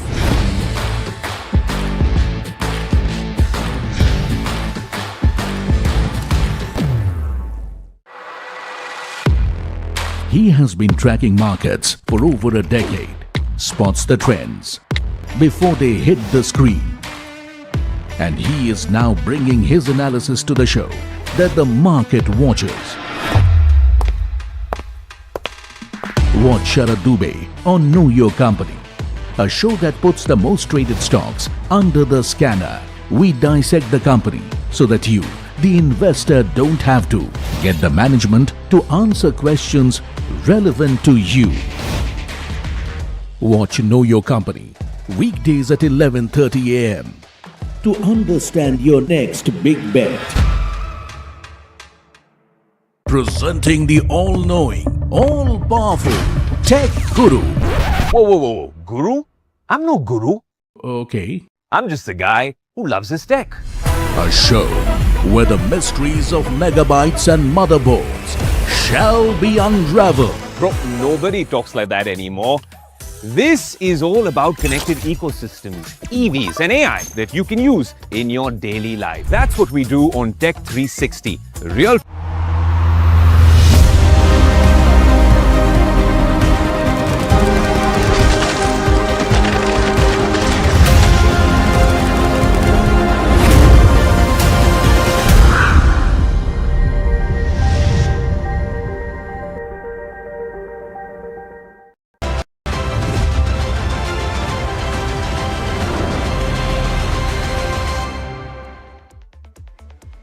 Hi, thanks so much for joining in and happy Friday to you for what it's worth. My name is Alex Matthew. With me is Hiral Dadia and Sharad Dubey. Guys, it's been a bit of a troublesome week for the Indian equity markets and today is no different. Yeah, I mean, the kind of cuts that you're seeing, that profit booking that's coming in, I think what it's lacking is the confidence that there is value in India. And where is the trigger? We are just not understanding. There is no major negative trigger also happening, and now the key moving average is Nifty is below that. So IT is another factor that we're watching out for as well. IT is another factor. In fact, we'll talk about all of that. Let's start with a check on where the benchmarks are, Sharad. And 0.7% lower at this moment, broken below that 25,100 mark. In fact, 25,500 was what we were talking about. If we break below this level, we're talking about the possibility of going to 25,000, right? So this is something that you want to watch for. Let's take a look at the heat map as well, just to see what the picture is. And there is significantly more red on the screen than there was yesterday. Reliance Industries is just about flat. So earlier today, it was losing about 1% or so. It's recovered a little bit of ground. If it was worse off than it is right now, you would see more pain on the benchmark. Trend The doing IT okay. is doing well. Yeah. A little bit of short covering for third day. But Alex, the red. The red is significant, but even IT, and we'll see when we pull up the index, it has come off the high point of the day considerably so. But HDFC Life, Bharti Airtel, Indigo, you know what? Bharti Airtel is actually making it to the lower list or the bottom of the screen for quite a few of the days this week. We'll have to figure out on the charts whether there's something to watch out for. Interglobe Aviation, of course, reacting to that update from the DGCA. That is good news for you and me, Sharad, not so much for consumers. Indigo, It's good, yes. which is cancellation of tickets becoming easier. Maruti Suzuki, a few other names in the automotive pack doing not so well. ICICI Bank losing about 1.5%, and this is going to be posing a little bit of a challenge. Very quickly, I just want to pull up the IT index intraday chart, because this is something that started off with significant gains and you've actually seen a complete deceleration from that point. You've seen this play out over the course of the last couple of sessions as well. When that big news came through, the positive news came through, it actually bounced back. That hasn't been holding, right? So you spoke about the moving averages. What are the key factors to look at? Exactly. But the first thing is that 25,350 mark. That was the 200 DMA. Now we are below that. 1 month low levels at Nifty. So it's a key technical average if you are tracking this. But remember, for the medium term basis, buy the dip strategy definitely holds. It's not intraday of one more session, but for the medium term basis. Options data is suggesting a minor recovery might be possible later on if a little bit more selling comes in, but largely IT is seeing short covering for the third straight day. But will it hold up? That's the question. For last 2 days, the answer is no. Major sectors are seeing losses, but they're in a very narrow range, something between 2 to 3 odd %. There's no major sell-off happening, but of course, capital market and select NBFCs on Bihar MFI News also are seeing a big drag. And interestingly, the European markets have opened positive. So largely we can say a neutral sentiment globally, but definitely we want to understand why the indices are cracking in trade. Over to you, Hiral. Stock specific, what's there on your watch list? Lots more on the watch list. Thank you, Sharad. But before we head across to the watch list, Reddington, Tejas Network, Supreme Petro, Camlin Fine, Sarda. Few top movers in trade today in a market which is actually drooling under pressure. And to add to that, what continues to remain under pressure is Home First, VMM, which is VMart, Vesuvius, Credit Access and JK Tyre. These are few of the stocks which are moving in trade as we speak. But on the watch list, pressure continues when you talk about the consumption pack, from a Nestle to a Tata Consumers and HUL, all under pressure. Eternal has seen a good recovery after that extended fall. Ultratech Sim, and that stock is trading under pressure, not done really much in the last 6 months. Maruti Suzuki is seeing selling pressure. In fact, as Alex mentioned, all of your other auto names also are in focus today, and that is on the back of the auto sales numbers that will trickle in tomorrow. That is on the 1st of March, which is a Sunday. Reddington is also up in trade. Tejas Network, Praj Industries, Sun TV are all buzzing on the back of strong volumes. SpiceJet again on the back of the block deal along with a VMart Retail. Vesuvius has reported numbers, and that stock is in focus with a Coromandel which touched a 2-month low. In fact, some momentum or some movement that's happening when you talk about fertilizer stocks between yesterday and today. So watch out for that space pretty closely. And volume building up on Apollo Microsystem. You have your entire MFI pack which is in focus on the back of the Bihar MFI bill. That's the microfinance bill that has come up. and that impact is what is visible. So these are the stocks that are in focus in today's session. But let's get in. Kunal Shah from Mirai Asset Sher Khan, who's joining in to talk to us about what the levels should look like. And we have Deepan Mehta from Elixir Equities. Welcome to the show, gentlemen. Always a pleasure to speak to you. Kunal, let me come to you first. I mean, interesting sell-off that we are seeing in terms of where markets go today. The week has not really been that great, and it's specifically IT also, which has been on a back burner, though some kind of respite in today's session. If you have to look at Nifty and Bank Nifty, what are the levels that you're tracking from a perspective that someone wants to enter in trade on Monday? Good afternoon. Good afternoon to everyone. See, I think firstly, what we have seen post that the US trade deal, the high gap up of what we had, we have been continuously making from those levels a lower high formation. So clearly there is no momentum in the markets. Today, again, 25,500 has also been broken on the downside 400 zone. And I think now the gap area, which is there around the mark of 25,100, that will be tested on the downside. So overall, the view remains negative, sell on rise for the market. 25,100 is what I'm expecting to be tested on the downside. And if we sustain below that, then we will probably will be heading towards 24,900, 600 zone. On the higher end, till the time we don't surpass 25,600 again, the view continues to remain negative on the Nifty index. The Bank Nifty index here in the last 3 trading sessions, what we were trying to defend was 60,800.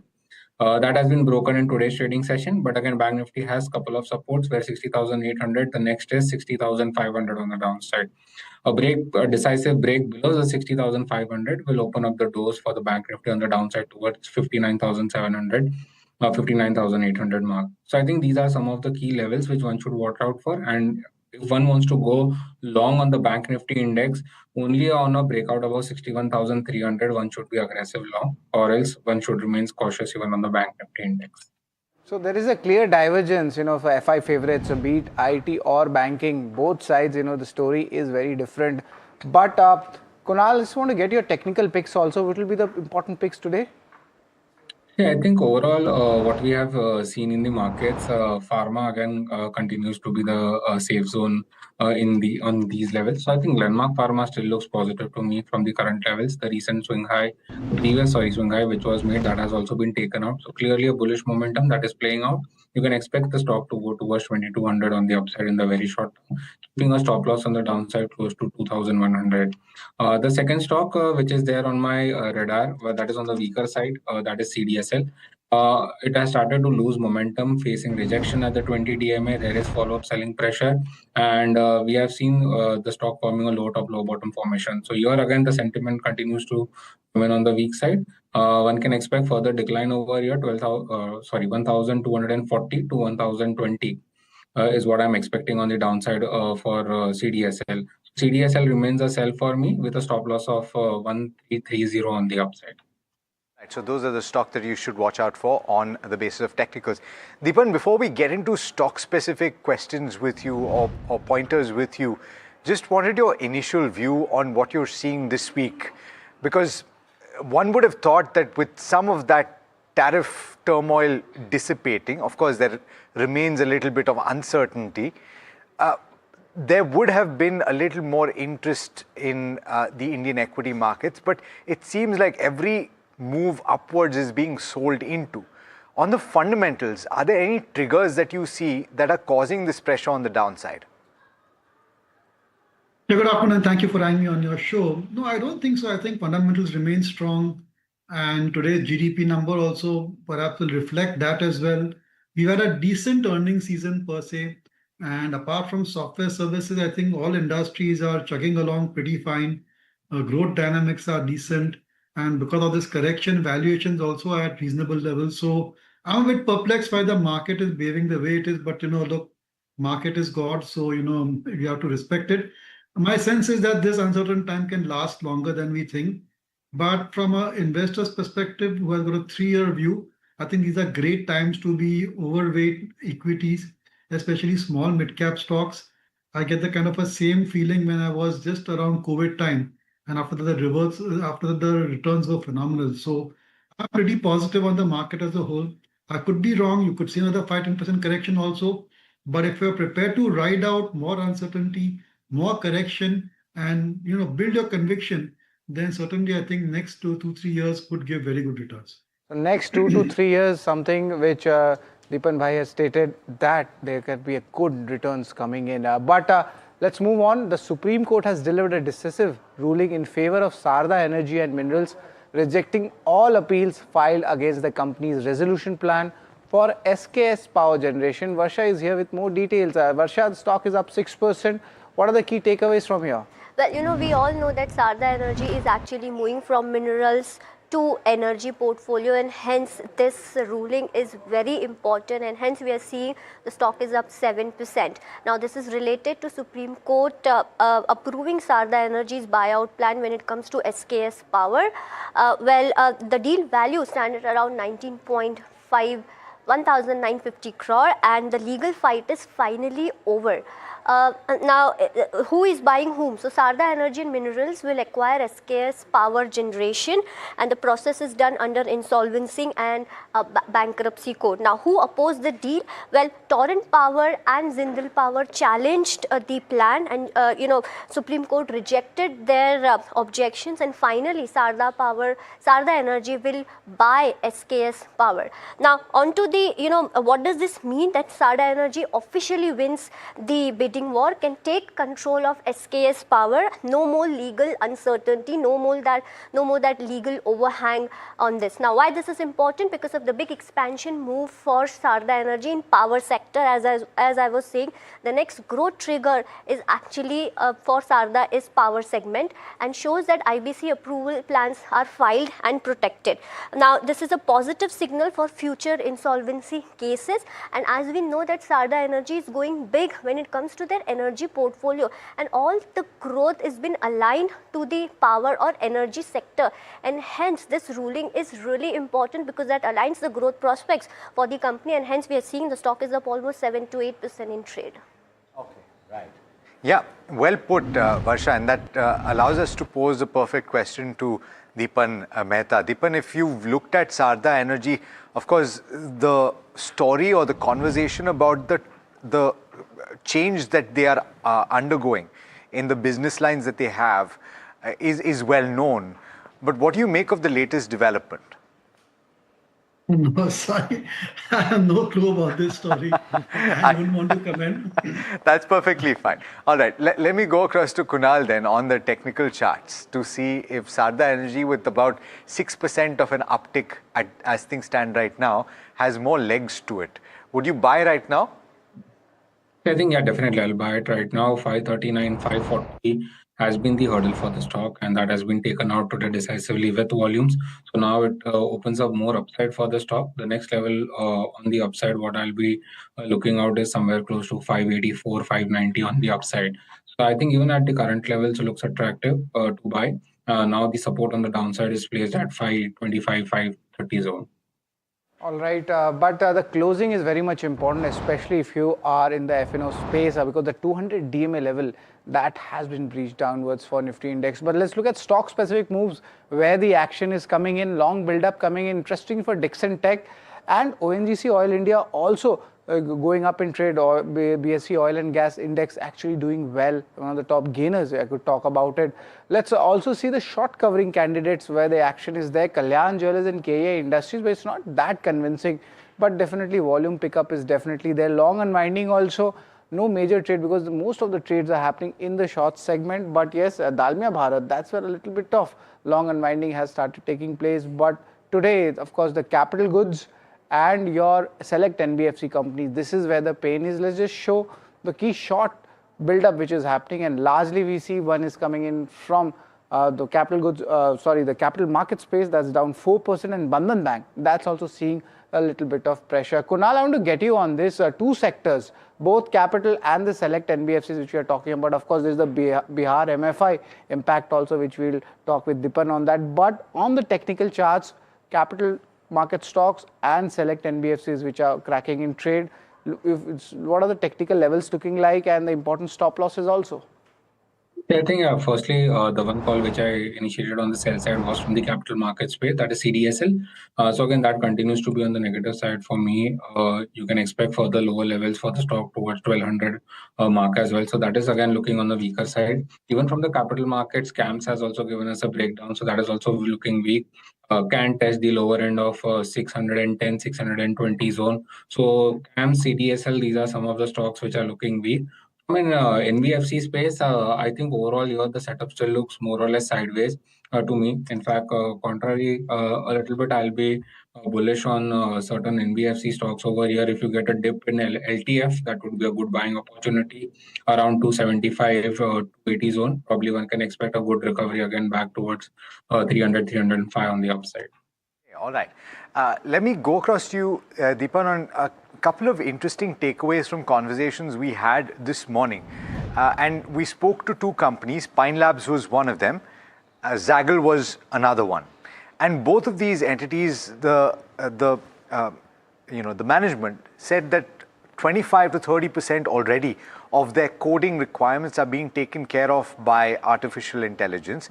Zaggle said that they've reduced their workforce in the third quarter, and Pine Labs said that they're unlikely to need more engineers from this point on. Productivity gains are going to result in any improvement that they see or any incremental generation of business. It's going to get taken care of with the existing stock. Is this only a sign of various other players operating in the same manner? And what do you think the financials will see heading into FY27? First of all, I think it's a very good particular story and theme to track, and maybe you should ask more and more managements, especially companies which are heavily technology driven or dependent, not driven, dependent as to how they're adapting artificial intelligence. And one kind of a situation comes to mind about the Bajaj Finance con call where Rajiv Jain explained in detail how they are using AI. So I'm certain that there'll be many winners in this AI theme, and companies which are able to embrace this change and proactively work towards using AI will be the winners. And I think you already found two companies over there, Pine Lab and Zaggle Prepaid. A disclosure that we are invested in Zaggle Prepaid and Bajaj Finance, and Pine Labs is also top of the mind in terms of fresh investment as a measure of disclosure. But I think that the application of AI will differentiate you from the competitor. And I think early adopters will certainly be rewarded very handsomely by the street. We should track this particular theme more closely.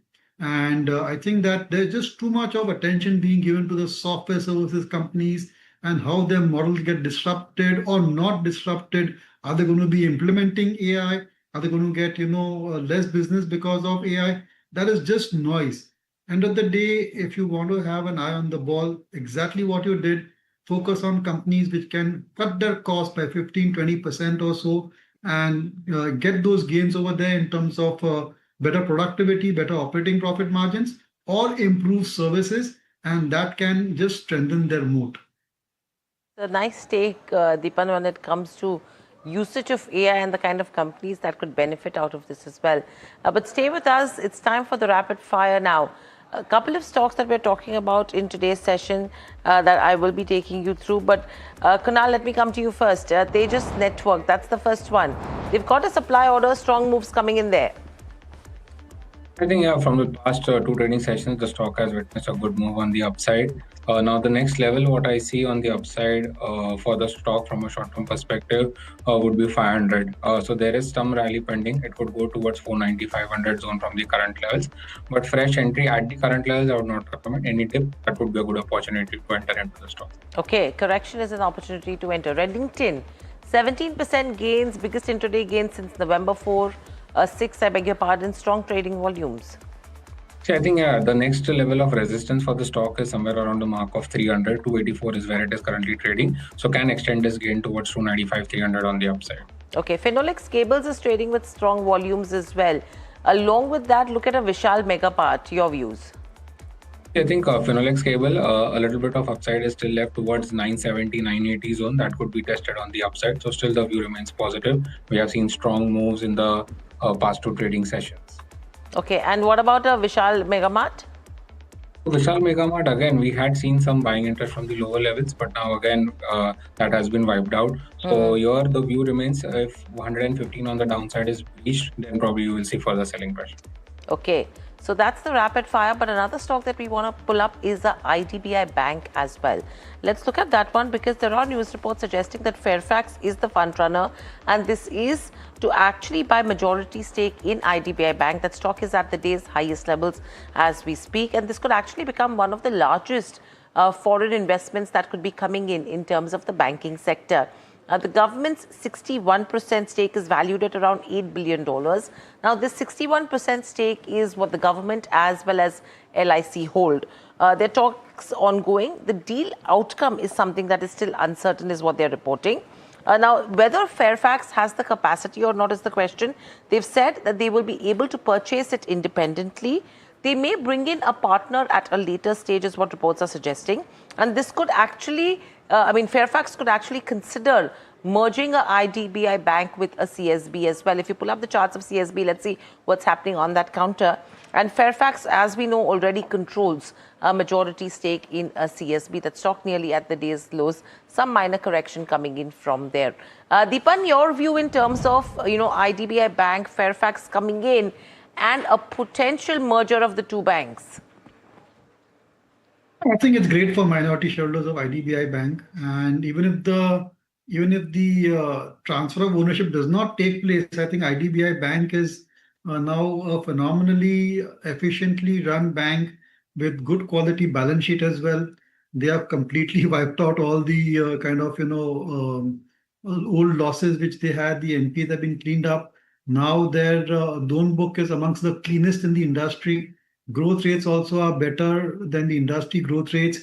And certainly, I think they are on a new growth plan. So it'll be a good purchase for whoever buys IDBI Bank. And at the same time, I think a merger with CSB also will make sense because I think geographically, it will kind of diversify the revenues, and a stronger bank is always welcome.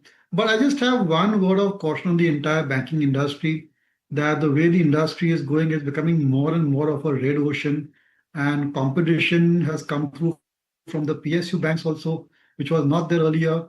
And also, I think a lot of competition is there from the capital market. So I would be a bit circumspect in the medium to long-term prospects of banks. I'm not completely convinced that such high 3% type of plus net interest margins are sustainable. Although I think India's lending requirement is strong and chasing consumer lending is a good idea, I would prefer to play through the NBFCs where there's more flexibility in terms of lending, in terms of the norms, provisioning as well. So that's the way I would like to play it. With banks, I'm getting a bit circumspect with every passing quarter.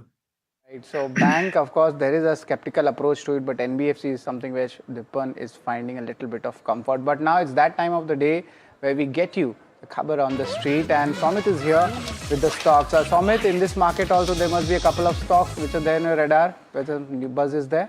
Well, just 3 stocks, given that market is quite weak, not much of an action that we are seeing. Or not much of chatter in dealing rooms that is happening. A few stocks that still dealers have highlighted. Firstly is MCX. Dealers indicate that there are some buy flows on the institutional desk at the lower level that we are seeing for this counter, and dealers indicate that some margin easing on gold and silver is something that will benefit MCX and could lead to higher volumes. So that is one of the reasons why we are seeing some buy flows at the lower levels for this counter. Dixon Tech. That stock has been gaining on reports of fresh round of PLI scheme for smartphone makers, and hence that stock is gaining in even such a weak market. But dealers still indicate that there are sell flows that continue on higher levels from the large HNI desk. That is still continuing for Dixon Tech. So keep an eye out for Dixon Tech as well. When it comes to Voltas, dealers indicate lower channel inventory ahead of summer, and that is one of the reasons why the stock has perked up nearly 2% in trade. Channel checks are indicating that higher stocking has happened so far in the 4th quarter in anticipation of a strong summer this year, and also because of some price hikes that could come in going forward because of the increase in the commodity prices that we have seen. So both these factors have led to higher stocking by dealers, and that is one of the reasons why inventory has come down, and this could benefit Voltas in the 4th quarter numbers as well. So that is one of the reasons why the stock has perked up. All right, Somit, very interesting 3 stocks, even if it's a limited list. And I would like to double click on Dixon Technology. Let's pull up the chart and see where it's currently trading, because I'd be very keen to find out what Dipan has to say about this one. 4.8% or thereabouts, and 10,600 now on the ticker for Dixon Technologies. It's a far cry from the heady valuations, Dipan, that it has had in the last 3 years. So therefore, the question to you, yesterday we were hearing about reports of the possibility of lower smartphone sales, and this obviously has a natural bearing on Dixon Technology.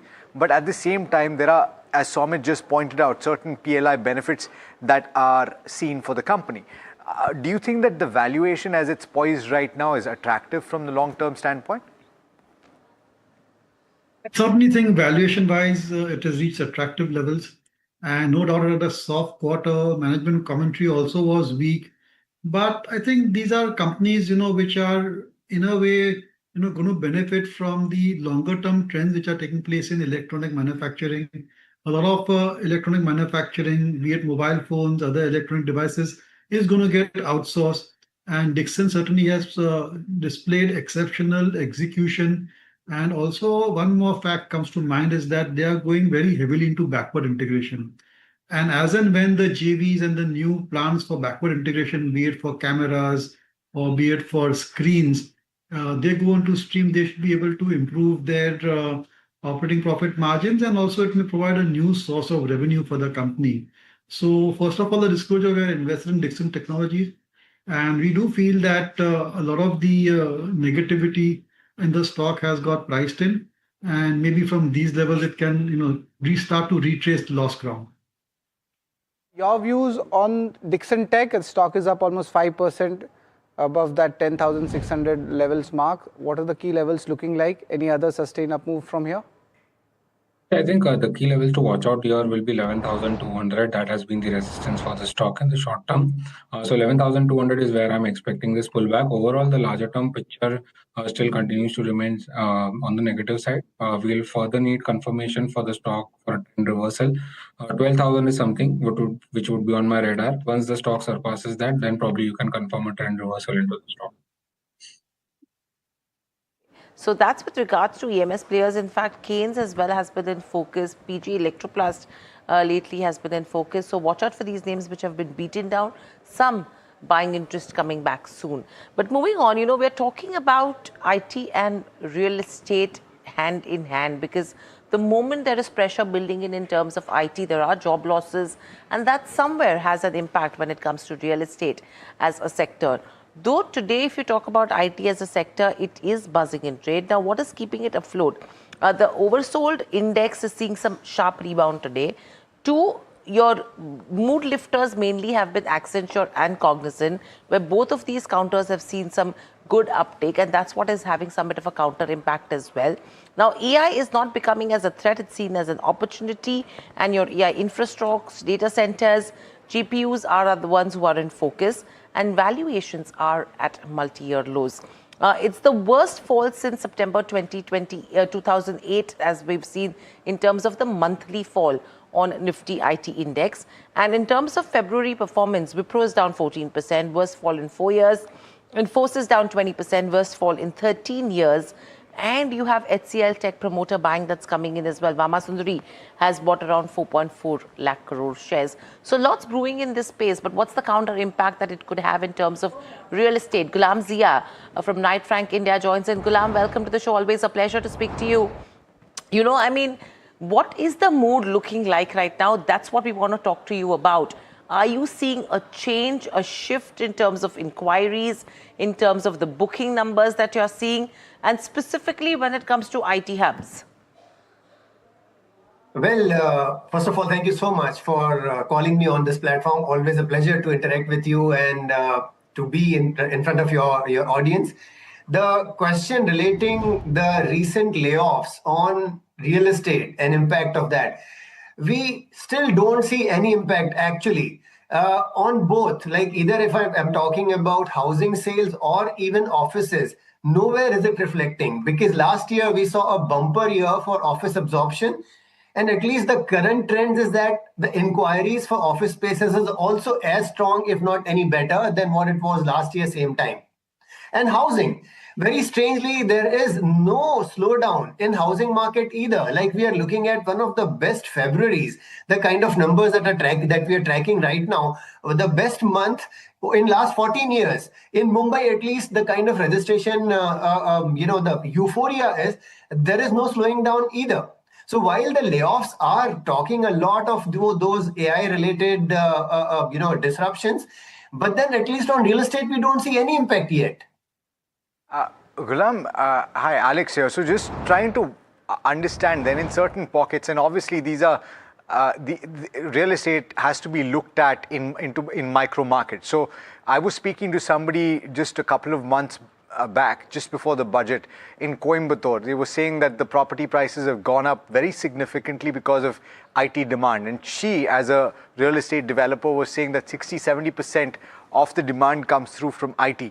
So hypothetically, if there is pressure on the workforce participation, and if IT companies as a whole are moving away from that workforce-led model to a delivery-based model, then is there the possibility that you could see supply slowing heading into FY27? Well, once again, Alex, I would want to bifurcate this into two asset classes the way I did it earlier. So even if I'm talking about offices, that question, because the recent upswing in GCCs, Global Capability Centers, etc., has given a completely new twist to the Indian office space market for last 2-3 years, which never was a demand driver, say about 4-5 years back. So this is a completely new demand driver, which has added a huge momentum to office stocks in the country. And in different locations, as you rightly said, the impact is different. But specifically for housing, the only market which has seen some signs of slowdown is NCR, which is not so heavily dependent on ITS. On the other side, Bengaluru or Hyderabad, these are markets which are first of all not showing any slowdown, any sign of slowdown. Hyderabad, for that matter, has been showing, a non-stop kind of improvement in prices as well as number of sales. The only thing, Alex, I agree with you is the price rise. The price rise has reached a certain stage where we are expecting that these are actually going beyond the affordability numbers, and that can have an impact on sales number in times to come. And many developers are already talking about that. And that's also reflecting in lots of those freebies kicking in. But net, at least till today, we don't see much of an impact. And as I said, markets like NCR have not much of a dependence on AI or IT per se, are showing signs of slowdown. So these are a few confusing signals emerging. But I can't put any of it purely on AI-led disruptions. The markets have their own nuances. Ghulam, on that note, thanks so much for taking the time and for explaining this to us. Important to have you this afternoon. Thank you. I very, very quickly want to get your view, Dipan, on this, because some of the pre-sales data that we've seen is not as rosy as that, as you might think, right? So quick view on whether or not you see there being any disruption whatsoever on account of job losses, particularly because IT in certain pockets is such a large buyer of real estate. Well, I think generally, real estate has hit a slightly softer trend, although the multi-year trend remains intact. But I think there are some minor challenges as of now. So I'd be a bit circumspect in real estate as well. And it's the numbers will come through, but I think the number of new projects and new bookings, base effect, what's coming into play over there, should soften up a little bit. So that's with regards to where IT, real estate go. Another sector that is in focus today, which will report, the monthly numbers on the first, is the auto sector. Let's quickly pull up all the counters on the screens because you'll see what is in store. Clearly, what you're looking at is a strong demand across segments. Now, Bajaj Auto, TVS, Hero Moto, Eicher. On a year-on-year basis, we are expected to see some bit of a growth in Bajaj and TVS. Hero is showing a 73% decline, so watch out for that one. And Eicher, again, lower double-digit growth is what you're watching out for. In terms of four-wheelers as well, on a month-on-month basis, between January to February, you'll have to compare. All of them are expecting a decline in that range of 7 to 10%, whereas On a year-on-year basis, you're seeing M&M, which is seeing very strong growth, which is then followed by Tata Motors. You have Hyundai and Maruti Suzuki pretty much at the same levels. Commercial vehicles, a similar trend, 24 to 28% is the kind of growth that you're expecting on a month-on-month basis, but on a year-on-year basis, it's seeming to be absolutely flat or mildly negative for a Aisha ECV.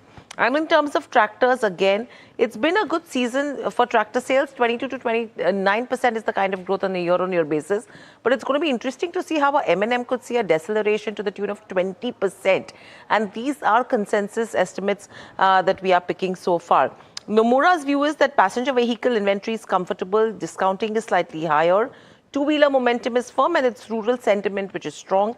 Jeffries is talking about wholesale to be in double-digit growth across OEMs, and they're expecting wholesale growth in that range of 10 to 45%. You'll see the numbers on your screen. So very mixed views coming in there, and the month-on-month and year-on-year growth is showing you some bit of deviation. So that's what the auto numbers are expected to look like. But very quickly in terms of markets, a sudden downtick, Alex and Sharad, that we are seeing right now, and that's what we need to address. And I would request Deepan to stay back to talk to us about this as well. The sharp downturn that's coming in, we are at the day's lows. We've broken below that 25,250 mark as well. 25,200 is something that we should be tracking right now. Let's just look at the components and contributors of Nifty 50 to understand what is putting pressure from an ICICI Bank, Bharti Airtel, HDFC. So it's mainly your financials which are actually putting that kind of pressure right now. If we can also see a RIL, because that is another heavyweight, a mild change in terms of Reliance Industries also has a major impact. If we can have that intraday chart, there you go. Reliance Industries also seeing that sharp fall right now, which is being reflected in terms of Nifty 50. Deepan, a sudden downtick that we are seeing in terms of markets. What are you picking up? Anything that you see here?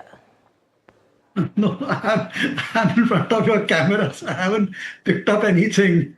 Right, it's okay. These things happen. I think today there's MSCI rebalancing, so maybe something is happening over there, but nothing really to pin down why such a huge correction has taken place. But you just added value, because MSCI is something we completely missed out. We spoke about that this morning, and yes, absolutely, it's the MSCI rebalancing probably which is causing this kind of a move right now. But thank you so much for joining in. Always a pleasure to speak to you. I mean, this is something that we picked up this morning as well, with the inflows and outflows that could happen, and I think that's been reflected. Yes. Exactly. For the last half an hour, you will see the volatility, because the adjustment day comes in. It does. We'll talk about some of the stocks that we've just mentioned. We have to slip into a very quick break. On the other side, you'll get the top buy today and sell on Monday strategy. Stay tuned.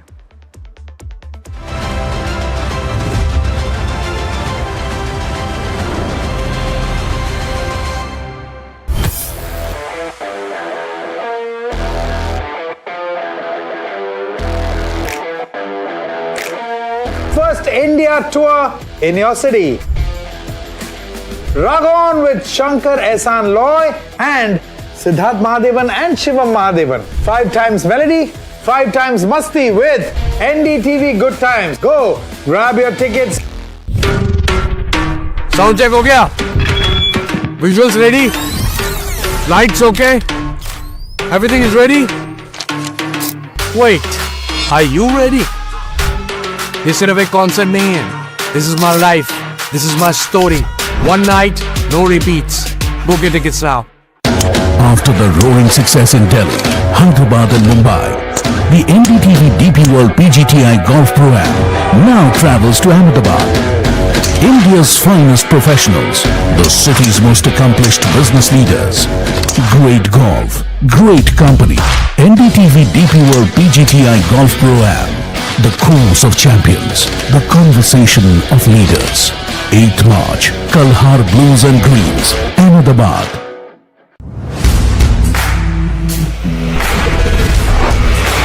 Alright team, our new order show is ready. Now we need a promo. Something cool, something sharp. Well, I'm sure we'll be having outstanding reviews, solid suggestions, Expert advice, the latest trends. It's a lot simpler. We'll help people make the right auto decision. It's got the cool stuff, geeky stuff, serious stuff, all of it, so that you can discover, decide and drive. I'm Siddharth Sharma and I am your automate.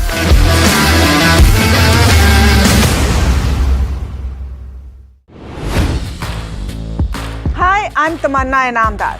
Watch me on NDTV Profit, where I break down the day's biggest business stories. What happened, why it matters, and what it means for your money. Hi, I'm Neeraj Shah. Watch me on NDTV Profit for the most incisive market intelligence and meaningful corporate conversation. And I'm Alex Matthew. Markets, mutual funds, insurance, personal finance. I help you cut through the noise and make smarter financial choices. And here's where you can watch us.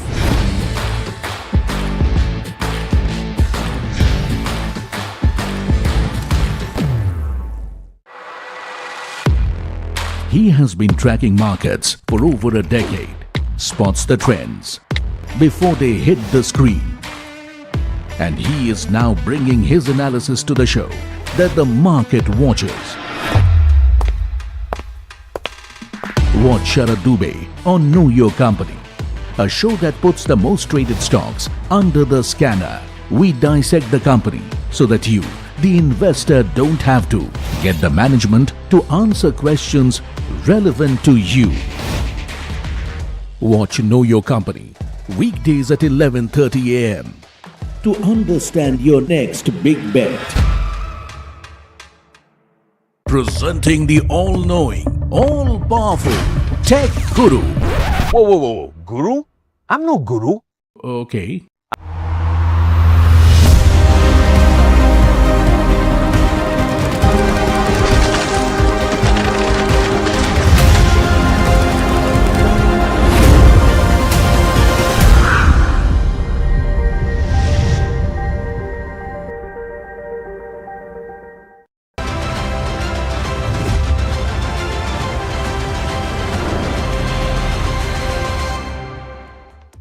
Welcome back. You're watching India Market Close, and even as we speak, the markets have taken a turn for the worse. First, take a look at the Nifty 50, and you're seeing it trade at the low point of the day. There's a sharp crack that has come through just over the last 5 to 7 minutes or so, down about 1.4% and below that 25,200 mark, ratcheting towards that 25,000 mark. What is playing out? First of all, the breadth of that 50 stock Nifty 50 has actually turned very dramatically. Only 4 stocks in the green. Pull up the heat map for the Nifty 50 and you'll see what I'm talking about. 46 stocks now trading in the red. You have Sun Pharmaceuticals that is trading with the biggest cuts. Mahindra and Mahindra, Bharti Airtel not too far behind that, but it's really the heavyweights. You will see this in the contribution list as well. When you look at it, the biggest weight on the downside is ICICI Bank, followed by HDFC Bank, Bharti Airtel losing quite a bit of ground as well, Reliance Industries. If we can pull up the heat map for the Nifty 50, let's do that first, and you will see what I'm talking about. Just 4 spots of green on that screen and a large part of the market of the Nifty 50 in the red. Pull up the contribution chart as well, and you will see that the heavyweights on the Nifty 50 are really pulling the market lower, pulling the benchmark lower. ICICI Bank, HDFC Bank, Reliance Industries in that list. Now pull up the intraday chart for the Nifty Bank as well. It is trading now with cuts of over 1% and underperforming to a significant degree. Of course, this is an index that has proved quite resilient in the recent past, and that hasn't been the case in trade today, likely on account of ICICI Bank as well as HDFC Bank. Pull up the intraday chart for the Nifty IT as well. You started the day with gains of 1% or over 1%. It is now just about flat. So all of those gains have now been erased. Let's talk about a few of the factors that are at play right now. And in fact, let's go across to Somit Sarkar to get those details. Somit, few factors at play, possibly even the MSCI rejig. Well, I'll just move out here, and you can, as you can see in this chart for the Nifty 50, clearly in the last 5 minutes, we have fallen nearly 150 points, and clearly shows that some algo trades must have hit at around 3 p.m. That has led to this sharp fall. One of the reasons could also be because of the MSCI rebalancing that was expected to happen today. But apart from that, there's no other technical reason that could be found out. Also, do remember that we were trading below all the key daily moving averages, that is 50, 100 and 200 DMA. So some algo hits must have happened that could have led to this sharp fall of 150 points. MSCI, again, as I mentioned, could have been one of the reasons. But apart from that, FIs have also been continuously selling, as Sharad was also pointing out earlier.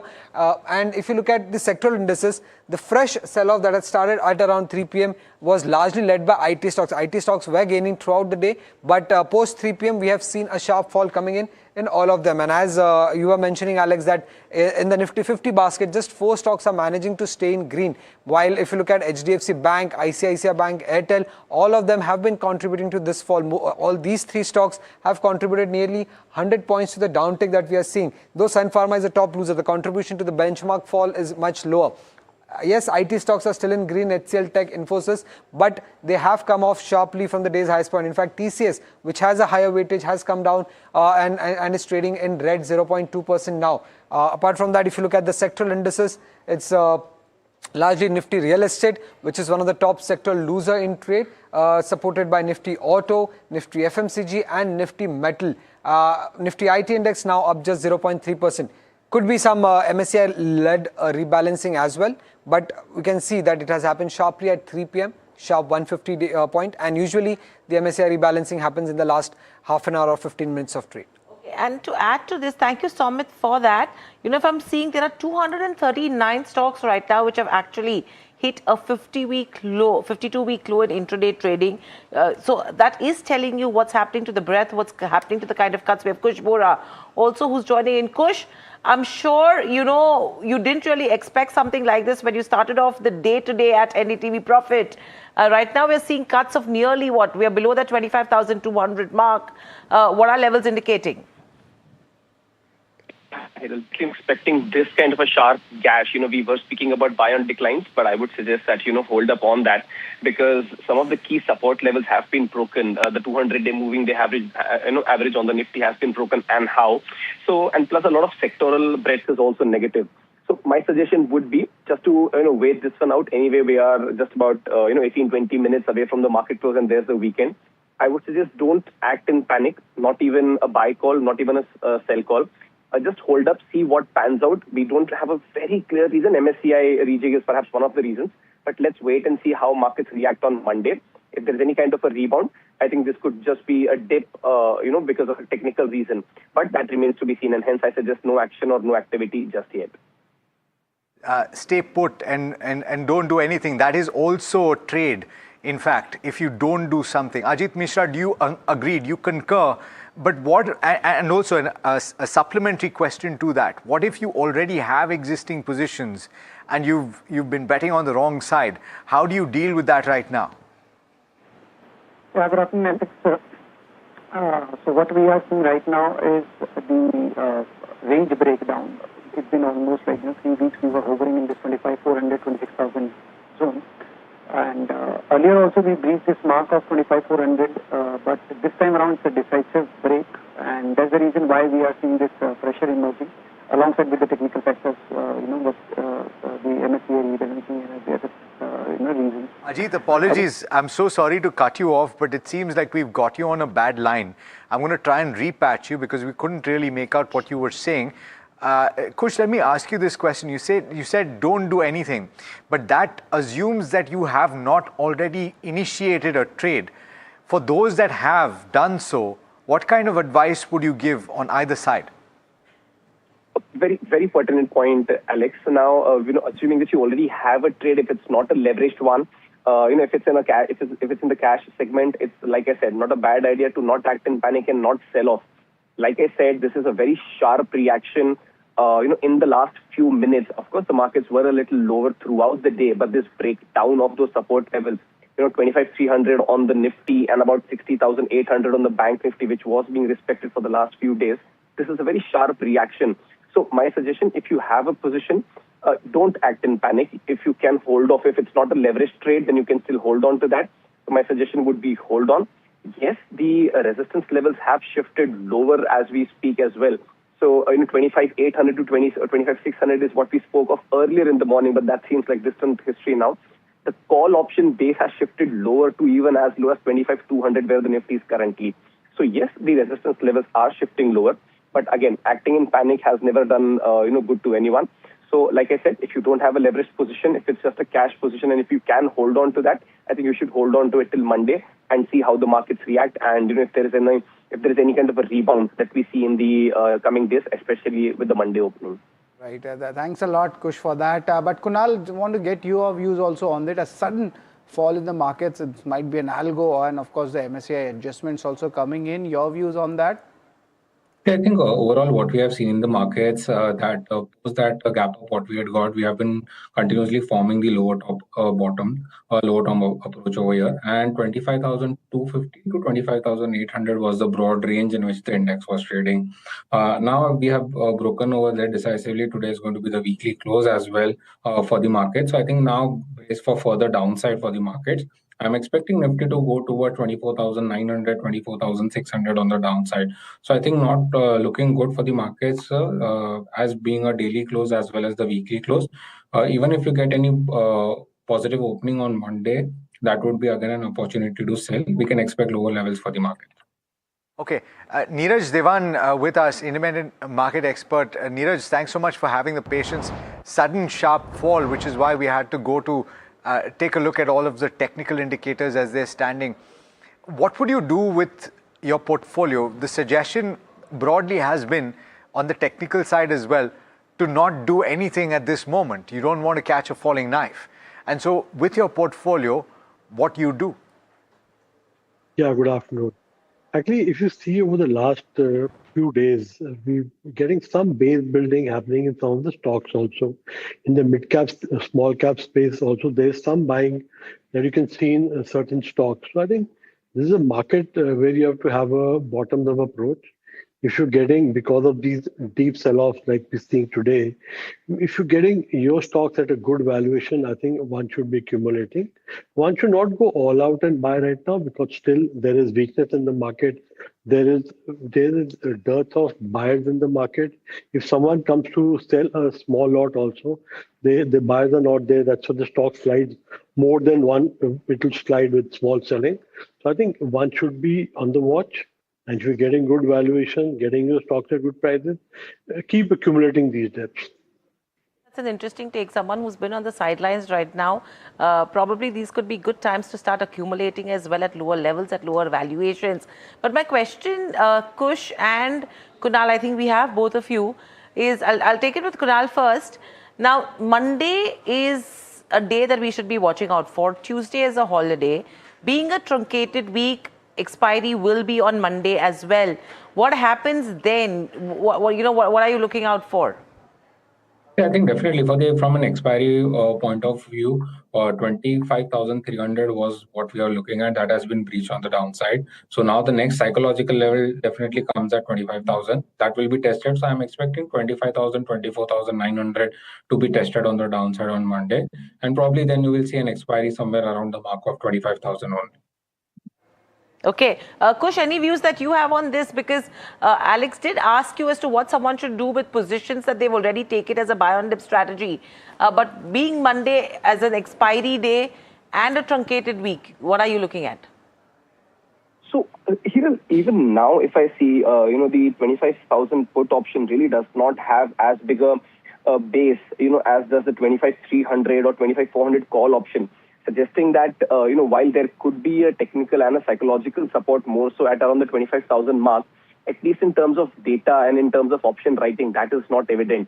So, this could well be a level that could be tested. Like I said, right now, given the ferocity of the fall, wouldn't want to venture into a trade and go out and say, let's buy that put because the put base is missing right now. We could well have a rebound. Does it get sold into or does it become a short covering rally from there? That is something that Monday will tell us. But like I said, there is a good possibility that we could see slightly lower levels also. So I wouldn't really venture a trade right now. And yeah, being a truncated week, we've seen, and I'm just saying something contra now, which is we've seen that markets have a tendency of reacting very in a very opposite manner on the expiry days. So maybe some pullback, on the upside could not be ruled out. So there is a good possibility that, markets could go higher and test the 25,300 mark as well as we've seen in the expiry. But like I said, given the ferocity of the fall doesn't warrant any trade just yet. Okay, very, very quick last view, Kush. Since we spoke about it this morning, the IT index, was something that we were looking at as a bright spot. And you were talking about, if I remember correctly, 30,800 being the immediate resistance. Does that stay? And would you still initiate a trade? It's the only bright spot, but just about 0.2% higher as we speak right now. When the fuse will go off over there, Alex, we don't know. Exactly why I'm asking Kush. So, Alex, irrespective of, just for a minute, irrespective of whatever's happening in the market, the IT trade still becomes, a buy. The only reason for that is that, it's already massively oversold. So there could be a rebound that could come in. Like we've discussed, by the way, that level on the Nifty IT index was 31,000, which was proving to be a resistance and is continuing to prove to be a resistance. But yeah, since it's already oversold, the downside risk on this from this point onwards is fairly small. This is something that you can buy into from a positional standpoint, not expecting a V-shaped recovery, but stick to the big boys like TCS, Infosys. And if you want to dabble a little lower, then perhaps, persistent is something that you could consider. Even at HCL Tech is something that I can throw in the mix. But yeah, this is, that there might not be a very big downside from here on, at least, not from a very immediate perspective. So you could have a rebound in some of these names. And, that's something I would still treat as a bright spot. 31,000 is the mark on the Nifty IT index that I'm looking for to be crossed on a closing basis. Right, Kush, thanks so much for taking the time, and a pleasure speaking with you once again. Have a great weekend. Well, I certainly hope you do. All right. Well, at least you can enjoy your weekend. That costs nothing, right? Let's talk about something else. So let's talk about the earnings season, and which it shows a clear divergence between companies accelerating on revenue and profit growth and those seeing multi-quarter deceleration. Domestic-focused businesses continue to hold firm, while export-linked sectors are feeling the impact, of course, because of that entire tariff turbulence that you saw in the third quarter. Jasmeet joining in to tell you about what he's picked up. Jasmeet? Well, thank you for that. If you look at the overall Q3 angle, we did see a strong set of numbers coming in. And the Q3, we itself saw that it was the best quarter when we look at the last 12-quarter history. As rightly said, the export business saw a slight pressure in Q3, but the domestic business held strong. Let's quickly understand, we have taken 10 stocks which have been doing, 5 stocks are doing really well in last 4 quarters, and 5 stocks are seeing a decrease in the PAT growth on YY basis. So here are the list of top 5 accelerated stocks that have seen a good growth in their PAT on YY basis. Starting with Jubilant Food, we see that from negative 6% growth up until a positive 43% growth in the Q3 of FY26, the stock has seen a strong up move. Similarly, we have Polycab, we have Persist Systems, Max Health, and even the Home First Financials, which sees a good up move coming in. Something like a Jubilant Food will be in focus, given from a negative to positive up move in terms of the overall PAT growth. Let's quickly understand what led to this growth in this particular quarter. For Jubilant Food, we have the overall Domino's expansion, which is lifting the revenue and profitability. Even the like-for-like growth is something that's helping the management grow further. But for something like a Polycab, their focus towards the wire and cable is strengthening further. The GST boost is something that overall pulled the momentum in the Q3 and the Q2 of this particular year. Further, the government's capex is driving the good for the company. While something like a Persistent System, the company remains in focus on the back of the AI-led deals. And the company has been investing in AI since a very long time, and they see a slight pickup coming in. That's why it remains in focus. While the fourth stock that has done really well over first 4 quarters is Max Healthcare. While the company sees existing units up ramping up for the company very well, as well the capex they have been doing for brownfield projects are also working well for the company. But now let's quickly move and understand the last one, that's Home First Financials.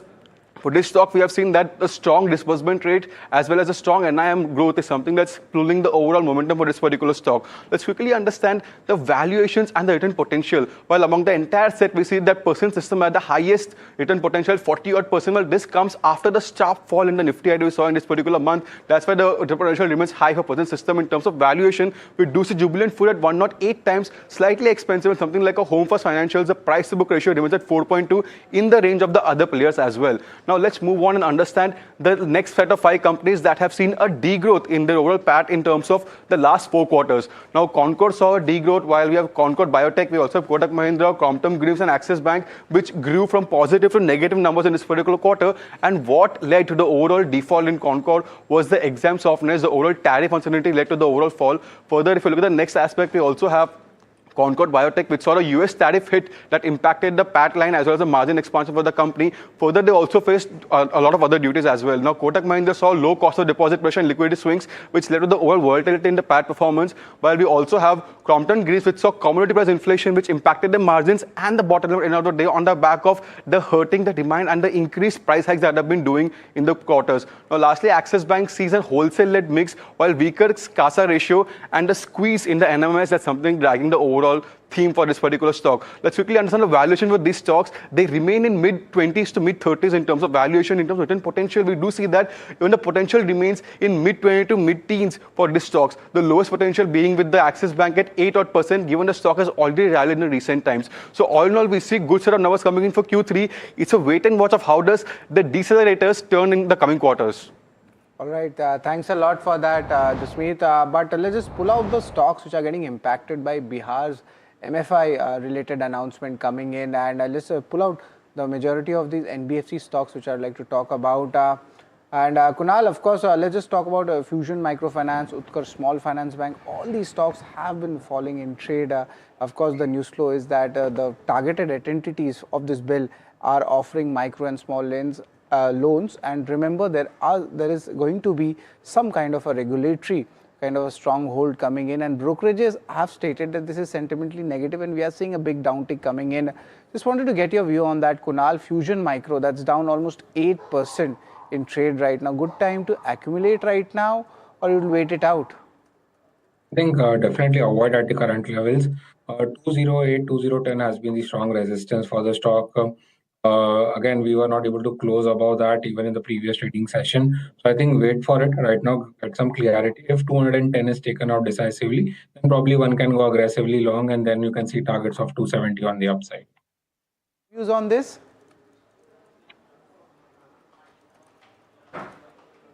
Yeah, Neeraj, your views on this? The Bihar MFI impact? Yeah, of course. Yeah, I think one should wait and get some more clarity on what kind of impact it can have on the listed entity, and then only take an informed view. I think let's not be the buyers on the first day after this kind of announcement. Let's have a clear understanding on what kind of impact it can have. Okay, so that's with regards to where microfinance companies go. Kunal, any quick view on the charts for all of these companies? Any buying opportunities?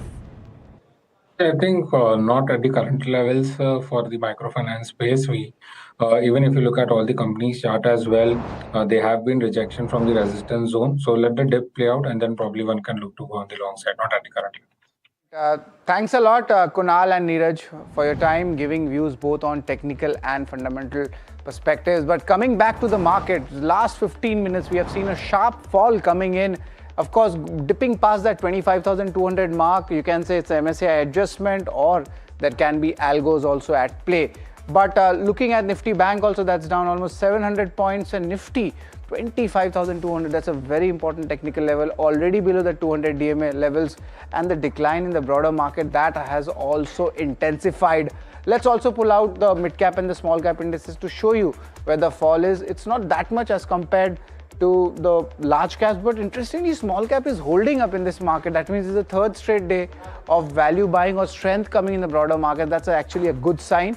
But let's move on to the Nifty 50 companies, the constituents, how they are playing out. Is going to be very few names in the green, just 4 of them, 46 of them are in the red.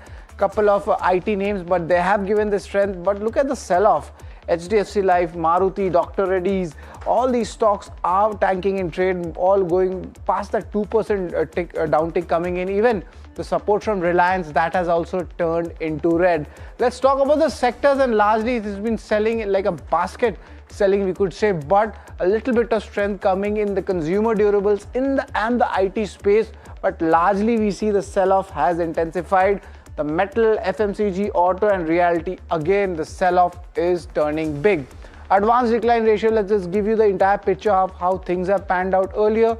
Of course, there was a gap, but the gap became bigger in the last 15 odd minutes. Now we need to understand whether this is the MSCI adjustment or is there something else at play. Of course, the weaker rupee is there, and the support from FIs is still very much fluctuating. Also, we could like to point out the BSE 500 stocks to show you where the action is, and interestingly, there are some good gains also in today's market. And Tejas Networks, that's continuously seeing buying happening. That's up 17%. Reddington also seeing a highest 1 month jump coming in. Supreme Petro, LTTS, Sun TV, all the names which you haven't seen over the last 1 month or 2 months, they are seeing a rotation and buying, especially in the cash counters. Sell-off, of course, the NBFC is taking a big hit. All these three of them. Credit Access Grameen comes in, and even the capital market stocks, Angel One, CDSL, all falling in trade as well. So these are the two sectors where the sell-off was there. But of course, it's an end to the markets, but it's a very difficult and a sad ending, you could say, in last 15 minutes. But you should be prepared for what to watch out for during this weekend and on Monday. Of course, the GDP data comes in today at 4 p.m. And remember, this is the rebased data on GDP, so it will be very interesting to understand how it impacts the macroeconomy for the country, the government budget, the bank loan growth, and forex. These are the important numbers you should be tracking. But for US also, there is a core PPI data coming in, which will give us a little bit of viewpoint at where the Fed's rate cut trajectory is. Corporate actions for next week, healthcare global, the rights issue is there. The ratio is 1:17. There's going to be a board meeting for the fundraise. So it includes Balkrishna Industries, Moltech Packaging, and also in the small cap space, 5 Paise Capital. IPO listing back to the primary markets again. We are seeing Shriram Pistex and Clean Max Enviro as well. But remember, the grey market premiums I have checked, these are largely flattish of most of the larger primary issues. So definitely the sentiment is not very much upbeat even in the primary markets. But that's all, folks, for India Market Close. Stay tuned to NDTV Profit. Up next is Market Express.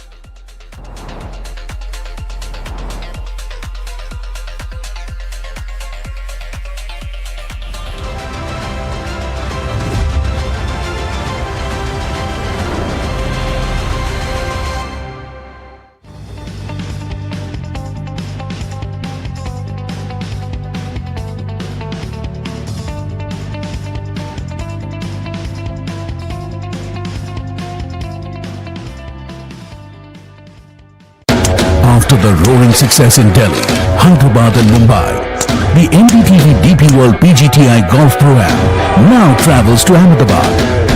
India's finest professionals, the city's most accomplished business leaders. Great golf, great company. NDTV DP World PGTI Golf Pro-Am. The course of champions, the conversation of leaders. 8th March, Kalhar Blues and Greens, Ahmedabad. Sound check हो गया? Visuals ready? Lights okay? Everything is ready? Wait, are you ready? ये सिर्फ एक concert नहीं है. This is my life. This is my story. One night, no repeats. Book your tickets now.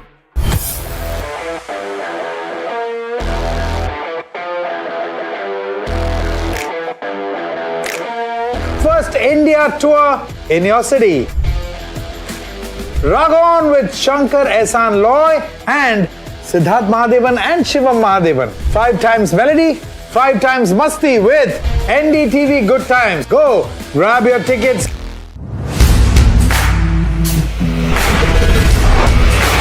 Alright team, our new order show is ready. Now we need a promo. Something cool, something sharp. Well, I'm sure we'll be having outstanding reviews, solid suggestions, Expert advice, the latest trends. It's a lot simpler. We'll help people make the right auto decision. It's got the cool stuff, geeky stuff, serious stuff, all of it, so that you can discover, decide and drive. I'm Siddharth Sharma and I am your automate.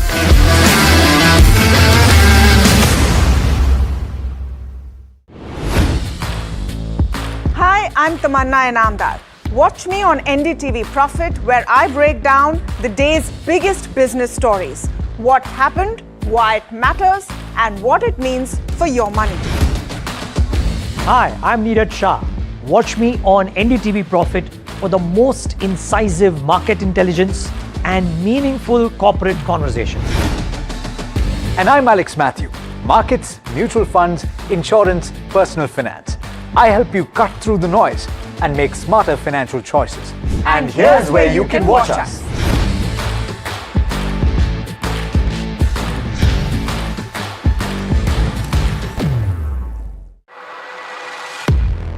He has been tracking markets for over a decade, spots the trends before they hit the screen. and he is now bringing his analysis to the show that the market watches. Watch Sharad Dubey on Know Your Company, a show that puts the most traded stocks under the scanner. We dissect the company so that you, the investor, don't have to. Get the management to answer questions relevant to you. Watch Know Your Company weekdays at 11:30 a.m. to understand your next big bet. Presenting the all-knowing, all-powerful Tech Guru. Whoa. Guru? I'm no guru. Okay. I'm just a guy who loves his tech.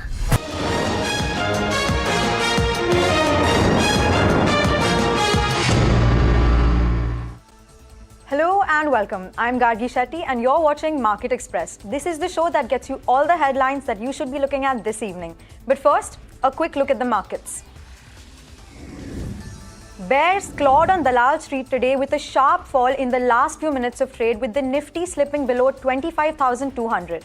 Sun Pharma and HDFC Life lead the fall in the Nifty. Sensex shed more than 900 points. Broader markets also traded with sharp cuts and ended the day in red. Now, the sectoral picture was tilted sharply in the favor of the red. Realty, FMCG and auto sector were the top sectoral laggards. IT, oil and gas on the flip side remained resilient and held on to a tinge of green. Brigade Enterprises has partnered with Primus Senior Living to develop 3 new senior living communities. The upcoming projects will carry a combined gross development value of about 750 crore rupees. 2 of these communities will be integrated within larger township developments, allowing residents access to broader social and physical infrastructure. Now, the partnership signals Brigade's continued push into the managed senior living space, an area seeing rising demand as urban families look for organized service-led living options for elders. The developments are expected to combine healthcare support, community-led engagement, and age-friendly design features. Ramco Cements has sold non-core assets worth nearly 60 crore rupees to Rainbow Foundations. The company plans to use the proceeds from this latest transaction to bring down its debt levels. Ramco had earlier announced in December 22 its intention to divest about 200 crore rupees worth of non-core assets. With this latest sale, the company has now disposed of non-core assets totaling over 1,080 crore rupees. The move forms part of a broader balance sheet strengthening exercise as the company looks to streamline operations and improve financial flexibility. Lupin's Goa manufacturing facility receives a voluntary action indicated classification from the US FDA. The inspection conducted between November 10 and 21st noted some observations but requires no further regulatory action. Now, this eases compliance concerns for Lupin, allowing the plant to continue producing for regulated markets without additional remediation. IDBI Bank could see a major foreign investor as Fairfax emerges as the front-runner to buy a majority stake. The 61% government and LIC holding is valued around $8 billion at current prices. Now, negotiations are ongoing, and if the deal goes through, Fairfax may consider merging IDBI with its controlling stake in CSB Bank. Zimbabwe has banned the export of all raw minerals with immediate effect, including lithium, a key ingredient in electric vehicle batteries. Now, the order applies even to cargo already on the way. As Africa's largest lithium reserve holder, Zimbabwe plays a crucial role in global supply. The move is likely to push up battery costs worldwide. And for India's growing EV market, the impact may be indirect but significant, as higher input costs could squeeze margins for car makers. Kansai Paint has outlined its India business strategy, laying out a clear roadmap across divisions. The company is targeting faster growth in non-auto industrial coatings while sustaining leadership in auto and refinish paints. Now, decorative paints will see steady but measured expansion. Management is sharpening its focus on profitability and market share, signaling a calibrated, segment-led approach to growth in India for the next 5 years. Morgan Stanley maintains an underweight stance on Kansai Nerolac with a target price of 191 rupees. The note highlights that while the company is pushing growth in non-auto industrial coatings, the strengthening auto offerings, decorative paints remains modest. Analysts caution that near-term gains could be limited even as management focuses on profitability and market share expansion. NBCC bags a 775 rupee crore order from the Delhi Development Authority. Now, the project involves redevelopment of staff quarters, marking a significant addition to NBCC's ongoing urban infrastructure work. Tata Motors' commercial vehicle business enters a cyclical upswing, says CLSA, which initiates coverage with an outperform rating and a target of 673 rupees. Now, analysts expect domestic demand to strengthen, while Iveco operations could benefit from emission norm changes in 2027-28. Now, strong consolidated cash flow should support a leaner balance sheet by 2028. Bernstein maintains an outperform rating on PB Fintech with a target of 2,200 rupees. Analysts see limited downside, noting only a drastic reduction in take rates could hurt earnings. AI disruption is nuanced, and PB Fintech is well positioned to lead in digital insurance solutions with a strong focus on maintaining its industry edge and long-term growth potential. Astra Microwave Products plans to demerge its space and environmental business into a separate entity. The new firm will focus on space and environmental monitoring, while Astra Microwave continues with defense electronics. Now, shareholders will get proportional stakes aiming to unlock value and improve operational clarity for both businesses. Sarda Energy and Minerals win Supreme Court approval to acquire SKS Power for 1,950 crore rupees under the Insolvency and Bankruptcy Code. Now, despite opposition from Torrent Power and Jindal Power, Sarda Energy emerges victorious in the bidding war and can now take control of SKS Power. The deal marks a major expansion and reinforces the credibility of IBC-approved acquisitions. MSTC wins an order from Coal India to conduct NRS linkage auctions for non-coal sectors like cement and steel. MSTC will facilitate the auctions and manage agreements through its platform. The order is set to run for 3 years, strengthening MSTC's role in industrial trading solutions. Now, March has historically been a steady month for markets. Over the last 10 years, the Nifty has closed in the green 8 times with an average return of around 0.8%. Strong gains of over 4% were seen in select years like 2016, 2019, 2022 and 2025. Mid and small caps, however, show a more mixed trend with modest average returns and sharp decline seen during volatile years like 2020. Now, sectorally, FMCG, energy and metals have tended to outperform in March, while IT and auto have lagged. Gaudium IVF made its stock market debut at a 5% premium on the NSE, becoming India's first listed IVF-focused healthcare player. The company operates over 30 centers on a hub and spoke model and plans to use IPO proceeds to open new IVF centers and repay debt. Now, financially, it has delivered strong margins above 40% with steady growth profit expansion. An expansion to Tier 2 and Tier 3 cities is seen as a key growth driver. However, high doctor attrition and dependence on specialized talent remain risks. Now, the listing gives Gaudium access to capital to scale in India's fast-growing fertility market. Jack Dorsey, co-founder of X, announces cutting over 4,000 jobs at Block, reducing headcount from 10,000 to under 6,000. Now, Dorsey says AI tools are reshaping how companies are built and run. Despite the layoffs, Block stock jumps 23% in after-hours trading, reflecting investor optimism. SEBI has tightened rules for investment advice shared on social media, citing a rapid rise in stock tips and market commentary online. The regulator says investors often struggle to identify genuine experts. Now, under the new rules, all registered entities must clearly display their name and SEBI registration number on their social media profiles and in videos. The norms also apply to agents and distributors across all platforms. The regulation comes into effect from May 1st, 2026 and is part of SEBI's broader Ease of Doing Investment initiative aimed at improving transparency and investor protection. Now, SpiceJet has suffered a major legal setback after the Supreme Court upheld a Delhi High Court order directing the airline to clear its outstanding duties of 144.5 crore rupees in a long-running dispute with senior technicals. Now, the top court refused to grant relief, reinforcing the earlier judgment that required the airline to honor its payment obligations. This ruling adds fresh financial pressure on SpiceJet, which has been battling cash flow challenges and multiple creditor actions in recent months. Zaggle has made a major push into the sports and entertainment space, signing a one-year partnership with Chennai Super Kings to provide corporate expense management cards for the IPL franchise's employees and associates. The agreement, disclosed in a regulatory filing on February 26th, marks Zaggle's formal entry into a new client category, expanding its footprint beyond traditional enterprises. The company says the deal is fully compliant with SEBI norms with no promoter-linked interest and the contract executed strictly at arm's length. The Hollywood power shuffle has taken a dramatic turn, with Netflix officially stepping out of the Warner Bros. Bidding war, leaving rival Paramount Skydance in a pole position. After months of high-stake talks and regulatory lobbying, Netflix says the price tag simply stopped making sense, especially after Paramount raised its all-cash offer to a level Warner Board deemed superior. Now, with Netflix walking away, the stage is now set for a tectonic merger that could reshape the entertainment landscape, from HBO to CNN to iconic film franchises.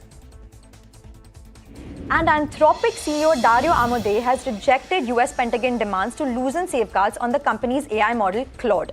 Now, the Department of Defense reportedly asked Anthropic to permit any lawful use of its tools. Amodei said the firm would rather exit Pentagon contracts and allow use of its AI for mass domestic surveillance or fully autonomous weapons. He warned that such applications could undermine democratic values. The Pentagon has threatened to remove Anthropic from its supply chain. The standoff highlights growing tensions over how advanced AI should be used in national security operations. Now, more on Anthropic. The firm has rejected access to its flagship model Claude for companies linked to the Chinese Communist Party or the CCP, citing concerns about misuse.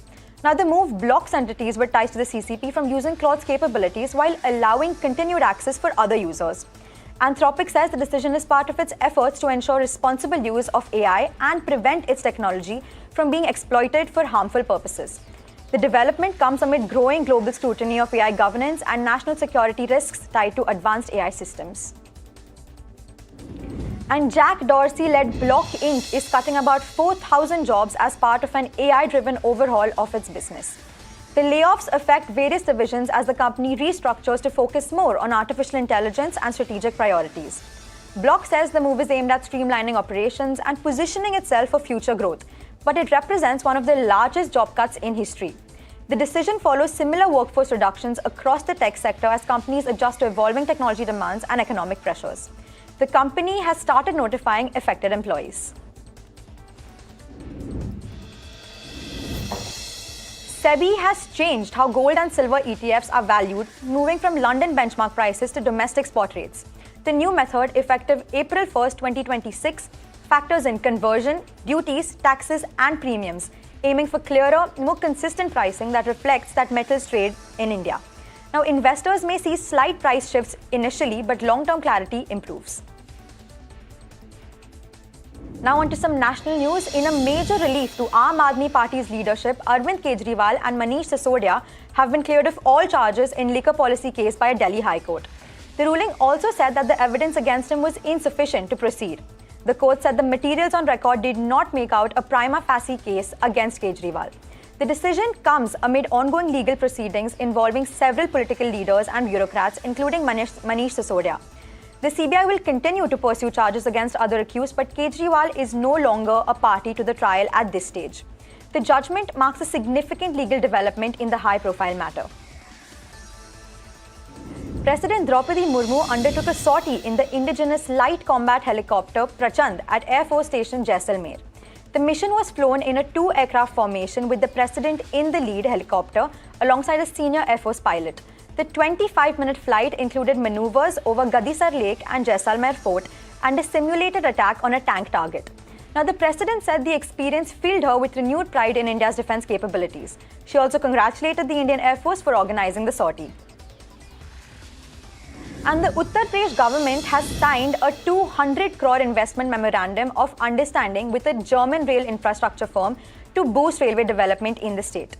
The pact was inked to enhance rail systems, technology, and modernization across key corridors.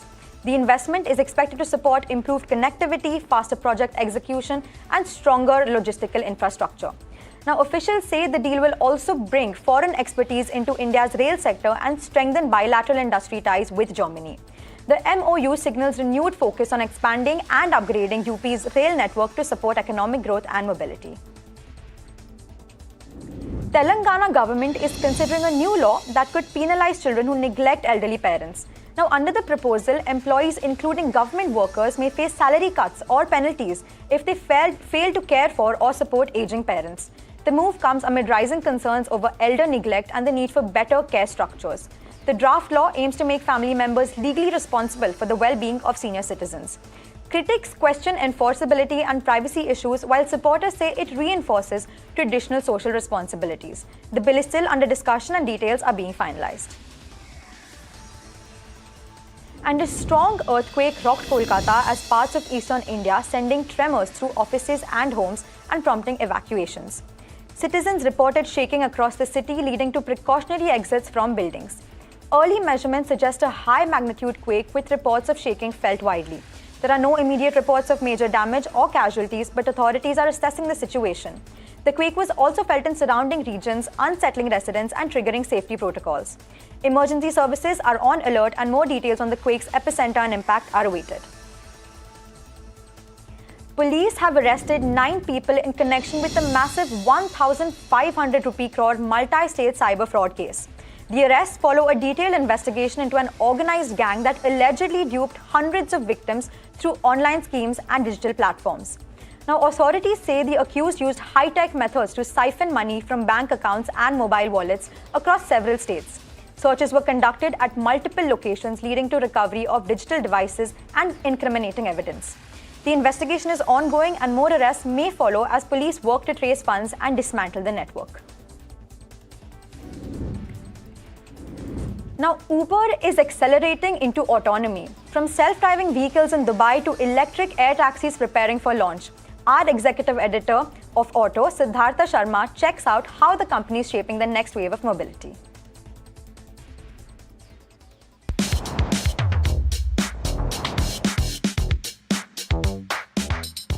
What we witnessed here in Dubai was a test flight of that. That is a vertical takeoff aircraft that will be used as an air taxi in Dubai to cut down commute times that take hours into just mere minutes. The partnership with Uber will define the next step of mobility, and prices, as they say, will be very similar to what you pay on Uber Black.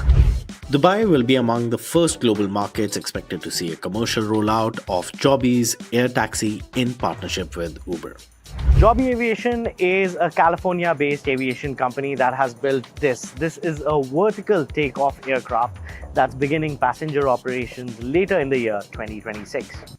Joby's aircraft can carry 4 passengers and a pilot, travel up to 160 kilometers and reach speeds up to 322 kilometers per hour. Flown by a certified commercial pilot, it offers a remarkable way to travel above the city and experience the next generation of flight.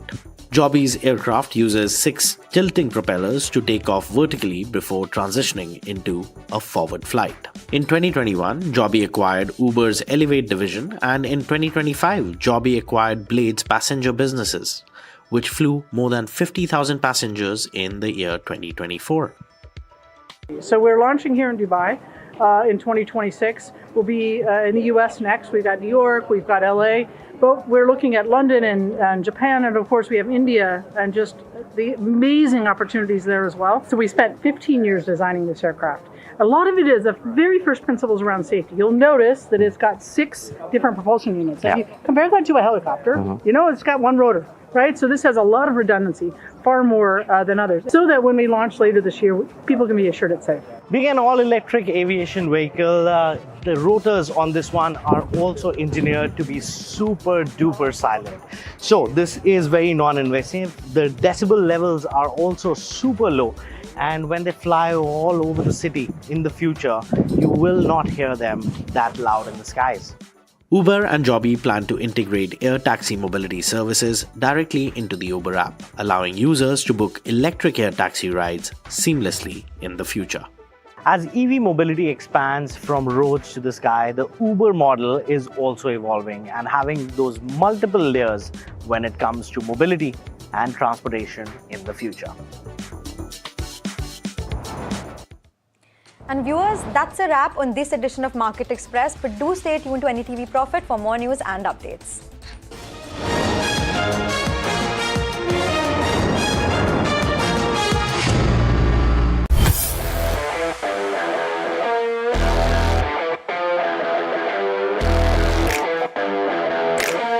First India tour in your city. Rag on with Shankar Ehsan Loy and Siddharth Mahadevan and Shivam Mahadevan. 5 times melody, 5 times masti with NDTV Good Times. Go, grab your tickets. Sound check हो गया? Visuals ready?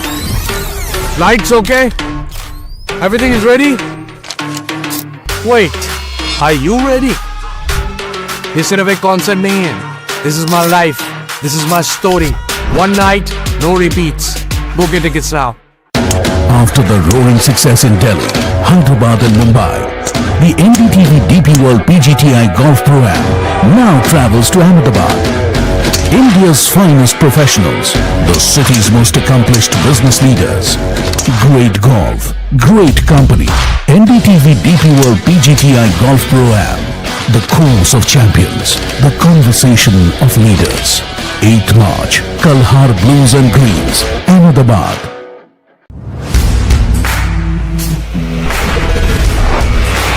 Alright team, our new order show is ready. Now we need a promo. Something cool, something sharp. Well, I'm sure we'll be having outstanding reviews, solid suggestions, Expert advice. The latest trends. It's a lot simpler. We'll help people make the right auto decision. It's got the cool stuff, geeky stuff, serious stuff, all of it, so that you can discover, decide and drive. I'm Siddharth Sharma and I am your automate.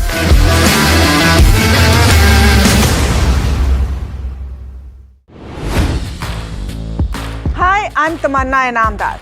Watch me on NDTV Profit, where I break down the day's biggest business stories. What happened, why it matters, and what it means for your money. Hi, I'm Neeraj Shah. Watch me on NDTV Profit for the most incisive market intelligence and meaningful corporate conversations. And I'm Alex Matthew. Markets, mutual funds, insurance, personal finance. I help you cut through the noise and make smarter financial choices. And here's where you can watch us.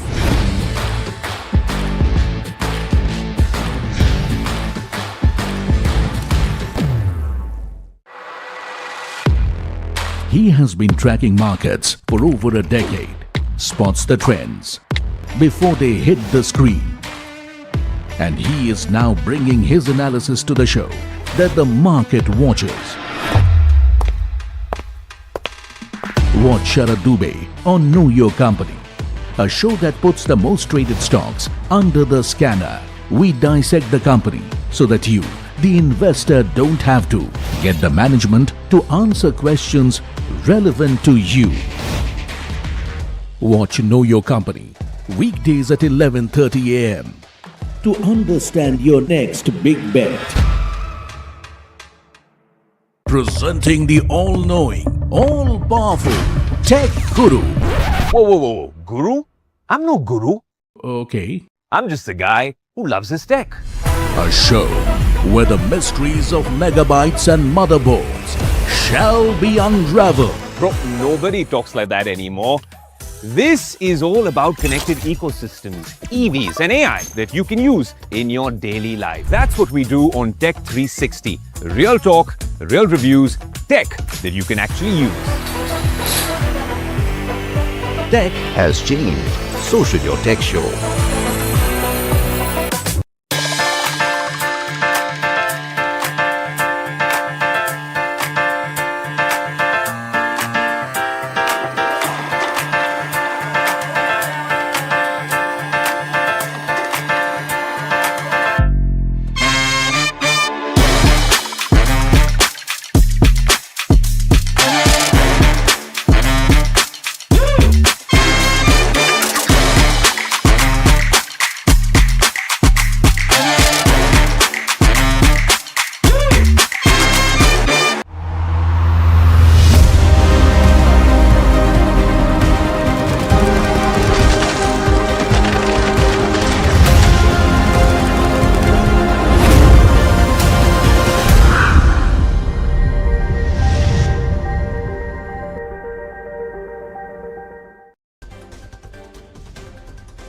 Market ends over 1% lower as Nifty erases all monthly gains. Nifty IT suffers worst ever fall in February. Benchmarks underperformed the broader indices for the month. Government to release Q3 GDP data with new base year as it shifts base to 2022-23 from 2011-12. Revision aims to reflect structural shifts in the economy. Fairfax is the front runner to buy a majority stake in IDBI Bank. Reports say that the talks are ongoing and Fairfax's investment could become the largest foreign investment in Indian banking. The Supreme Court rules in favor of Kalanidhi Maran and KAL Airways directs SpiceJet and Ajay Singh to deposit 144.5 crore rupees to Maran. Also imposes costs of 1 lakh rupees on Ajay Singh. Zimbabwe bans exports of critical raw materials and lithium concentrates. Suspension applied to cargo that's already in transit and will remain in force until further notice, may impact Indian EV companies. Canadian Prime Minister Mark Carney arrives in Mumbai for his first official visit to India. Over the next 2 days, Carney will engage with a wide range of Indian and Canadian stakeholders. Pentagon gives Anthropic a Friday deadline to drop its safety limits or lose a $200 million defense contract after Anthropic's refused to let its AI be used for mass surveillance or fully autonomous weapons. Netflix paves the way for Paramount to take over Warner Brothers Discovery as it declines to raise its offer to buy the company. Netflix said the new price it would have to pay would make the deal no longer financially attractive.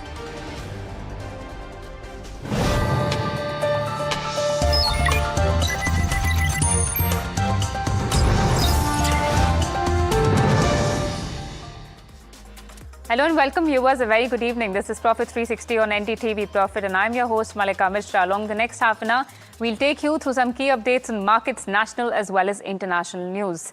Let's begin with focusing on the Dalal Street. Markets came under sharp pressure this Friday with the Nifty 50 slumping nearly 1.3%, dropping about 100 points in the last 5 minutes to slip below 25,200. That was a dramatic sharp fall. The BSE Sensex also shed over 1.18%, losing close to 1,000 points. Selling was broad-based. Let's go across to my colleague Jasmeet for a complete market roundup.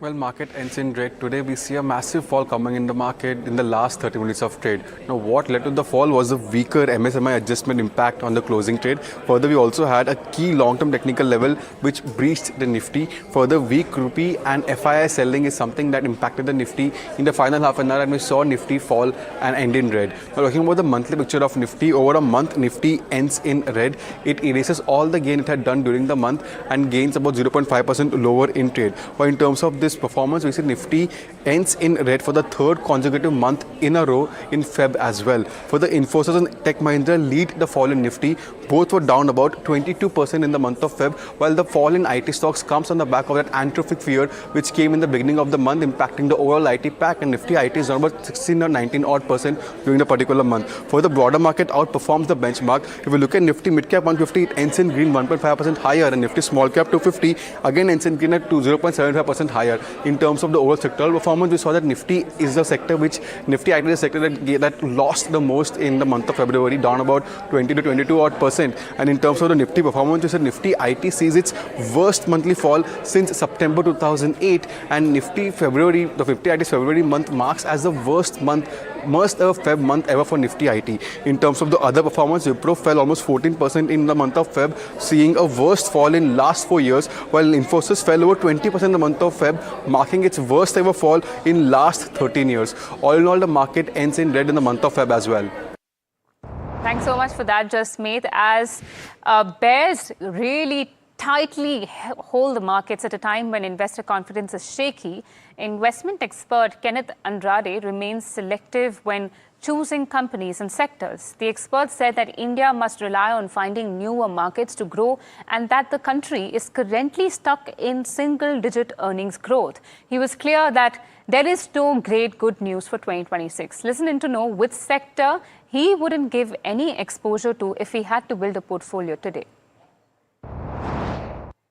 If I had to build a portfolio today, it will have no IT in it. It doesn't mean that we are bearish on where the cycle is. It's cheaper than it's ever been. That's a positive. But we'll just have to recalibrate business models to see what will make us a large amount of money in the next decade. So we will get back in at an appropriate time with and more importantly, with an appropriate business. Viewers, historically, March has been one of the steadier months for the benchmark Nifty 50. Over the past decade, excluding the extreme 2022 COVID crash year, the Nifty has closed higher in majority of the times. Now, this signals positive seasonality as the financial year ends and winds down. In contrast, though, mid-cap and small-cap indices have shown a more mixed record in March. Broader market segments like the Nifty Mid-Cap 100 and Small-Cap 100 indices have posted average returns closer to flat or slightly positive. So before traders rush to position for the month ahead, it's worth taking some clues from history. My colleague Somit joins us with a full detailed picture on March seasonality, including charts, sector trends, and what it could mean for 2026. Well, Feb has been quite volatile, but March seems to be quite stable and on the positive side. In fact, if you look at the last 10 years of March month, then we have managed to close in green nearly 8 times, while the average return is 0.8%. Now, this average return is on the lower side because COVID 2020, that was a COVID March 2020, was one of the years where we had impacted very negatively, and hence the average return is on the lower side. But 8 out of the 10 times we have managed to close in green. We have seen positive returns of 4% plus in 2016, 2019, 2022 and in 2025 as well. Now, when it comes to the mid and small cap indices, they have managed to close in green 6 times. Average returns for mid cap is positive 0.3%, while for the small cap is negative 0.5%. We have seen positive returns of more than 4% in 5 instances: 2016, 17, 19, 2022 and in 2025. And as I was mentioning, that March 2020 was the COVID month, and that time we had seen a sharp fall. Mid-cap index had fallen nearly 30%, while the small-cap index had fallen nearly 37%. And because of this, the average return is skewed on the lower side. But if you remove this, then the returns were much better compared to what we are seeing right now. If you look at the sectoral indices, Nifty FMCG, Nifty Bank, Metal and Energy indices have managed to close in green 7 out of the last 10 March, and the gains have been anywhere between 0.2 to 2.6% for this indices. Apart from that, if you look at the other indices like pharma, real estate, IT and auto, they have managed to close in green anywhere between 4 to 5 times. Pharma and real estate have seen positive returns, while IT and auto have seen negative returns in the month of March in the past history as we have seen. Now comes the most interesting part, this is stock specific action. Now these are the stocks that have closed in green 7 times and have seen a return of 5% plus on an average basis. So which are those stocks? Adani Energy has seen an average return of 13% in the month of March. Solar Industries, CG Power, Indigo have seen returns of anywhere between 7 to 10% on an average. Adani Enterprises has an average return of 7% in the month of March. Apart from that, there are stocks like Torrent Power, NHPC, APL Apollo, Nestle and Adani Ports, which have seen average positive returns of anywhere between 5 to 6% in the month of March. On the flip side, these are the stocks that have managed to close in red 7 times and have seen negative returns of more than 5%. Vodafone Idea tops the list here with an average negative return of around 10%. Inox Wind, Apollo Hospital, IDFC First and Samvardhana Motherson have seen a negative return of anywhere between -5 to -6% on an average basis in the month of March. Thanks so much for that, Somit. And viewers, the breaking news of the moment that economists had been tracking and waiting for, Q3 GDP and GVA growth has come in at 7.8%. And this is versus the estimated figure of 7.6%. Now, remember what is special about these numbers is that they have been calculated based on a new base year. Earlier, GDP series were calculated based on 2011-2012 base year, but now that gets revised to FY23. So it's more updated, and that's how it's been calculated. This, in fact, is the first GDP number out from the new base year, and that's come in at 7.8% versus the estimated figure of 7.6%. So a bit higher than what was estimated. GVA is gross value added, and it is basically it is calculated as the total output minus intermediate consumption, which is cost of production. And viewers, again, as I said, what is special about this series is that it is the first GDP numbers out based on the new base year. I have my colleague Shrimi Chaudhary joining us to give us a sense of how these numbers look like. Shrimi, the GDP has come in at 7.8% versus what was expected around 7.6%. How do you read this?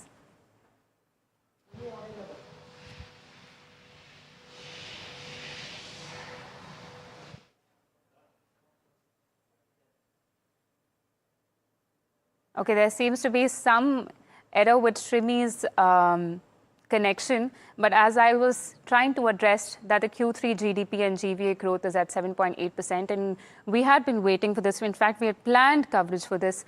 Shrimi is back with us, I believe. Her connection is back. Shrimi, the Q3 GDP numbers have come out, and it has come in at 7.8% versus the estimated figure of 7.6%. That means there's been a bit of improvement from what was estimated. How do you read these numbers? I can't hear. Okay, there seems to be some connection issue. Shrimi, can you hear me?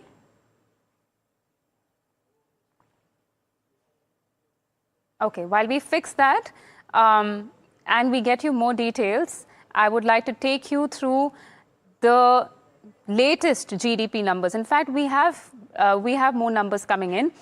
Q3 GDP growth has come in at 7.8% versus the estimated figure of 7.6%.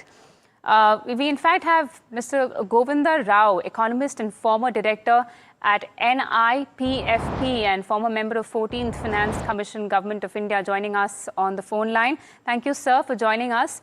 How do you read these numbers, sir? 7.8% GDP growth based on the new base year. Well, I mean, these are expected in some ways because, after all, you don't have, when you revise the base, you don't get the same numbers. When you revise the base, obviously, there will be changes. There will be new data that will be used, new methodological improvements will be there, and coverage will be much better. And obviously, there will be marginal changes in the growth rate. It will not be very large, but then nevertheless marginal changes in the growth rate.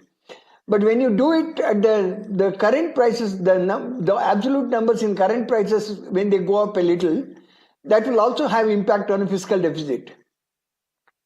Okay, all right. So, sir, what kind of impact do you think it would have on fiscal deficit? And of course, impact in the sense that, for example, the budget estimates the fiscal deficit of 4.3% at the union level.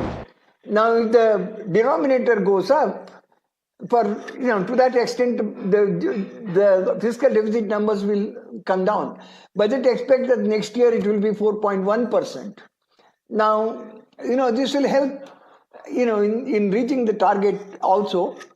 In that sense of the term, the Ministry of Finance will be on a much more comfortable plane. Okay, all right. And since you were mentioning the fiscal deficit data, I'd just like to inform our viewers that the April-January fiscal deficit has come in at 9.81 lakh crore rupees, and this has reached about 63% of the financial year target. So now that the fiscal deficit stands at 63% of what was targeted, how do you read this in light of the new GDP numbers? No, it would not have an impact on that because fiscal deficit numbers are fiscal deficit absolute numbers.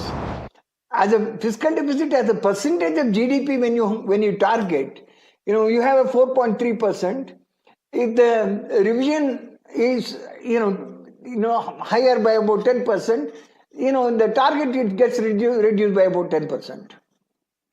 So it is also expected that these GDP figures tend to, in some form or the other, influence the monetary policy decisions as well, as it is a key indicator of the economic health of the country. With 7.8%, how do you think that factor would be influenced? You see, the most important factor which impacts the monetary policy is inflation. And inflation numbers are already out, revision has already been done, and inflation numbers are already out. Of course, when monetary policy is done, they take into account both the inflation and the growth scenario. So since the growth scenario is better,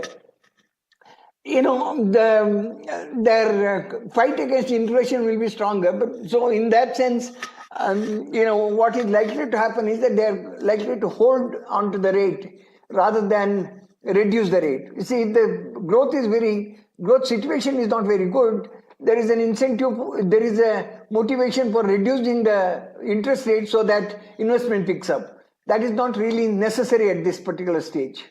Okay. So before, sir, I try to understand how you see the growth rate. I would like to test back my colleague Shrimi's connection. I'm hearing that she's back with us. Shrimi, if you are back, give us your inputs on the GDP numbers as you see them.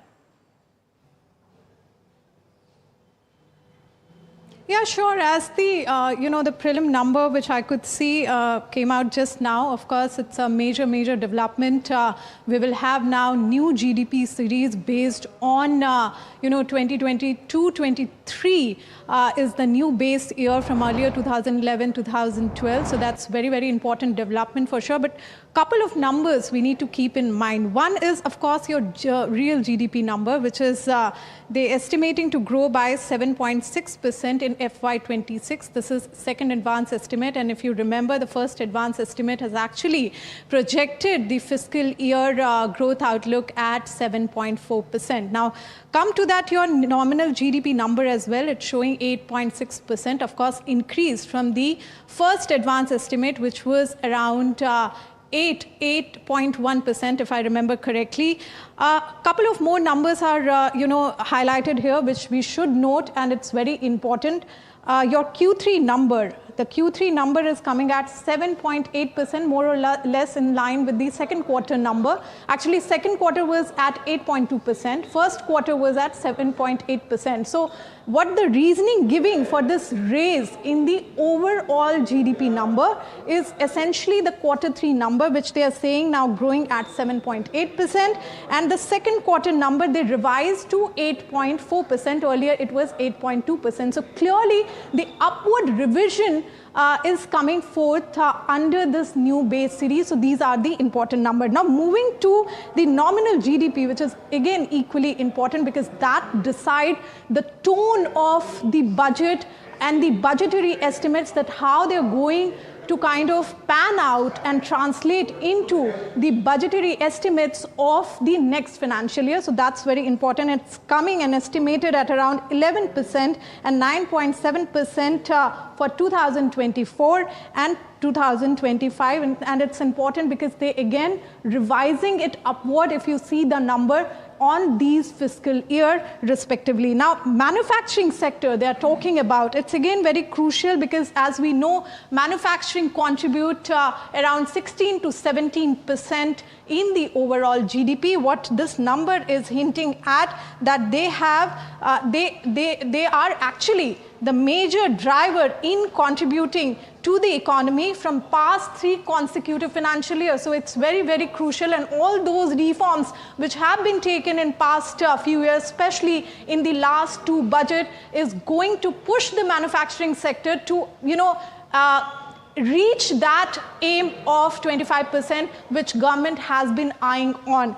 Importantly, your secondary and tertiary sector, very important. Again, all your financial services, etc., all those sectors are coming at 9% growth in FY26. So again, upward revision has been reflected in this number as well. But something we need to keep this in mind, that this time under the new base series, the rebasing of your GDP number, what they did is actually to incorporate all those numbers, all all those numbers which were actually not part of the previous series. You have new economy, you have digital economy, you have quick commerce numbers, all those, you have gig economy as well. So all those were incorporated under this new series. So that's very, very important, because it's reflecting how your consumption pattern has been in past 10 years. So it's crucial from that point of view. And of course,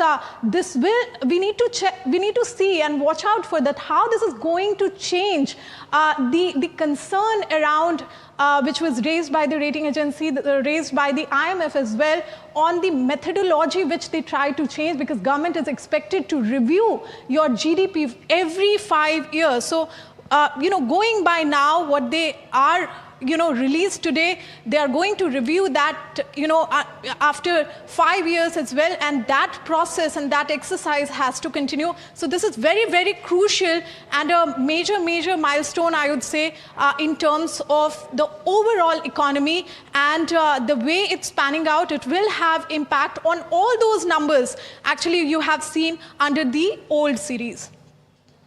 Okay, all right.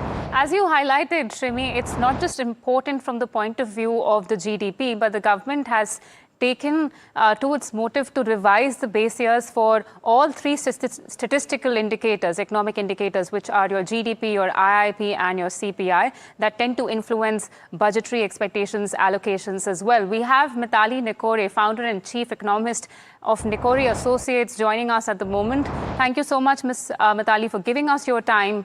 My first question to you would be, how do you read a 7.8% GDP, and how do you think this would influence the financial year growth in the coming quarters? Absolutely. I think today is really a big achievement for the economics and statistics community of the country, because not only have we delivered good GDP growth, which I think we've been delivering for almost 10 years, but we've also delivered good GDP data, or rather I would say improved GDP data. India's GDP data should never have ever been under question. It's a vast country, and collecting data from all over the country is always a massive exercise. And I think, I want to give my compliments to the Ministry of Statistics and to the National Statistical Organization for doing this. Looking at the data, 2 or 3 trends, really jumped out at me, which I really want to highlight to the viewers.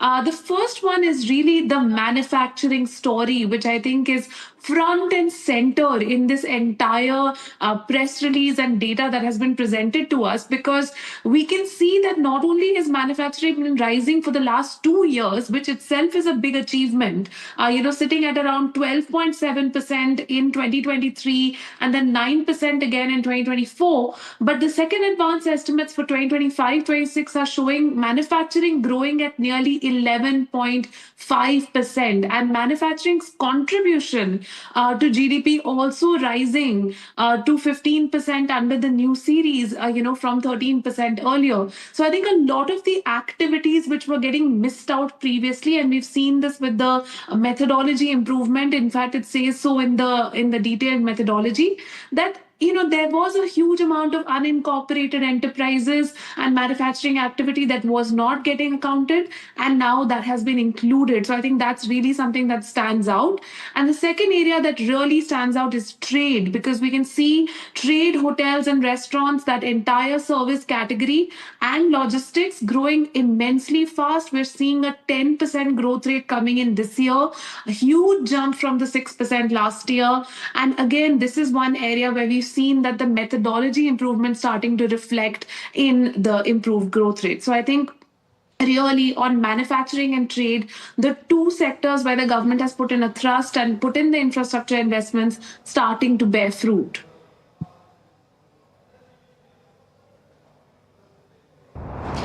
Yeah, hi, this is Shrimi Chaudhary. Wanted to understand from you, Mr. Govind Rao, on the fact that double deflation is one of the key area and kind of concern which has been raised by even IMF as well as part of methodology. And this time, the new series adopting that. So how crucial you think is be the part of this new series, and how this will change the entire dynamics?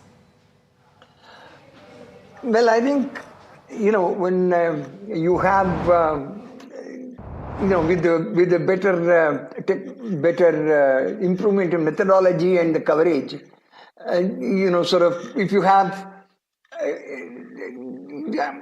Obviously, the wholesale price index was showing, sort of a negative numbers for some time. But that's not the most important thing for me. As a fiscal expert, what I see is, the cumulative impact of this revision in 2023, 24, 24, 25, and 25, 26 on the debt numbers, because see, after all, you are dividing the total, debt with the sort of GDP numbers, and I'm sure that debt numbers will show will be much lower than what it was reported. Just as deficit numbers would be, and then the cumulative impact of that will be substantial. And target for the 2030, which the finance minister has given in the budget speech, possibly she will have to relook, because I think the debt will be even lower than debt. Either we will be able to reach it much faster, or it would be better to reduce the debt even more. Well, the fair point. Also wanted to understand, Mr. Govind Rao, that, the middle term GDP was revised to 7%, quite an aggressive one from earlier 6.5%. After this new series, which has kicked in today, do you see the impact coming on that figure as well, as far as GDP for medium term goes? Well, it would be, but as I said, with particularly manufacturing and the service sector showing a better, growth rate, it's certainly, sort of the prospects are much, much better now, and sort of. But as I said, my focus will be much more on the nominal growth, GDP numbers, and how they look, because much of the fiscal target numbers will depend upon the nominal GDP numbers. True. Quickly, Matli, just wanted to understand, since you know that how IMF has also kind of flagged and in fact put India as C grade on the methodology part, do you think that they are going to kind of change their ratings since India has now adopted that methodology and we have now double deflation incorporating in the new numbers? Hi, Shrimi. I'm assuming that's for me. So definitely, I agree with you that the IMF will have to reevaluate exactly how this new double deflation method, which meets a lot of the IMF standards, especially on transparency, actually is going to impact India's GDP growth numbers, and also the methodology that we're putting in for the data collection itself. Because if you just break down what is double deflation, I mean, honestly, it should not be. I personally believe that all terms should be broken down for the for everyone to understand. It essentially means that you deflate not just the output amount, down to a real number, but also the inputs. So if I'm calculating what is the output associated with a car, I also make sure that all of the auto components are also deflated when I'm calculating the output contribution of a car. Now, essentially, the IMF has always advocated for this methodology, and that absolutely makes sense. India has now adopted it as well. So definitely we can put in a call for a review. The government of India can put in a call for a review, and also, look at reviewing India's rating. However, my main contention, and this is my personal opinion, is that it takes a lot of time for these international organizations to often catch up with the methodological advances that individual countries make. And therefore, it makes sense for India to leverage other forums like, for example, the G20 as well as the World Bank to basically socialize the methodology that India is now using for GDP calculations, because that could actually help global South countries also align their processes. And India today is in a space where it can offer statistical advice to a number of global South countries for improving their GDP calculations and estimation methodologies. Well, thank you so much, Mitali Nekore and Govinda Rao for joining us in this breakdown of the new GDP series. And of course, viewers, the inputs are extremely important of both the guests, as they highlighted that this is a reflection of how India calculates its economic indicators in a new fashion with new weightages of new consumption patterns. That's all the time we had on this edition of Profit 360. This is Malika Mishra. Keep watching NDTV Profit.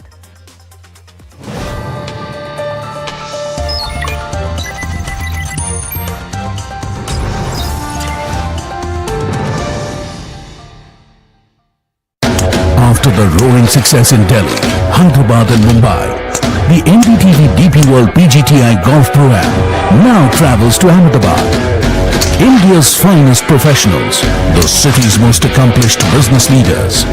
Great golf, great company. NDTV DP World PGTI Golf Pro-Am. The course of champions, the conversation of leaders. 8th March, Kalhar Blues and Greens, Ahmedabad. Sound check हो गया? Visuals ready? Lights okay? Everything is ready? Wait, are you ready? ये सिर्फ एक concert नहीं है. This is my life. This is my story.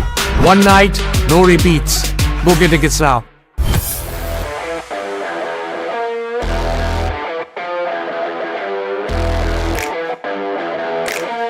First India tour in your city. Rock on with Shankar Ehsaan Loy and Siddharth Mahadevan and Shivam Mahadevan. 5 times melody, 5 times masti with NDTV Good Times. Go, grab your tickets.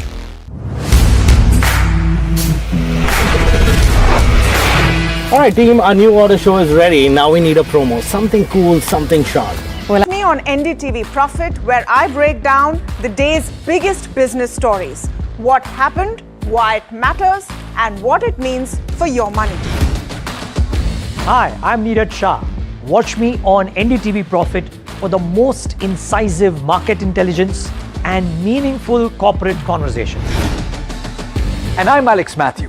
Markets, mutual funds, insurance, personal finance. I help you cut through the noise and make smarter financial choices. And here's where you can watch us.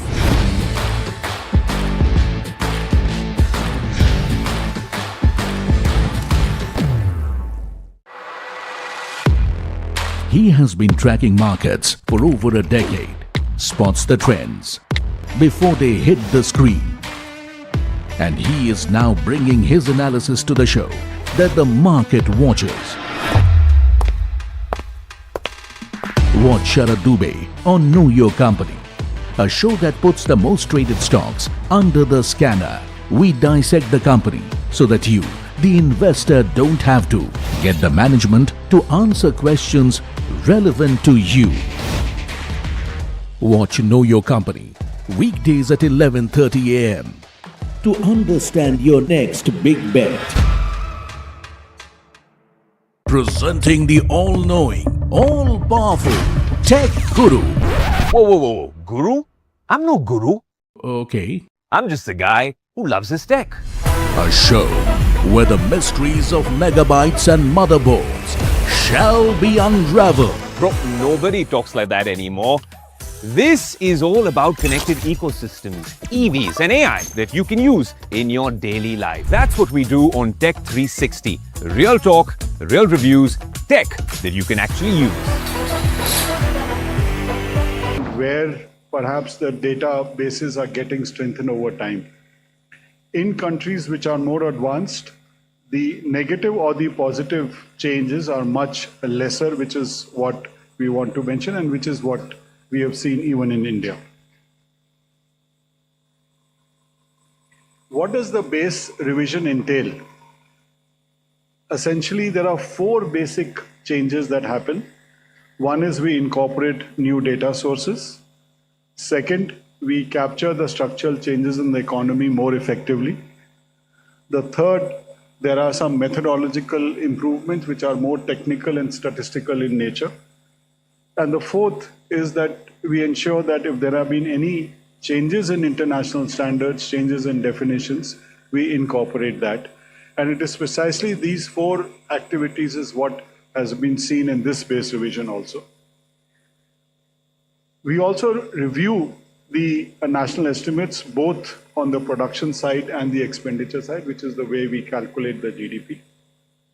And the third area that we have given a lot more focus in this base revision is on having more granular availability of data so that the state domestic product is captured much more effectively. And also we are moving towards better estimations of the district domestic product, which we hope to work with the state governments over the next few months as we move ahead. I'll briefly just mention on each of the 4 aspects what are some of the major changes that we have done. First one is on new data sources. There are a number of changes, but I'm just highlighting 3 of them. One of them is that because of digital expansion, Digital India, we have a lot more digital data that is there. And the activities or the methods that are used to capture data have improved. One of them is that the Ministry of Corporate Affairs now mandates a form which is called MGT7 or MGT7A, which also gives for each company what are the main activities that they are engaged in. One of the criticisms that had been mentioned was that because of the way we got the information about corporates, we allocated the revenue or the profits of companies to the main activity. Now we are able to distribute it across all the activities that any corporate is actually functioning in. So therefore, we get a much more granular picture of what each sector is doing. The second thing is that up till now, we were using different indicators for the informal sector because we did not have a specific survey for the informal sector or the unincorporated sector. Now we have 2. One is the ASUS, which is the annual survey of unincorporated sector enterprises, which is done annually. We've done 3 editions already. And the second is the periodic labor force survey, which we now bring out monthly data, which gives us an idea of what are the activities and occupations that people are involved in, and what are the kind of wages they're getting, and what is the kind of value addition in that. In the earlier series, we used to do it in the base year and then use indicators to move it from year and year. Now we actually have surveys which are so much more granular, and therefore will capture these activities much more effectively. And the third is obviously the household consumption expenditure survey, which we did 2 back-to-back. And these will help us to benchmark the estimates of per capita consumption, which is what the HCES effectively does. And since we have 2 surveys, that will give us a much better picture.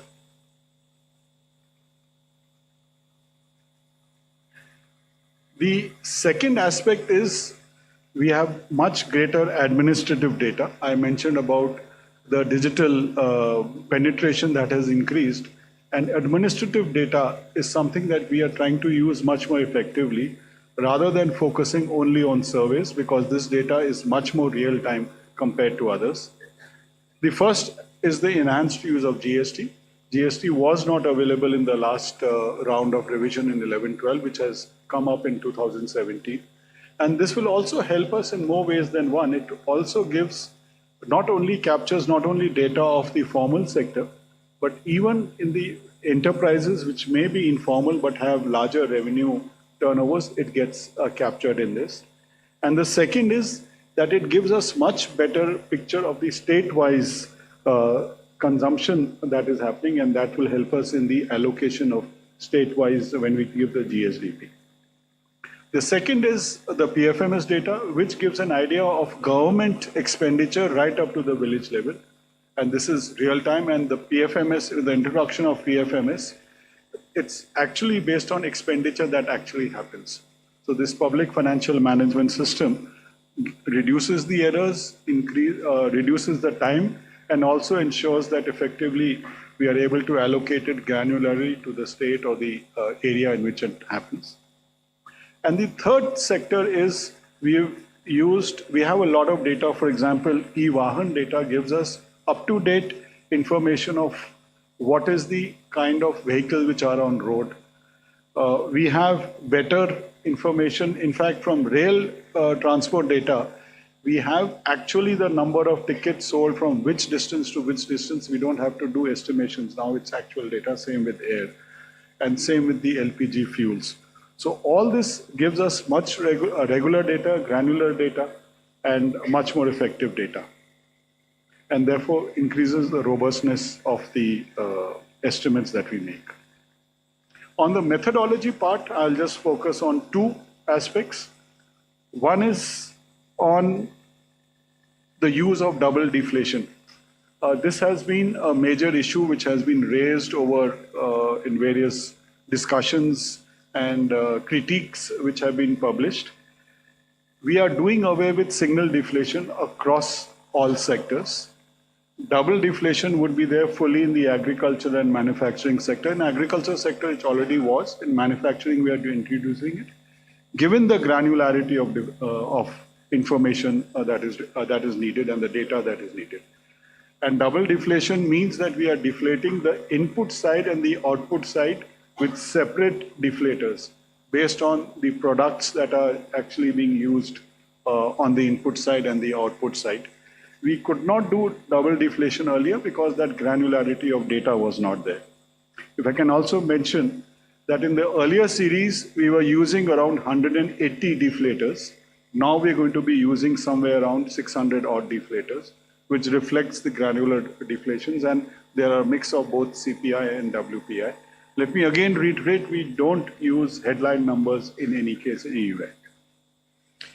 The second issue which had been raised periodically is the discrepancy which was there between the production side estimates and the expenditure or the consumption side estimates. In the new series, we will be publishing supply use tables regularly, which will ensure that the discrepancies are eliminated. It's not only just reduced, they are eliminated because there will be clear supply use tables going ahead. Coming to the numbers, you would have seen now I'm talking of the base that is at 22-23, the year 22-23. What are the major changes? At the overall level, as per the revision of numbers, the 11-12 base had the GDP of 22-23 at 268.9 lakh crores. In the new base, there's a reduction of about 2.9% at 261.2 lakh crores. Why has this reduction happened? The sector-wise detailing has been given. In the primary sector, there has actually been an increase of 6.1%. And this reflects essentially two aspects. One is that there has been a significant reduction of diesel in the agriculture sector and replaced by electricity, and more so by solar electricity. And this is the impact of the PM Kusum scheme. So that means that the value added available to farmers is increased because of reduction of the fuel costs for farmers, and that's a direct increase of farmers' income, and it's reflected out here. And the second reason is that there has been a shift to more value-added agriculture. Fruits, vegetables, dairy, fish, and which is also shown in the household consumption, the consumption has increased. So on both those counts, there has been actually an increase in the primary sector. The second in the secondary sector, which is manufacturing, construction, etc., we have now much greater segregation of the multi-activity corporations. So some of those activities which were actually in the secondary sector have moved to the tertiary sector because they were related to services. And we may also note that within this sector, there have been certain sectors like electricity, gas, apparel, food processing, which have actually increased. So there are two reasons, obviously, a multi-sector allocation between tertiary and secondary, and that in certain subsectors, and the details are there in the press release, you would get that there have actually been increases. And the third is that in the tertiary sector, which captures a lot of the also unincorporated or the informal sector. We have annual surveys available which show that greater granularity of data is available, which is getting reflected. But I may mention that one sector especially has shown an increase of nearly 10% value added, and that's the housing sector, which reflects that an own developing services, that the number of people living in their own houses has substantially increased, reflecting an impact of schemes like PMAY, where housing and housing related services, people staying in their own houses, which has led to this increase. Details, of course, we can discuss. The financial sector has also seen an increase, and that's because there's an expanded coverage of the dynamics of the non-banking financial companies. This is now coming to the growth rate of 23-24. As you would see, there is an overall reduction in the growth rate, in the real growth rate of 23-24, which partly is due to the base effect changes that are happening. In the primary sector, it is more or less what was projected earlier. In the secondary sector, in fact, the double deflation has led to an increase in value added, which was one of the issues that used to be raised, that perhaps lack of double deflation is in a way expanding numbers. It's perhaps the reverse.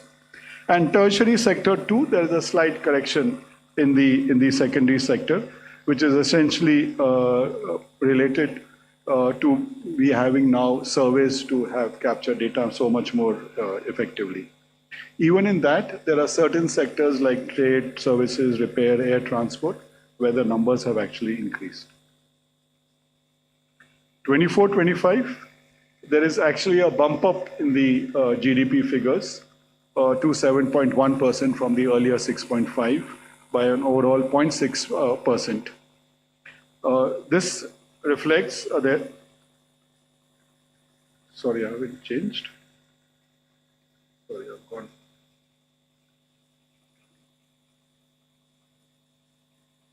Yeah, this is okay. So this reflects this bump up there is, and it's there in all the three sectors. The reasons are similar, so I'm not getting into that, but the real GDP growth in 24-25 is actually higher than what we had initially projected.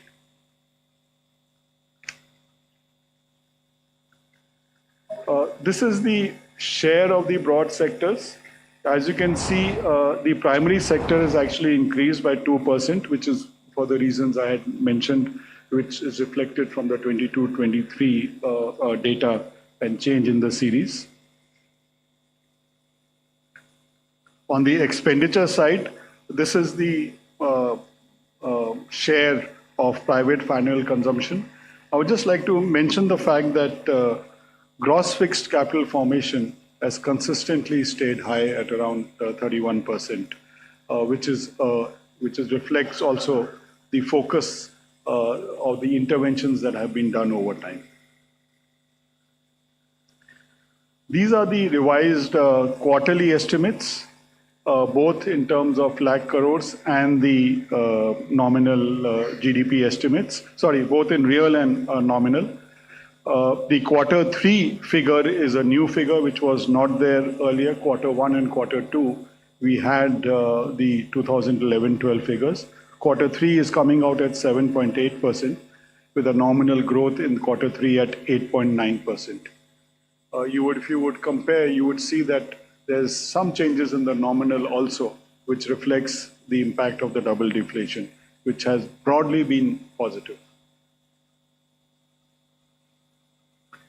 And finally, these are the new series annual estimates. If we look at 23-24, it is at 7.2%. 24-25, the first revised estimates are at 7.1%. And the second advanced estimates are at 7.6% compared to 7.4%, which is what we had mentioned in early January when we had released the first. You would see that In all the 3 years, last 3 years, the growth rate, real growth has been over 7%. And the nominal growth rate over the last 3 years is averaging above 9%. And that's very important because these are the numbers when we talk of achieving Viksit Bharat 2047. The numbers being talked about are between 7 to 8% real growth rates and between 9 to 10% of nominal growth rates. So I'll stop here and over to you, Mr. Thank you, sir. Thank you for a very informative presentation. Now I request Chief Economic Advisor, Dr. V. Anant Nageshwaran, sir, to address the media.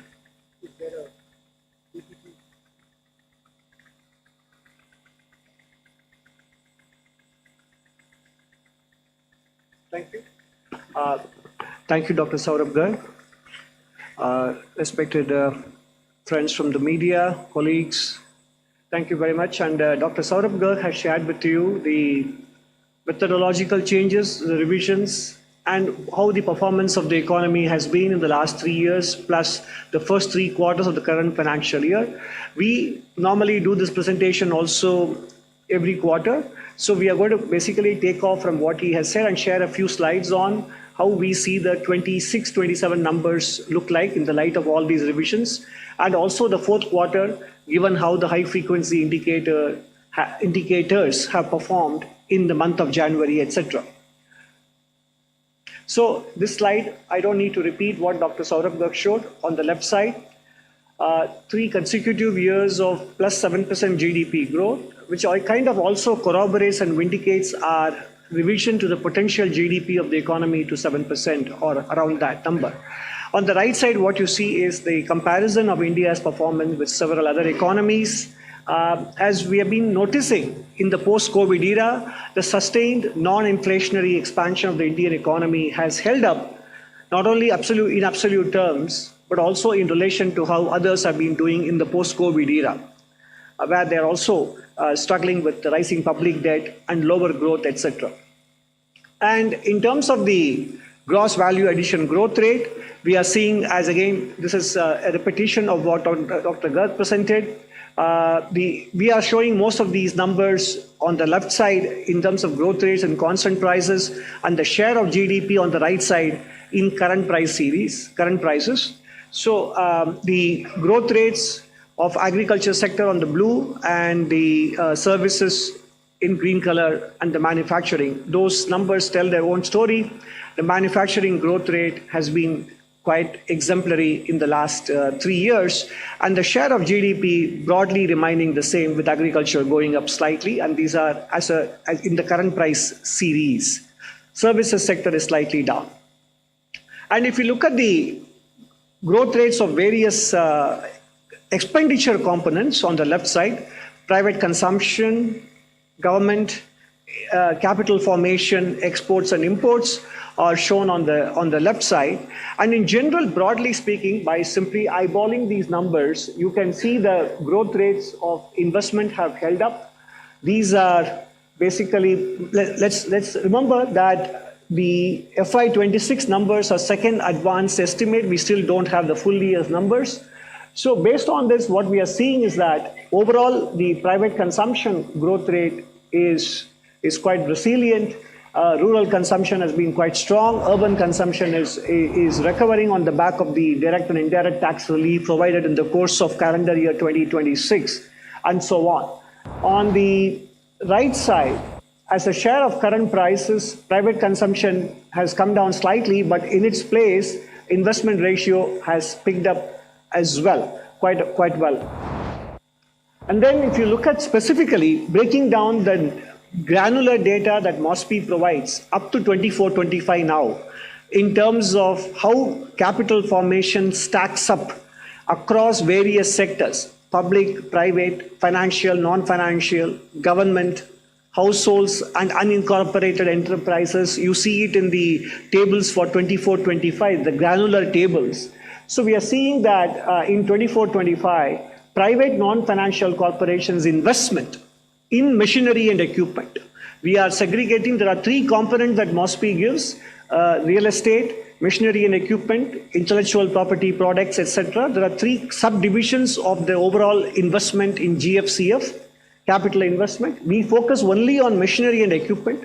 The interesting and the encouraging news is that unincorporated enterprises have maintained a growth rate of more than 10%, of course, in current price terms, on investment in machinery and equipment. So I think that is a sign of dynamism in terms of the investment in, we don't have to only look at the incorporated sector for understanding the dynamism that we see in the overall economy.